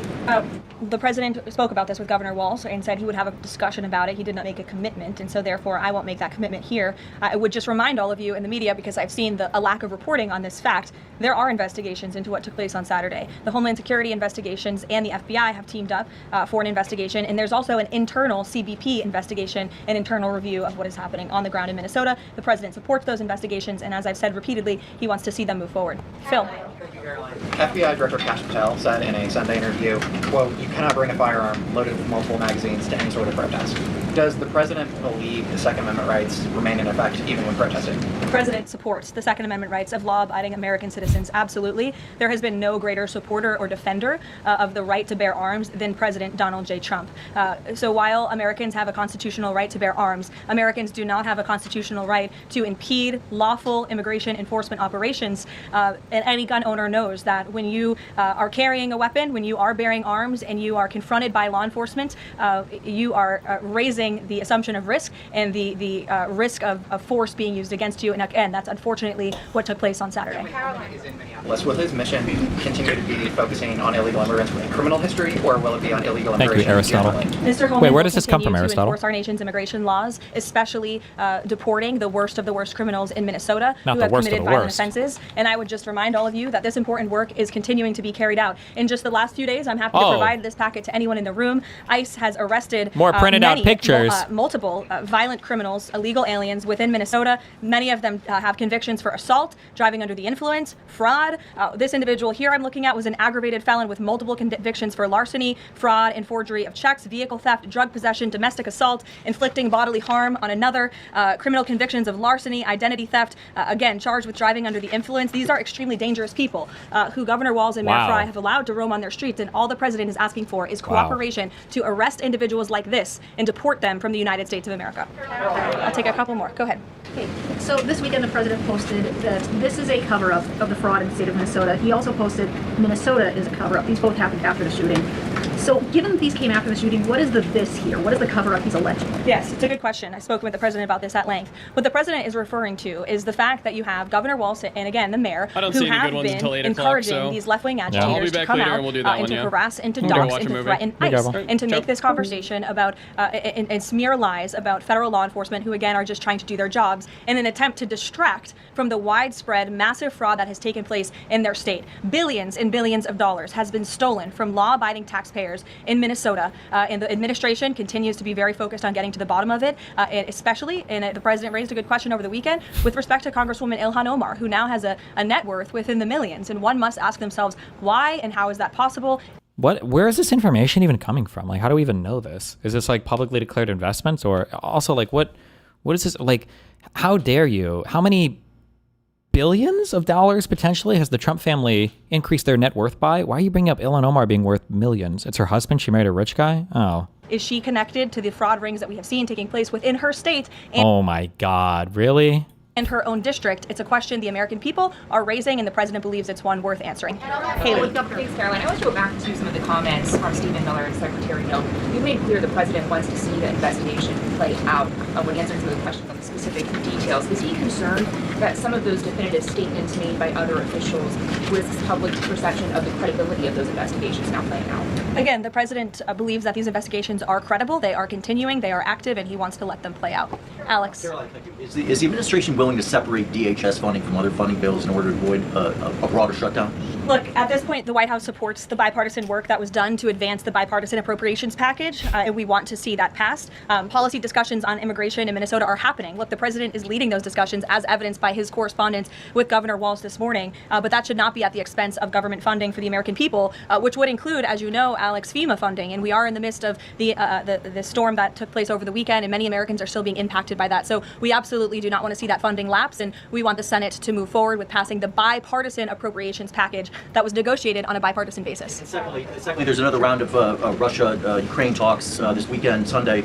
I wonder if you can walk us through with the president, how he'll be involved in that, if at all. We'll be talking to President Putin, President Zelensky ahead of those meetings. I'm not tracking any scheduled calls at this point in time. However, the president remains deeply involved, and of course he's being apprised by his advisors, namely Jared Kushner and Special Envoy Witkoff, on these talks. They had a multilateral meeting this past weekend, which didn't get a ton of coverage, but that was historic in nature, where the president's team has really brought two sides of this war to the table together to move the ball closer towards peace. So the president is not giving up on the peace process. He obviously just met with President Zelensky when we were in Davos, Switzerland, but I'm not tracking any calls scheduled for this week. On one more foreign policy point, I will point out, as you all saw, the last remaining body of the hostages, Israeli hostages in Gaza, has been returned. This is a huge foreign policy feat for the President of the United States, for the state of Israel, and frankly for the whole world. The President made the impossible possible, and so it's great news for the President, for the United States, for our allies, and also for peace in the Middle East. And I understand that more than 20 new additional countries have also signed up to join the newly established Board of Peace with respect to the rebuilding of Gaza, which is another historic accomplishment for this president. Wow. So thank you all very much, and we'll see you in Iowa tomorrow.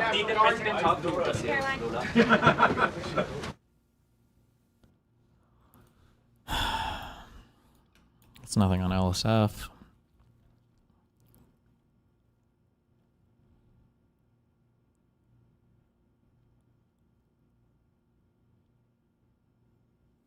Piers Morgan just canceled our debate today. He probably realized using his platform to run cover for Israel and push genocide is not comparable to enjoying to an edgy song. No, I wasn't aware we'd booked you, as I was in hospital with a broken hip, and when I heard, I decided I have endured enough pain recently without adding your juvenile, Hitler-celebrating bullshit to stuff I need meds for. Oh no, he broke his hip. What happened?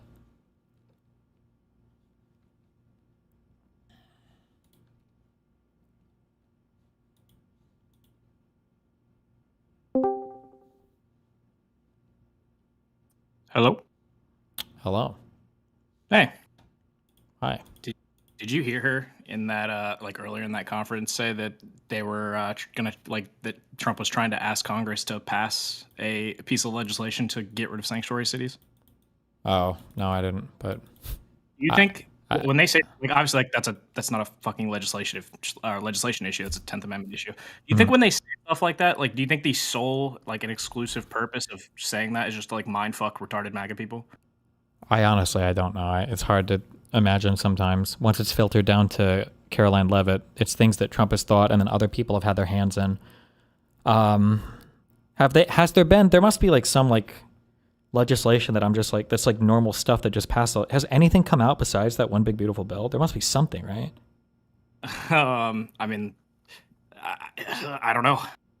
I haven't heard of anything. Like, obviously, yeah, we had the one big beautiful bill. Oh, I guess yeah, you're probably correct in that. Yes, there's got to be some tiny shit going through, right? Surely. It's just, yeah, I feel like, man, if I was a Congress right now, imagine having so many parts of government and you just don't use any of it at all. Yeah. Well, yeah. Well, like when you always say like Congress is entirely just impotent at this point, like, yeah, they do nothing, they mean nothing. The Republicans, yeah, have decided that they're okay having Trump run everything out of the White House. Yeah. Yeah. Sometimes like I'll hear them say stuff that is like so ungodly, legally impermissible. Now, like we both know they don't care, but they'll say like stuff like that, like we're gonna, pass some legislation to make sanctuary cities not allowed. I'm just like surely at some point along the chain, a lawyer has like heard you, float this idea, but like, yeah, you can't do that, retard. Yeah. I mean, this is the guy who tried to get rid of birthright citizenship with an executive order. So, right? What are you gonna do? Yeah, big true. I suppose. Oh, and then when you were watching the PISSCO Rob thing, you asked at one point if it was like ever a crime to just like tell someone to commit a crime. And you covered, I think you like said something about like incitement and like conspiracy, and obviously like those are way more involved than just like telling someone to commit a crime. But there is a federal statute though for like criminal solicitation, like solicitation to a violent felony. Gotcha. But you would run in, if you like ever tried to prosecute someone for it, you would run into exactly the same issues as like you would with incitement. Like for like the First Amendment. It's a really high bar to. Yeah. You'd have to. I think like the actual elements for it are you have to like tell someone to commit or try to convince someone. What would be the word? Like genuinely, like you are actually trying to convince them to go commit a violent crime. And so you're just going to run it straight into First Amendment protections immediately. It'd be like almost like with what Wick is saying, there's no fucking universe that you could never in a million years could you get a conviction off of. What is he saying? Like it's your moral duty to prevent ICE from like torturing people or something, like, you're never getting there with that. Gotcha. And I feel like I had one more thing. Oh, okay. I have one more thing. Yeah. You talk a lot about how like you can't, and I like agree with this sentiment like in a broader sense that you just straight up can't you can't like plug the holes in our system for bad faith actors. Like if someone's going to be bad faith, they're just going to be bad faith. There is one thing I don't know how. I mean, I do know how. Fucking Roberts, you piece of fucking shit. What we consider to be, or what we are like, what we'll allow ourselves to like think, oh, that might be allowed when it comes to official acts, is fucking unbelievable. And there needs to be like some restructuring of like how we think of like what can possibly. And I don't even mean like obviously like you and I are both gonna have like the most obvious agreements of like, well, trying to get the trying to get your supporters to steal an election is not obviously an official act ever. The problem is that the way that he phrased it with that, I don't think you can ever touch that without doing like constitutional amendments. And I don't even know if you'd want those constitutional amendments, because like at its heart, you shouldn't be able to criminalize powers of the president. That's true. But like the president doesn't have the power to commit crimes. So there's no need for the protection. So I don't even know what kind of, you would need to reverse that in the Supreme Court. It's just a bad interpretation of law. Yeah. So this is the example I always go to. I never hear people talk about this, but I think like one of the biggest things that like the president himself especially, and then apparently every single fucking person in the entire executive branch has just decided that they can do now, presumably because of Trump v. US, is defamation.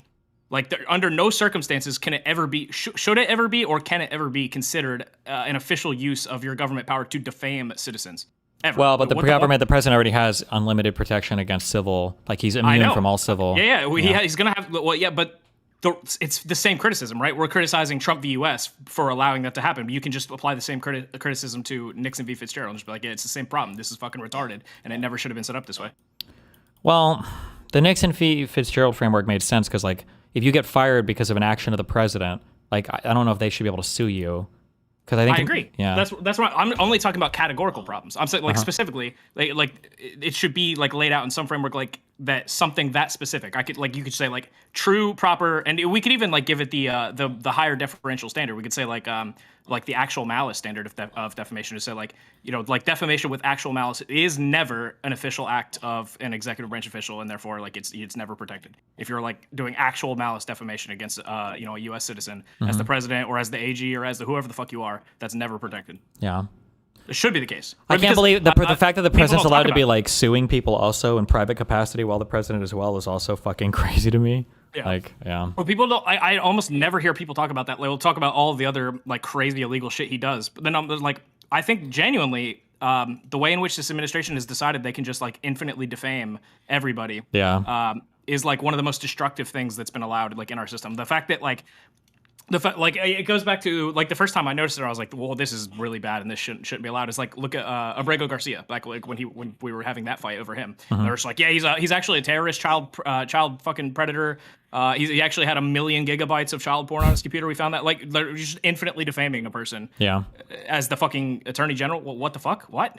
Yeah, no, I agree. I mean, I think it applies to these last two cases too, where I heard so many crazy things about Renee was like, I think at one point they said that she was ramming officers as they were trying to get a car unstuck from a snowbank or whatever, and like viciously attacked cops. That like the way they've described these situations has been insane. Yeah, well, it's obviously fucking super easy to do with people that you've killed already. Yeah, you can or with anybody really. If you're the government, you can just keep saying. I mean, how many times did Trump say that Ilhan Omar is the product of incest or married her brother or whatever? Like, just yeah.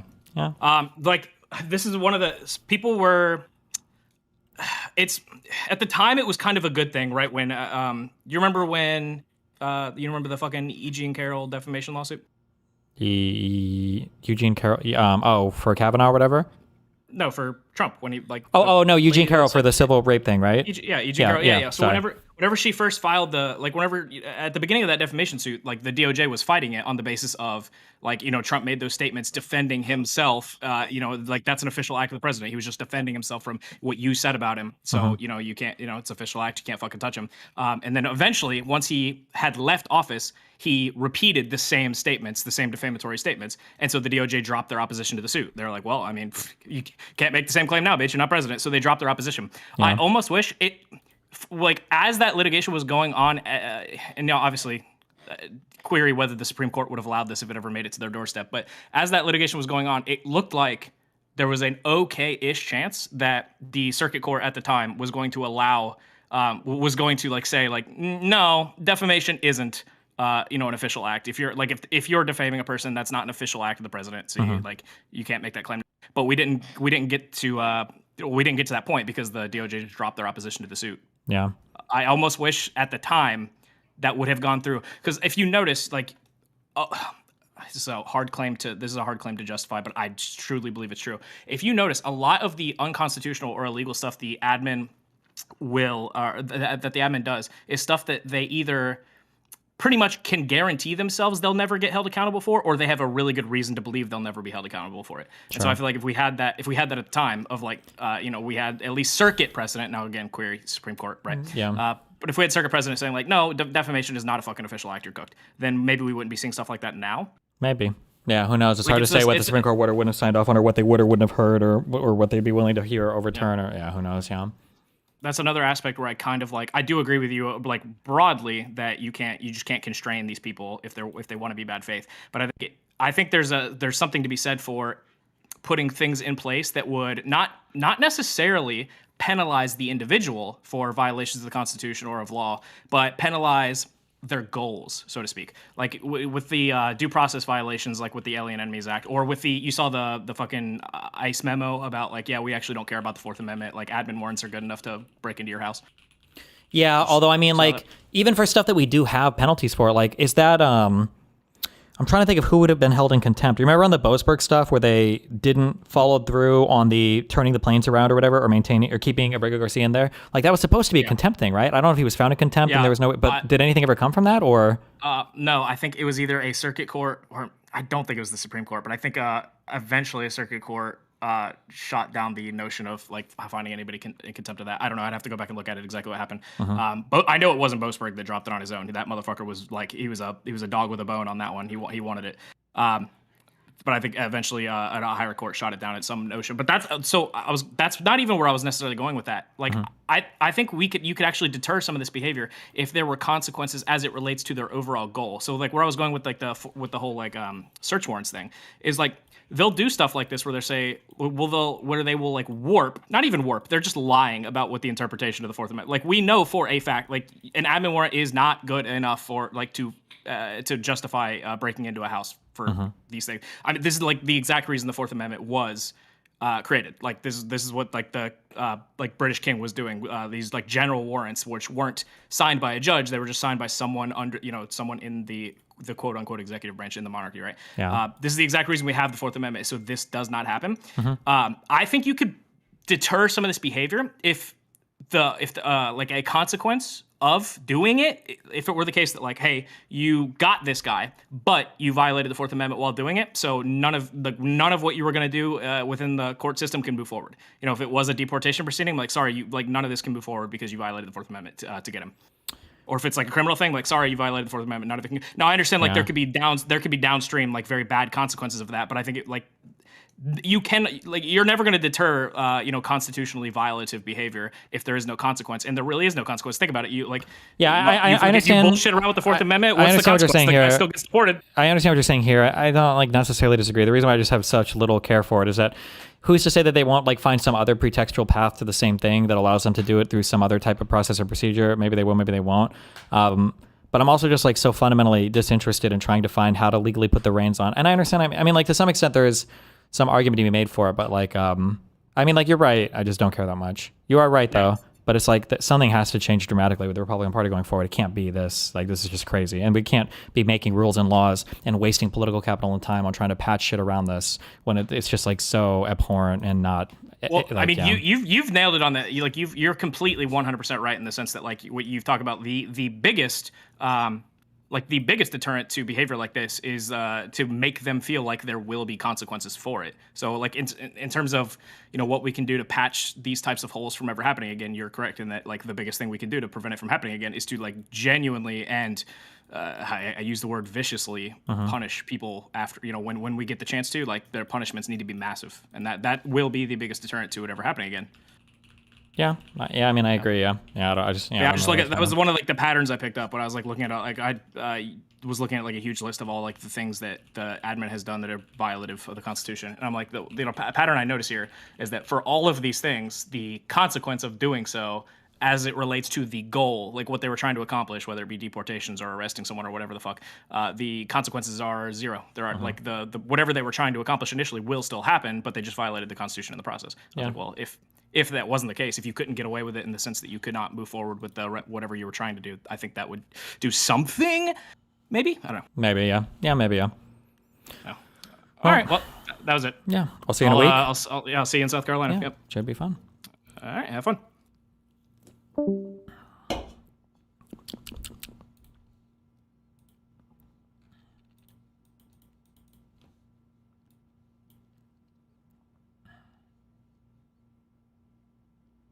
True. Voting for Trump and then conveniently not keeping up with politics is pure cowardice. Turn around and look at the disaster you helped usher in. You don't get to look away. True.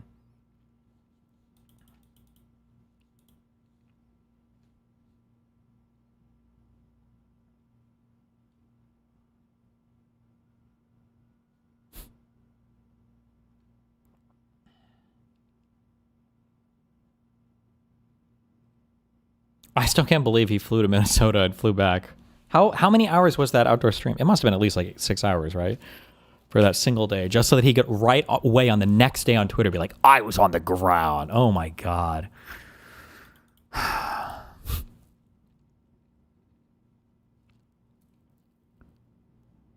He was murdered. This is not the prevailing narrative on the left, is that he was murdered. This is not the case. Oh, was it 2 days? Maybe it was 2 days. Sorry. I thought he was there back in the day. Never mind. Okay. 2 days. I have reviewed the footage. He, in many ways, murdered himself. The way Mufasa is climbing is very aggressive. He's using his claws and scratching quite offensively at the wall. Scar watches this aggressive lion climbing up toward him, shouting at him, screaming aggressively. Still, Scar tries to save him. He puts his hands down, looks into Mufasa's face, and says, "Long live the king." He tries to pull him up. Mufasa falls backwards, dies. His own fault. I don't know how anybody could come to any other conclusion having watched that footage. Scar was just doing his job. A reasonable consequence for somebody moving towards you is their death. Mufasa was an extremist. He believed in this circle of life, a very woke ideology. You gotta ask, did that contribute to his death? As far as I'm concerned, Scar is state sanctioned. So whatever he does.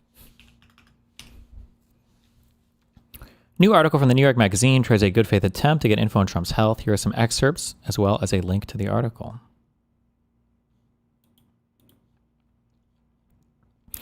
The Superhuman President, a good faith attempt to ascertain the truth about Donald Trump's health. This was published 5 a.m. Does that mean today? If there's no date, I'm assuming.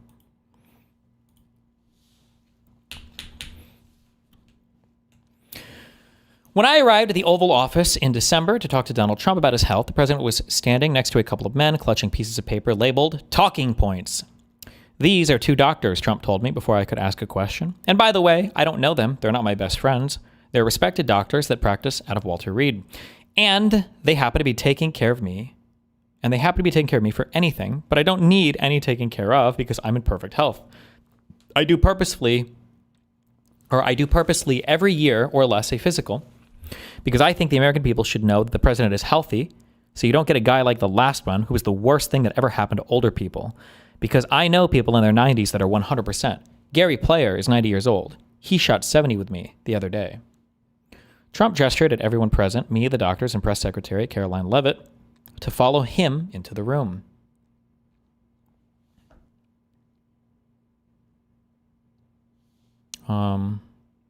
Let's sit for a couple of minutes, he said.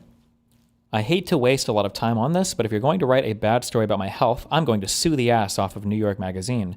There will be a time when you can write that story, maybe in 2 years, 3 years, 5 years. 5 years, no one is going to care, I guess.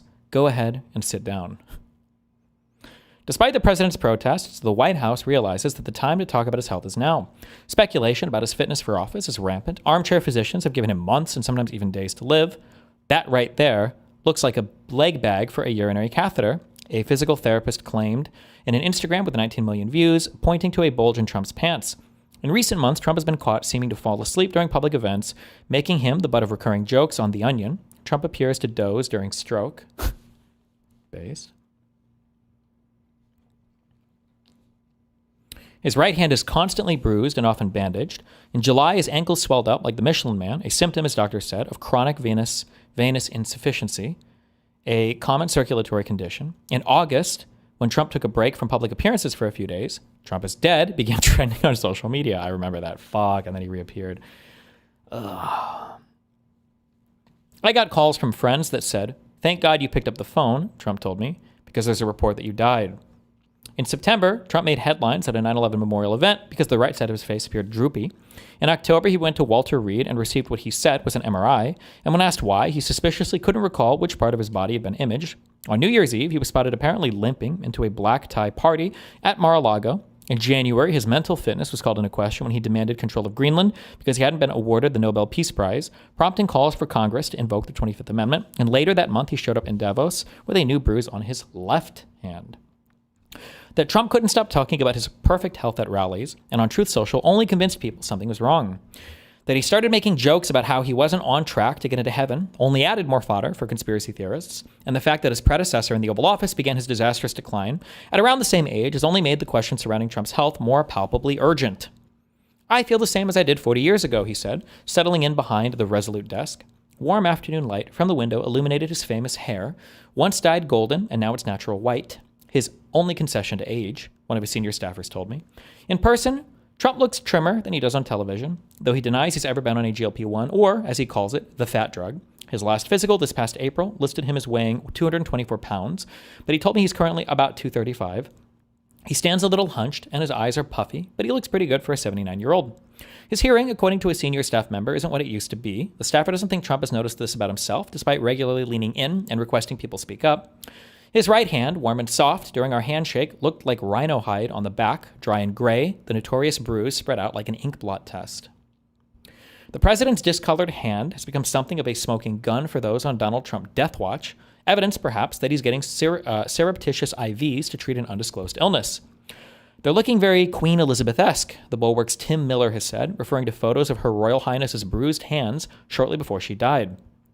It doesn't help that Trump covers the bruise with a large dollop of makeup and can seem testy when people bring up the subject. Late last year, a Republican operative showed Trump his own hand injury to try to relate. He wasn't amused, the operative told me. When Trump met with the much younger Zohran Mamdani in the Oval Office in November, I watched up close as Trump spent the public portion of the meeting shielding the bruise with his left hand. On occasion, he would sneak a peek at the mark as if checking the time. This is only from shaking hands, he said now, rubbing his left thumb over the back of his right hand, a claim he would repeat to other journalists. Trump turned to the doctors, Captain Sean Barbabella, his lead physician, and Colonel James Jones, a physician's assistant with a PhD in health science. Can you just verify that? He said. Absolutely, said Barbabella, a short man with close cropped hair, and a nervous smile. I've seen the president shaking hands for over an hour. Trump held up his non-shaking hand. Look, this one's perfect, he said. People say, what beautiful skin you have. The White House said the bruise that appeared on his left hand in Davos was caused by him hitting it against a table corner. Trump also blamed women's fingernails and rings for the cuts on his right hand, including one particularly nasty slice that came from a botched high five with Attorney General Pam Bondi. He's going to be high five killed? Is that going to happen? It would be easy, Trump said, to stop the bruising and end the rumors of his imminent demise. All he would have to do is stop taking so much aspirin, which he claims is necessary to prevent his blood from becoming too thick. I want thin blood, he said, real thin blood. In 2016, Trump shocked executives from a major pharmaceutical company when he told them he took 325 milligrams of the company's aspirin each day. You shouldn't be taking that much, one of the executives said, according to a person familiar with his comments. Do your doctors know? Trump said they did and didn't approve. But it works for me, he said. He told me, I've been doing it for 30 years and I don't want to change. You know what? You're in the Oval Office now, right? I don't want to change a thing. Rather than change, Trump tends to force the world to adapt to him. There was a conspiracy of silence protecting Joe Biden when questions arose about his mental and physical decline. There's a cacophony around Trump. Cacophony. Numerous members of his inner circle have clamored to tell me tales of the president's godlike virility. He can work harder, and he has a better memory, and he has more stamina and has more energy than a normal mortal, Deputy Chief of Staff Stephen Miller told me. The headline of your story should be, The Superhuman President. Which I think it is. The Superhuman President. King.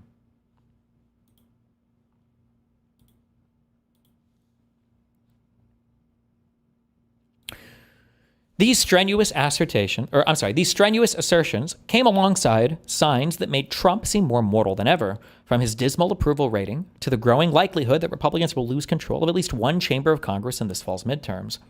Already, pundits have started calling him a lame duck, a term typically saved for the third year of a presidency, which might partly explain the vigorous flurry of activity he's undertaken in Nigeria, Venezuela, Minneapolis, Greenland, and beyond.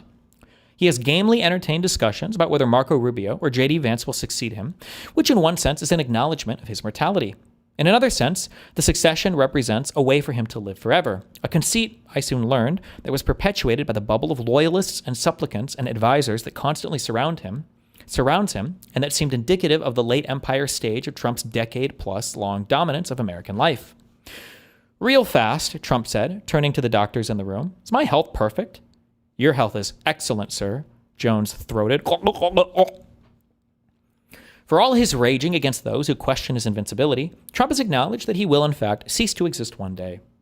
At Mar-a-Lago last year, with televisions tuned to former President Jimmy Carter's body lying in state at the U.S. Capitol, Trump surprised people in the room when he said, according to a person familiar with the comments, "You know, within 10 years, that will be me." Leavitt said she doesn't recall Trump making such a comment. In a not morbid way, he has, according to a senior White House official, been thinking more about what he will be remembered for. Even the crazy ballroom that's being built on the site of the demolished East Wing, this official said, is about leaving a legacy here. His desire to leave something tangible behind might also explain the Arc de Trump he wants to erect in Washington, or the decision to slap his name on the Kennedy Center. He doesn't think of legacy in terms of policies enacted, a Republican operative with ties to the administration told me. It's buildings he can leave behind and prizes he can win, the most coveted of which, the Nobel Peace Prize, he managed to finagle from Venezuelan opposition leader Maria Corina Machado in January. He's having more fun building this ballroom than I can possibly tell you, Eric Trump told me in January, on the day the building's architect released plans for its $400 million construction. Eric said his father isn't really one to talk much about the time he has left in the world. He's superstitious, he said. He likes occupying his mind with what's in the present and not as much with what's in the future. He will say you have the most beautiful assets in the world, and you will be able to enjoy them for a long time to come. Is it in some way on everybody's mind? Of course, but he believes, and so do I, that he has a lot of years left. The specter of death sometimes manifests in the 2028 conversation, said the senior White House official. They said they vividly remember the period after Trump lost the 2020 election, back in the nobody loves Trump phase. Trump would show up to his Mar-a-Lago office every day in his suit and cufflinks, working well into the evening, even though there wasn't really much to do. But then, during the 2022 midterms, people started seeking out his endorsement, and those endorsements made a huge difference. He talks about his average in Republican primaries, they said, referring to what percentage of his endorsements go on to win. He was very cognizant of that imprint.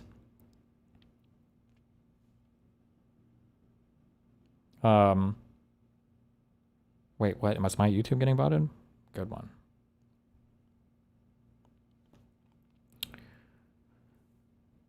He also has started sharing his feelings about his eventual successor. That's him thinking about when he won't be here in a different way, the official said. Trump has praised both Rubio and Vance in public, saying he couldn't be happier with either of them. According to a person familiar with his thinking, he hasn't decided between the two. That's sad. Damn. He tells JD, "You're my guy." He tells Marco, "You're my guy." Both have recently worked to impress the boss, Rubio by spearheading the operation to take out Venezuela's Nicolas Maduro, and Vance by leading the campaign to suggest Renee Good, an activist killed by an ICE agent in Minneapolis, was responsible for her own death. As Trump approaches 80, he has been sharing anecdotes about his father, according to another senior White House official, and how it wasn't until his old man retired that he truly started to act like the old man he actually was. In this way, Trump appears to believe that having the job of president of the United States is giving him life. He had an expression that I always remember, Trump told me in the Oval Office, "To retire is to expire." As Eric Trump told me, "You've seen a lot of people who smoke cigarettes until they're 95 years old, and the day they give up smoking, all of a sudden it's the end. I don't think my father could give up working." Fred Trump died in 1999 at age 93. He had, Trump said, a heart that couldn't be stopped with almost no health conditions to speak of throughout his long life. He had one problem, Trump said. At a certain age, about 86 or 87, he started getting, what do they call it? He pointed to his forehead and looked to his press secretary for the word that escaped him. Alzheimer's, Leavitt said. Like an Alzheimer's thing, Trump said. Well, I don't have it. Is it something you think about at all? I asked. No, I don't think about it at all. You know why? He said. Because whatever it is, my attitude is whatever. Mary Trump, the president's niece and a vocal critic, said he shouldn't be so blasé. When I talked to her on the phone in January, she described what it was like to watch her grandfather transform into a shell of his former self. As is often the case, it started slowly, then happened all at once. One of the first times I noticed it, she told me, was at some event where he was being honored, and I looked at him and saw this deer-in-the-headlights look, like he had no idea where he was. Now, when she watches her uncle on the public stage, Mary says she often sees flashes of her grandfather. Sometimes it does not seem like he's oriented to time and place, she said. And on occasion, I do see that deer-in-the-headlights look. Trump, of course, disagrees with these sorts of assessments of cognitive decline, which proliferate on social media after every one of his rambling speeches. The opposite is true, he contends, often citing the fact that he aced 3 recent cognitive tests. Very normal to be taking lots of these.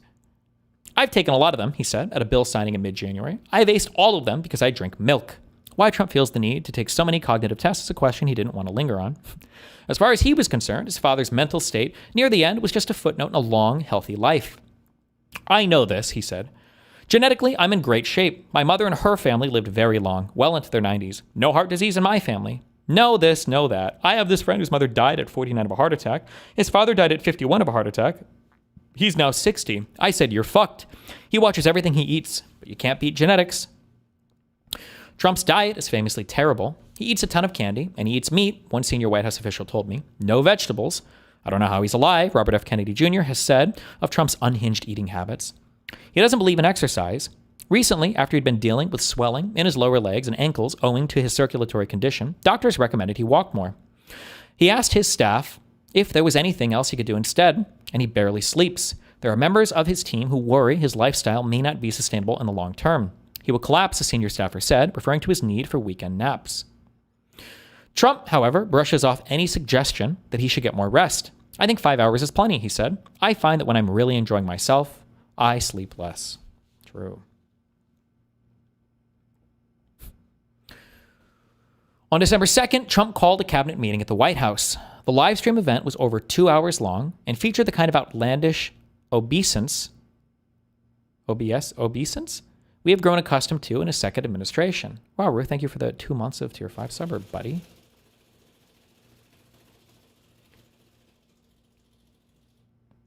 Sir, you made it through hurricane season without a hurricane, Secretary of Homeland Security Kristi Noem said. You even kept the hurricanes away, so we appreciate that. As his lackeys gushed over his leadership, Trump's eyelids grew heavier and heavier until finally he appeared to nod off multiple times. Shortly after the meeting ended, Leavitt beckoned me into her West Wing office for an interview with Will Scharf, the White House staff secretary. He promptly told me that I hadn't seen what I thought I'd just seen. He's always awake, always alert, always knows what's going on, said Scharf, whose job requires him to be in almost constant contact with the president. His work pace is remarkable. My dad is a few years older than he is. My dad couldn't do the job that the president does. I don't think I could do the job the president does, he added. It's not dozing. Sometimes if he's thinking about something, and I made that mistake at first too, he adopts a pose. He leans back or leans forward a little bit, and he either closes his eyes or looks down because he often takes notes in his lap. When the president rests his eyes, Leavitt chimed in, he's actually actively listening. His energy levels are so good, she claimed, that even elite members of the military can't keep up with his work schedule. The Marine sentries who stand outside the Oval Office, they had to request more staff and bring up more Marines because the president is in the Oval Office so much, she said. They've never had to do that before. They had to request more guys to stand by the door because they're running out of men to fill the shifts. He's working harder now than he did in his entire life, Leavitt added, even in real estate when he was on top of the world in New York. All my conversations with members of Trump world went like this. When he signed the Epstein transparency bill, he was here until I think 9:50, 9:45, White House Communications Director Stephen Chung later told me. And the next day, he was here till 9:30. As much as I hate to admit it, I'm exhausted going into the workday, and I'm exhausted at the end of the workday trying to keep up with the president. I mean it on my children. I've never seen my father take a vacation, Eric Trump said. At different points in our interview, he called his father miraculous, remarkable, incredible, and possessing a level of energy unlike anything I've ever seen. If you look at his EKG, that tells it all. James Jones, the physician's assistant, told me. The AI analysis shows he's 14 years younger, so age 65. His stamina demonstrates that. We get a view that nobody else does. Nobody can stay up with him. The rest of the staff is tired. We are too, and he's not. A few weeks later, Kennedy told Miller's wife, Katie Miller, on her podcast that Mehmet Oz, the administrator for Medicare and Medicaid, had told him that Trump has the highest testosterone level he's ever seen for an individual who is over 70 years old. Texas Representative Ronnie Jackson, Trump's former physician, recalled from me the time he put the president on a treadmill during his first term to check his heart health and was shocked by what he saw. Trump, wearing gym shorts and a t-shirt, he looked like an athlete, for the record, Jackson said, spent about 10 minutes walking at a brisk pace on an incline, supposedly achieving what fewer than 10% of people his age could. His heart health is so phenomenal, so much that the cardiologist from his last exam pretty much told his medical team that based on his age, he's pretty much done with cardiac workups, he told me. Whatever he dies of someday, it won't be his heart.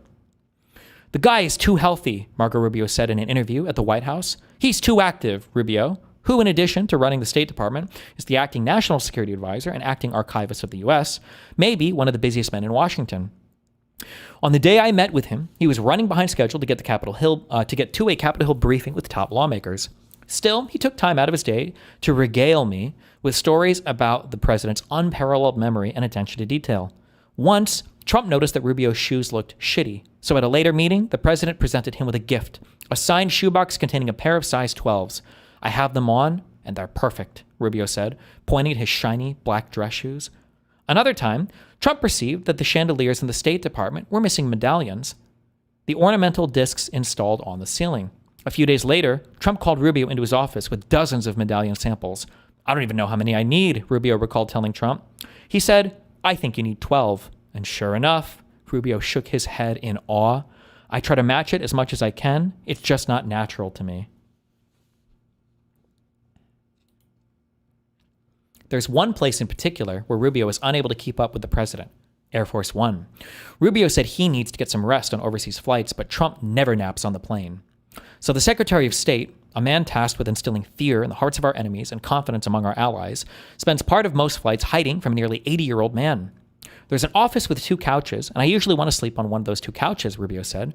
But what I do is I cocoon myself into a blanket, I cover my head, I look like a mummy. Here, Rubio mimed, pulling a blanket over his body as if he were auditioning for a Snuggie commercial. And I do that because I know that at some point on the flight, he's going to emerge from the cabin and start prowling the hallways to see who is awake. I want him to think it's a staffer who fell asleep. I don't want him to see a Secretary of State sleeping on a couch and think, oh, this guy is weak. When I asked about whether Trump was catching Z's during those heavy-lidded moments on camera, Rubio scoffed. It's a listening mechanism, he said. In the Oval Office, Trump offered a different defense for closing his eyes during the cabinet meetings. It's boring as hell, he said. I'm going around a room and I got 28 guys. The last one was 3.5 hours. I have to sit back and listen, and I move my hands so that people will know I'm listening. I'm hearing every word and I can't wait to get out. Just then, Trump's phone began ringing and a name flashed on his screen. Ari Emanuel, Hollywood's super agent, inspiration for Jeremy Piven's character in HBO's Entourage, and brother of possible 2028 Democratic presidential candidate Rahm. The great Ari Emanuel, Trump said, interrupting our interview to Gab. What's up, Ari? Is it Ari? Ari? What's happening? Hey, Ari, I have a wonderful writer here. He's doing a story for New York Magazine, he says.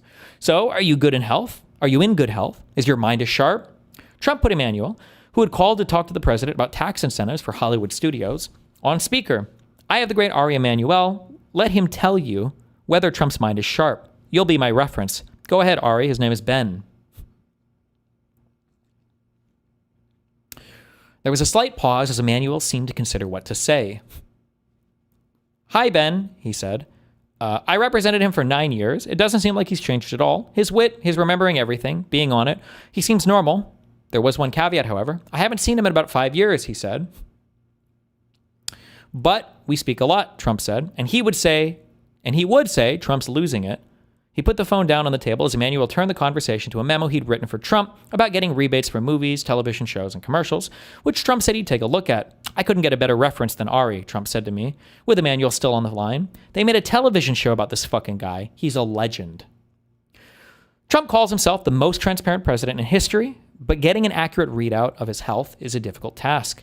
He has a history of obfuscation on the topic. During his first campaign, Trump's personal doctor, Harold Bornstein, issued a letter saying the soon-to-be president was in astonishingly excellent health. Later, Bornstein admitted that the letter had been written by Trump. In late 2020, Trump reportedly suffered a bout of COVID that was much more severe than he or his advisors ever let on. Mark Meadows, then his chief of staff, reportedly thought he might die. Steve Bannon said the same thing. Then there's the fact that there's enough evidence in the public record to fit anyone's prior beliefs. He clearly seemed to be sleeping in meetings, but can speak on his feet for over an hour during late-night rallies. He goes on grueling international trips, and his voice often sounds shot for days after he returns. He stayed up all night at Mar-a-Lago to track the capture of Maduro and took a phone call from a New York Times reporter at 4:30 a.m., but then seemed to be struggling with the stairs of Air Force One. In November, Trump went viral for having a hard time walking in a video with his grandson, but later that day I watched him march in lockstep with Melania through a rainy field to get to his Marine One helicopter without so much as a stumble. Some typically worrisome signs of mental deterioration, erratic behavior, convoluted speaking, threatening to invade Greenland because he did not receive a Nobel Peace Prize, may also be Trump being Trump. In October, Trump made news with a pair of comments from Air Force One. In the first, he said he wouldn't rule out serving a third presidential term, even though he admitted it's pretty clear I'm allowed to run. Some have theorized that the third term talk is a way for Trump to counteract his lame duck status.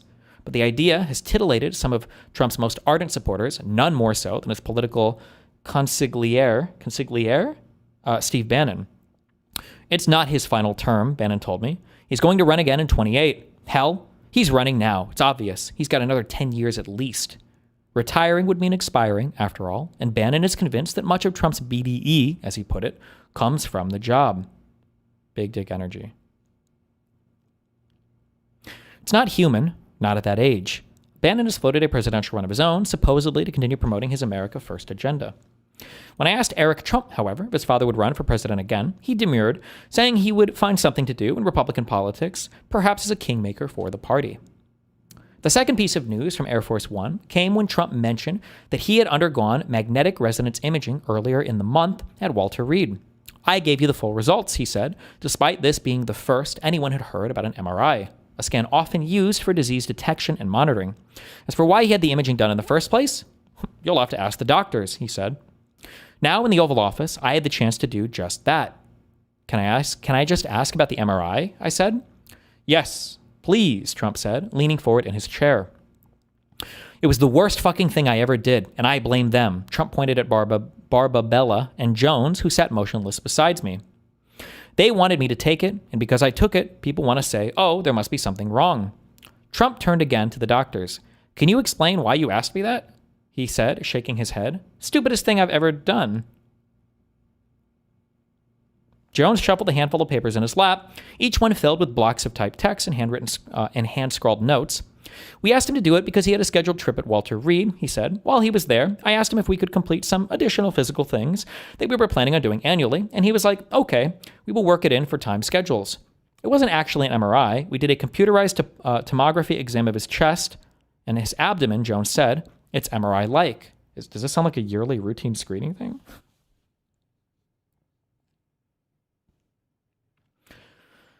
And not for any reason, Trump said, cutting in. It's because the machine was sitting there. I'm sitting, and not for any reason, Trump said, cutting in. It's because the machine was sitting there, and I'm sitting right next to it. There was no evidence of narrowing of any blood vessels, said Barbabella, and no abnormalities of the heart. The reason for the imaging, as routine as we stated, is that any patient his age could have things and we ruled them out, said Jones.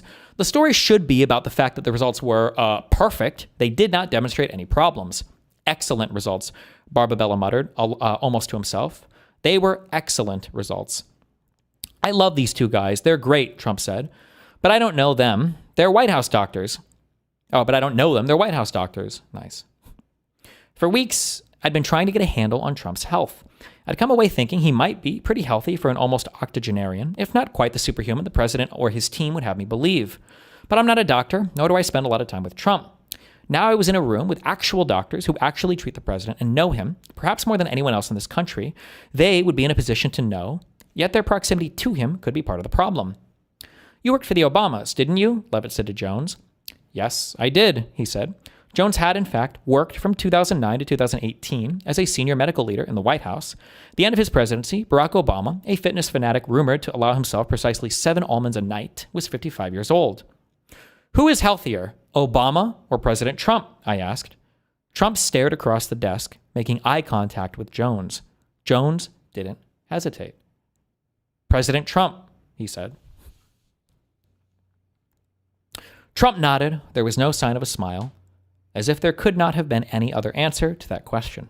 Write that, he said, turning to me. King. Actual king.